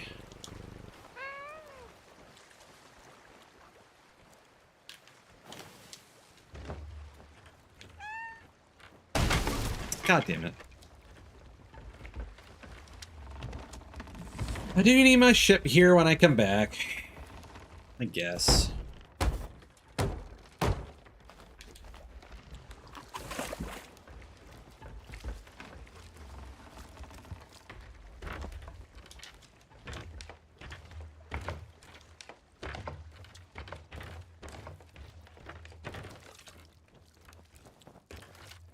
Oh, Maud's not coming.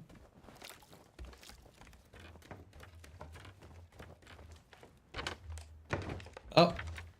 And inside the Sea Dog's Tavern, there's a whole bunch of props, so it's shitting itself. Oh, this is a fine way to end stream.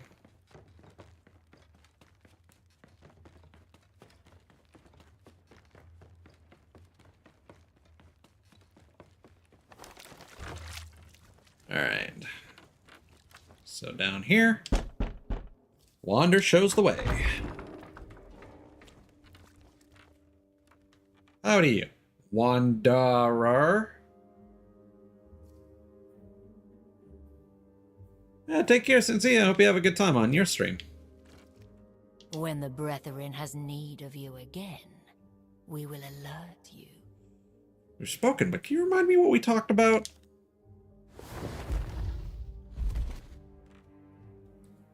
My belief that there was more to the world is what led me to these seas.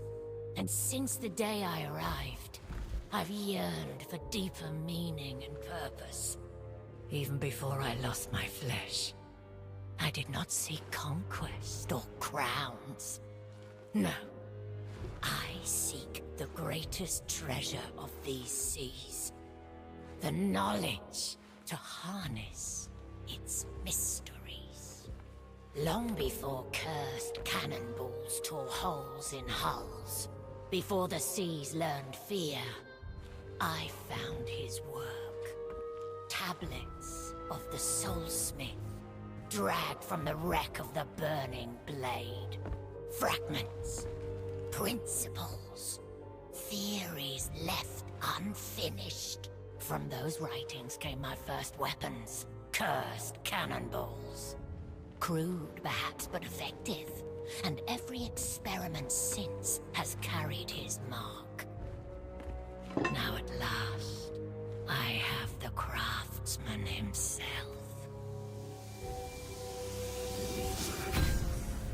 So, my apprentice returns with chains in her hands. You wear my title well, Curse Forger. You mastered what I began. Don't mistake apprenticeship for control. Tell them what you told me, or I will remind you how easily a blessing may be twisted. Very well, since you insist on witnesses. By your terms, I was once the warsmith of the Widow. Flesh-bound, as you once were. I served my enchanting queen, and forged victory in ways her enemies could never comprehend. That is a spider and not a I crab, needed by the way. warriors who would not falter. I stole binding rights older than myself or my queen. But bone would not answer me. So I bound souls to armor instead. Stone and metal remember obedience better than flesh and bone. And in doing so, you created a pale imitation. One cursed to persist, and ultimately to be incarcerated, entombed. Your work endures because it cannot dissipate. My curses endure because they are designed that way. It was not weapons that defeated us. It was the scarlet storm that encircles these seas, and the red mists that shroud it from prying eyes. The Devil's Shroud. Called down on us on the Panther's command by the Sunstone Fox. And only my people's best navigators, the prescient Glimmerfish, knew how to pass through it. But none of them had joined our cause. So we had no escape. The Wayfinders they created to guard the knowledge were no brute tools. The charts were bound to skill. When the shroud closed in, we were, all of us, trapped. The Widow, the Eternal Guard, myself. The relic you uncovered is the last of those Wayfinders. Without it, we remain banished. With it, the seas may open again. Enough! What you want is immaterial. It is what we will do with this knowledge that matters. You see now. Not a plea for freedom. A lesson.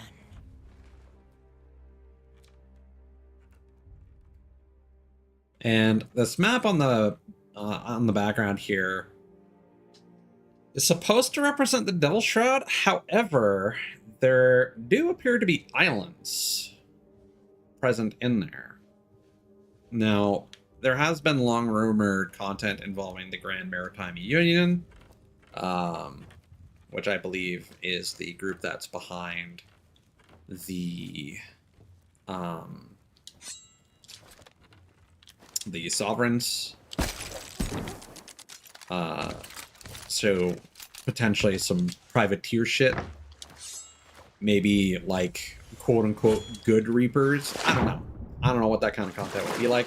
However, that stuff has been shelved, and again, we're not going to be getting significant updates for like 6 months, and for the longest time they've said that adding new land is probably not possible because they keep supporting the Xbox One.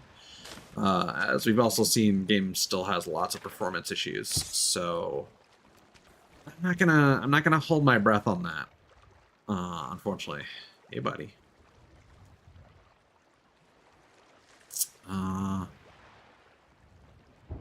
a very cute sleeping pose. So I'm just gonna go over and talk with Ix. I think we want the cursed rogue.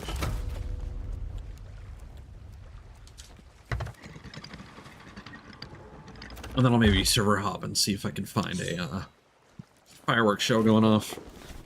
And then we'll end.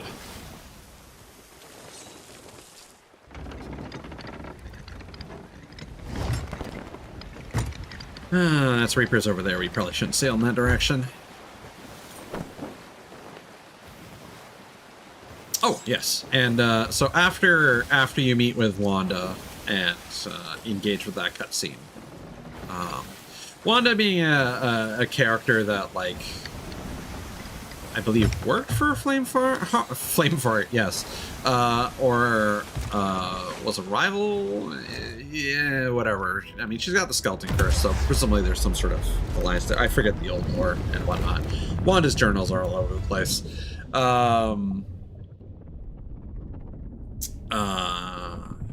But yeah, she's now like the head of the Dark Brethren, and they're doing their thing behind the scenes. So you get, oh my god, I can't do it fast enough.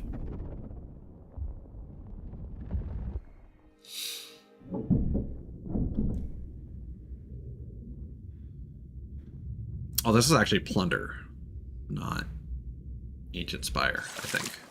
Oh well.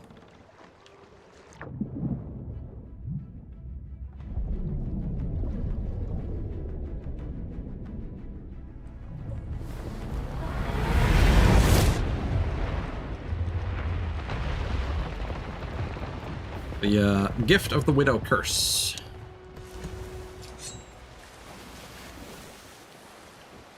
So not only does it give you purple eyes,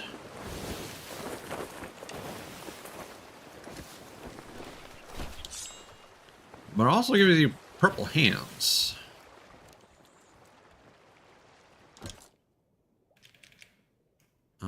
In fact, if we take off the jacket,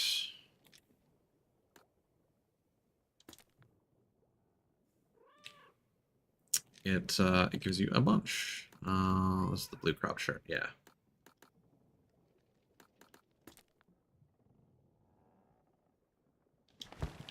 I don't know how it shows up on the back. There you go.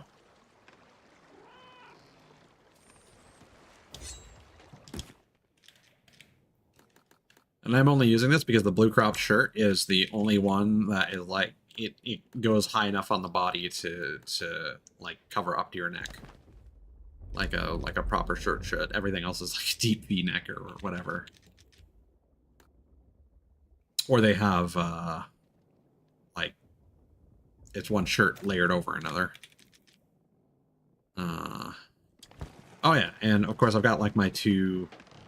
I've got the Order of Souls rings on that have the little glowing beads, which are reminiscent of the blue gemstones on my 2.0 design. So that's why I've gone for that. Nothing interesting going on with the like. One of the things that they did mention in their recent like interview,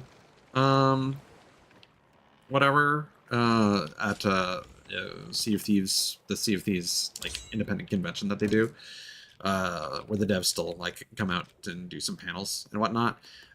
They did mention that they were apparently going to be making a obsidian. Are these on a close?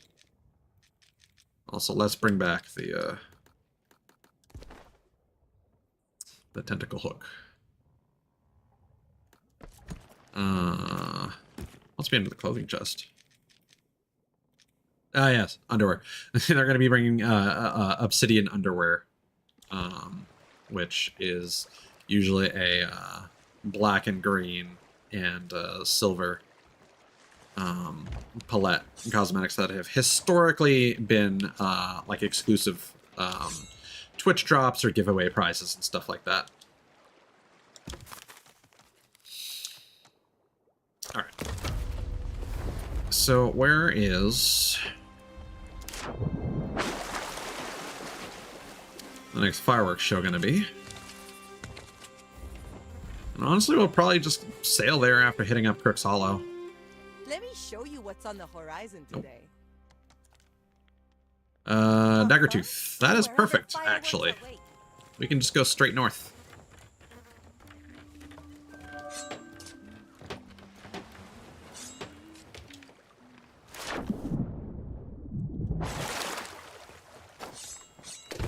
I want to say that, like, each in-game hour is, like, 60 seconds or something like that.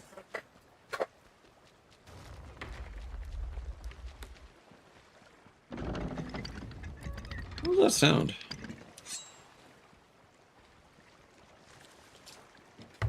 I don't think the pets swim. Was that Mod walking around in the water? Down here?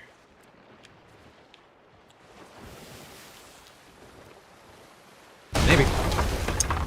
Jesus Christ.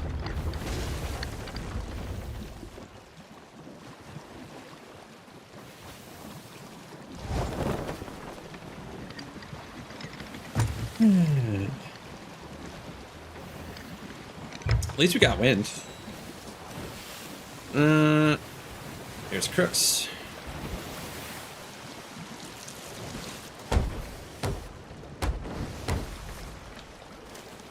That was weird.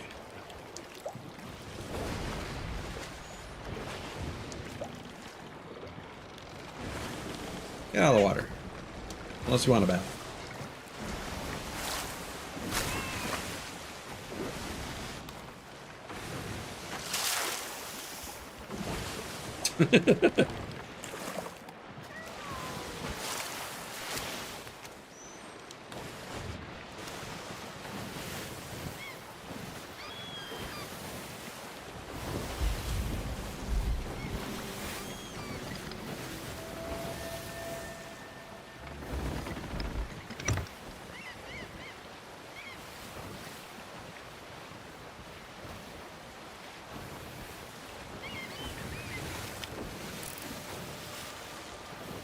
Yeah, I think we can just sail right on past here.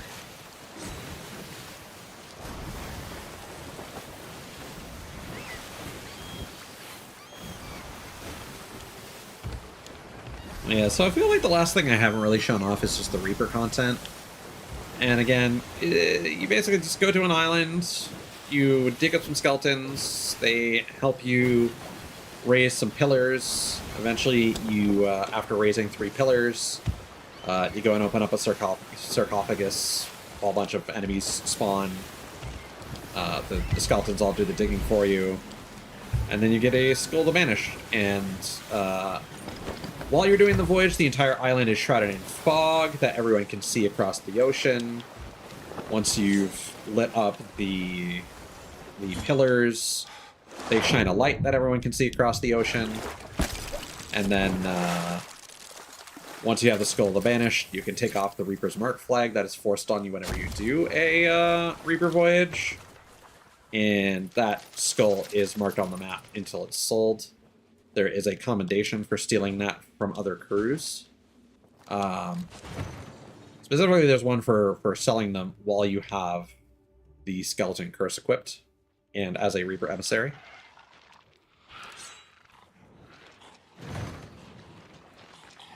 Wow, you guys are lucky. And that's one of the ones that I'm still looking for. And I've stolen a couple.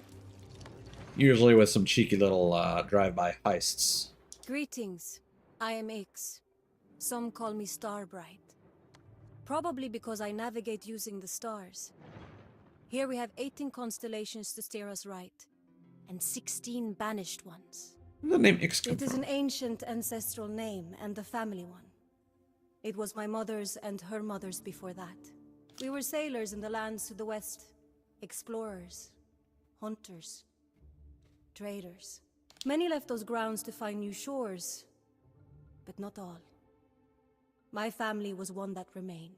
Now I have joined my ancestors in the Sea of Thieves, seeking to understand their history and their deeper mysteries. You think the stars here, Starbright? They are beautiful. So different. I'm trying to understand their meanings, but I've seen many different patterns. Snake, boar, kraken. 18 of them. I've also heard of old temples that show other dark constellations. Spider, panther, fox. I must visit them and see these spectacles for myself, for these beasts have meaning where I come from. We are interested in high-value cargo and contraband, and I am especially interested in artifacts that belong to the time of my ancestors. You can aid us in this endeavor by returning items that once belonged to the banished ancients to the League. We will reward you. So I met with Duke. What now? He is as wily as Waylin, that one. Mr. Duke has employed us to help with the deciphering of the ancient artifacts I mentioned. Waylin being at Plunder Valley. The paintings we took for him from Royal Crest Fortress revealed new information to him. That was a limited time heist. And now you can find him using that information to track down new knowledge and items in the Devil's Roar. Seek him out for further smuggler's tasks. Alright. Away we go. Whoop. Bye.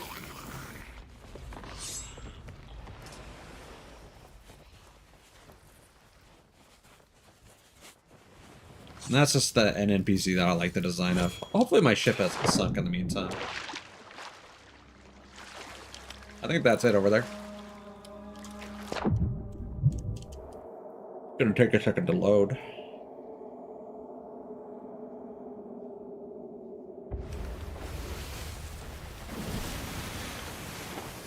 Yeah, alright. Where are we at? It was, Daggertooth. So we need to go northwest now.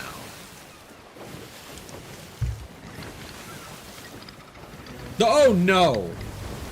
Oh, this is terrible. Alright. Well, the fastest way to lose a Meg is to go by an island.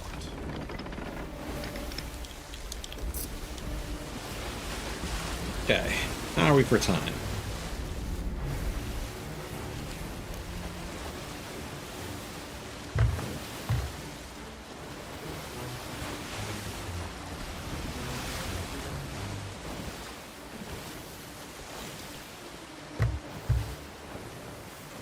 The ancient megalodons are interesting. They are one of the more challenging pieces of content in the game. Unfortunately, like that old green text meme, is the difficulty mechanics or numbers? It's mostly numbers.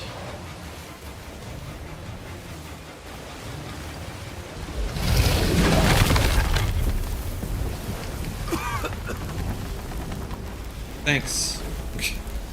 He bit me with lag. Yeah, you fuck off.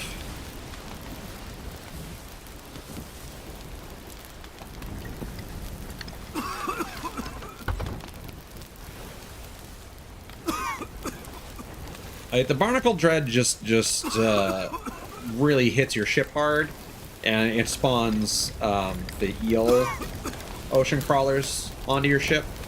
But aside from that, it's not super challenging. It just has a lot of armor. And the armor doesn't actually count as damaging it. But it opens up weak points. Once you have. Yeah, I'm trying to fix it. Is my ship burning or is my PC burning? Make up your mind, OBS.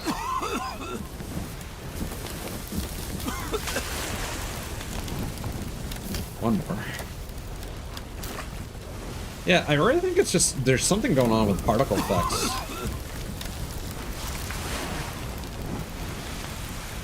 Because once these fires get put out, we'll probably be fine. Oh my god, you do not want the back of a sloop to be on fire. Those zones have the most potential for damaging your ship. There we go.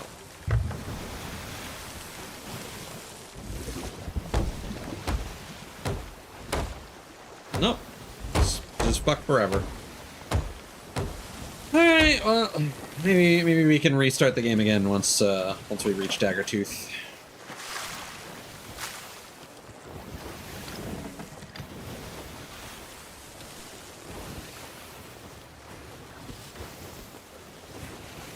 Or maybe it's because we're still close enough to the feared red maw. Minus particles we're still causing issues. I don't know.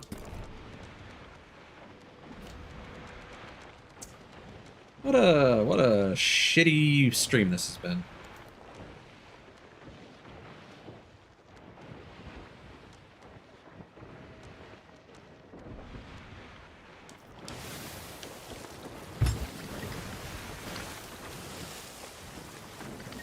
That...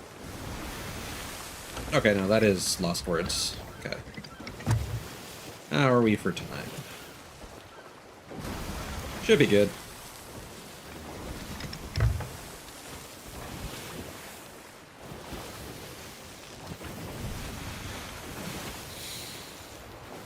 I think the thing that's the most fucked up is like how predictable these performance issues have been.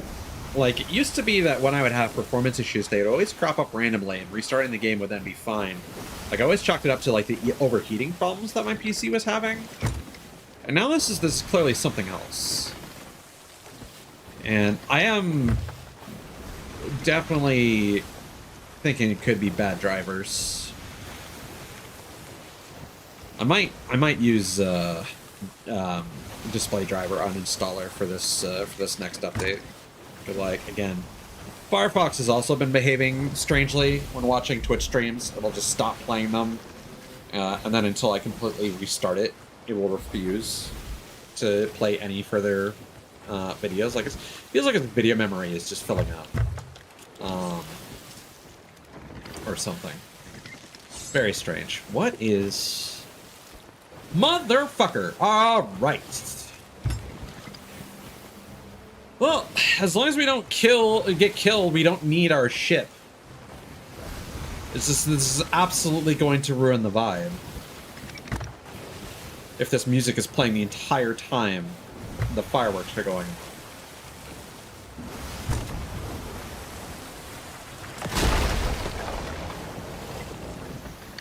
Hate skeleton galleons.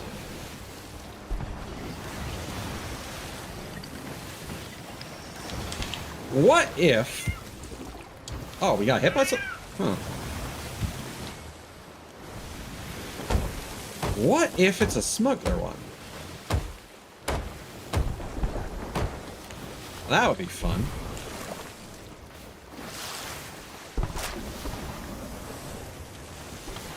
Oh, it's doing its cheating bullshit where it just turns on its fucking hyperspeed. This is why I hate fighting skeleton ships, because they do this cheat shit, and it's really annoying.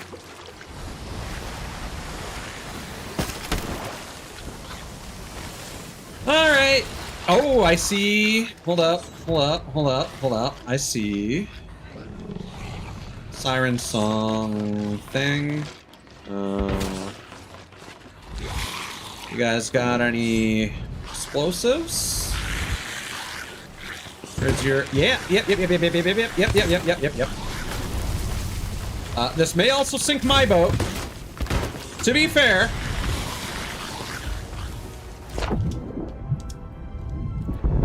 Well, okay. They're not going to survive that. I just need to hope I can get back to my boat in time. Because I probably did some splash damage.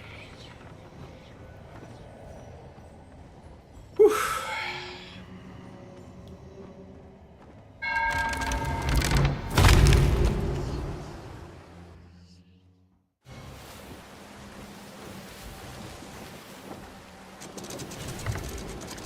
Yeah. Serves you right.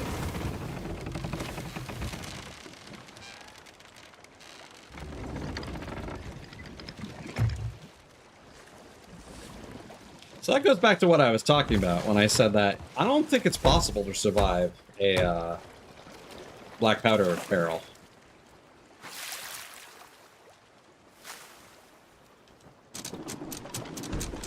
Like, even on a galleon, it's gonna kill everyone on board, and it's gonna open up like every single hole. So I think that the ship just sinks before you're even. Hey, let's go.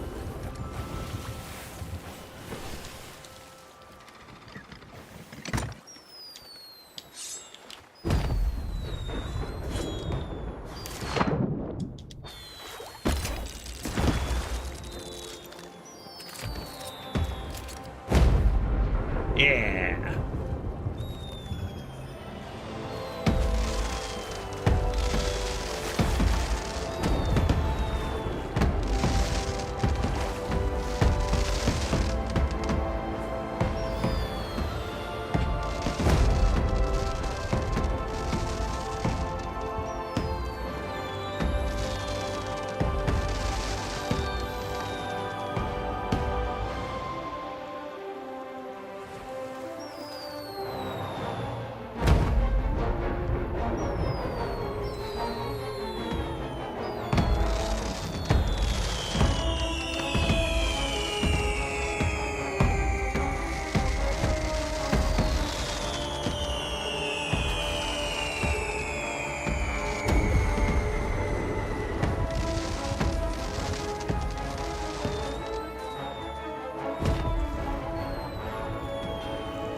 So there you go.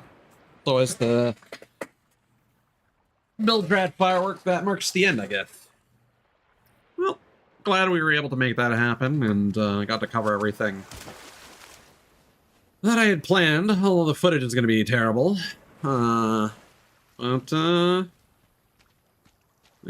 maybe I'll update things, do a clean driver install, and I don't know. Maybe I'll do a test stream of something else. Maybe when next week's update comes out and they add some the rumored merchant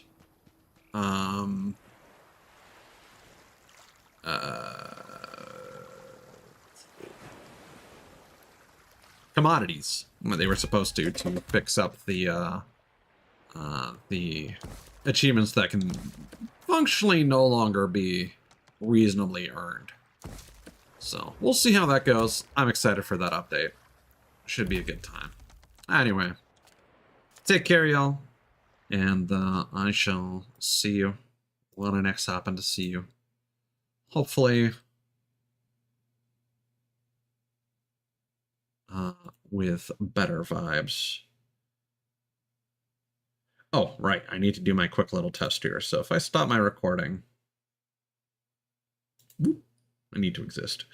So if I stop my recording first,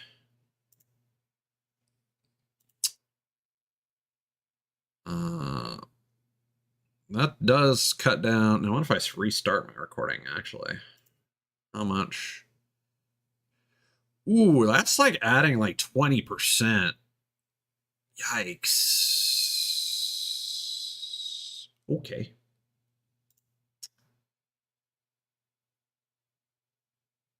Yeah, okay.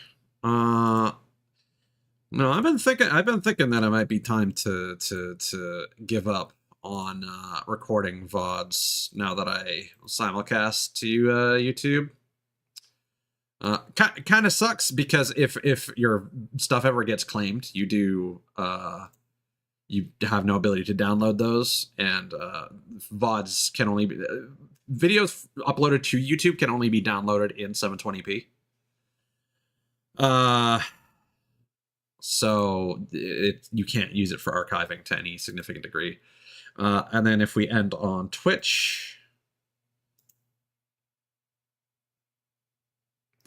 that's another 20. That's another like 15-20%.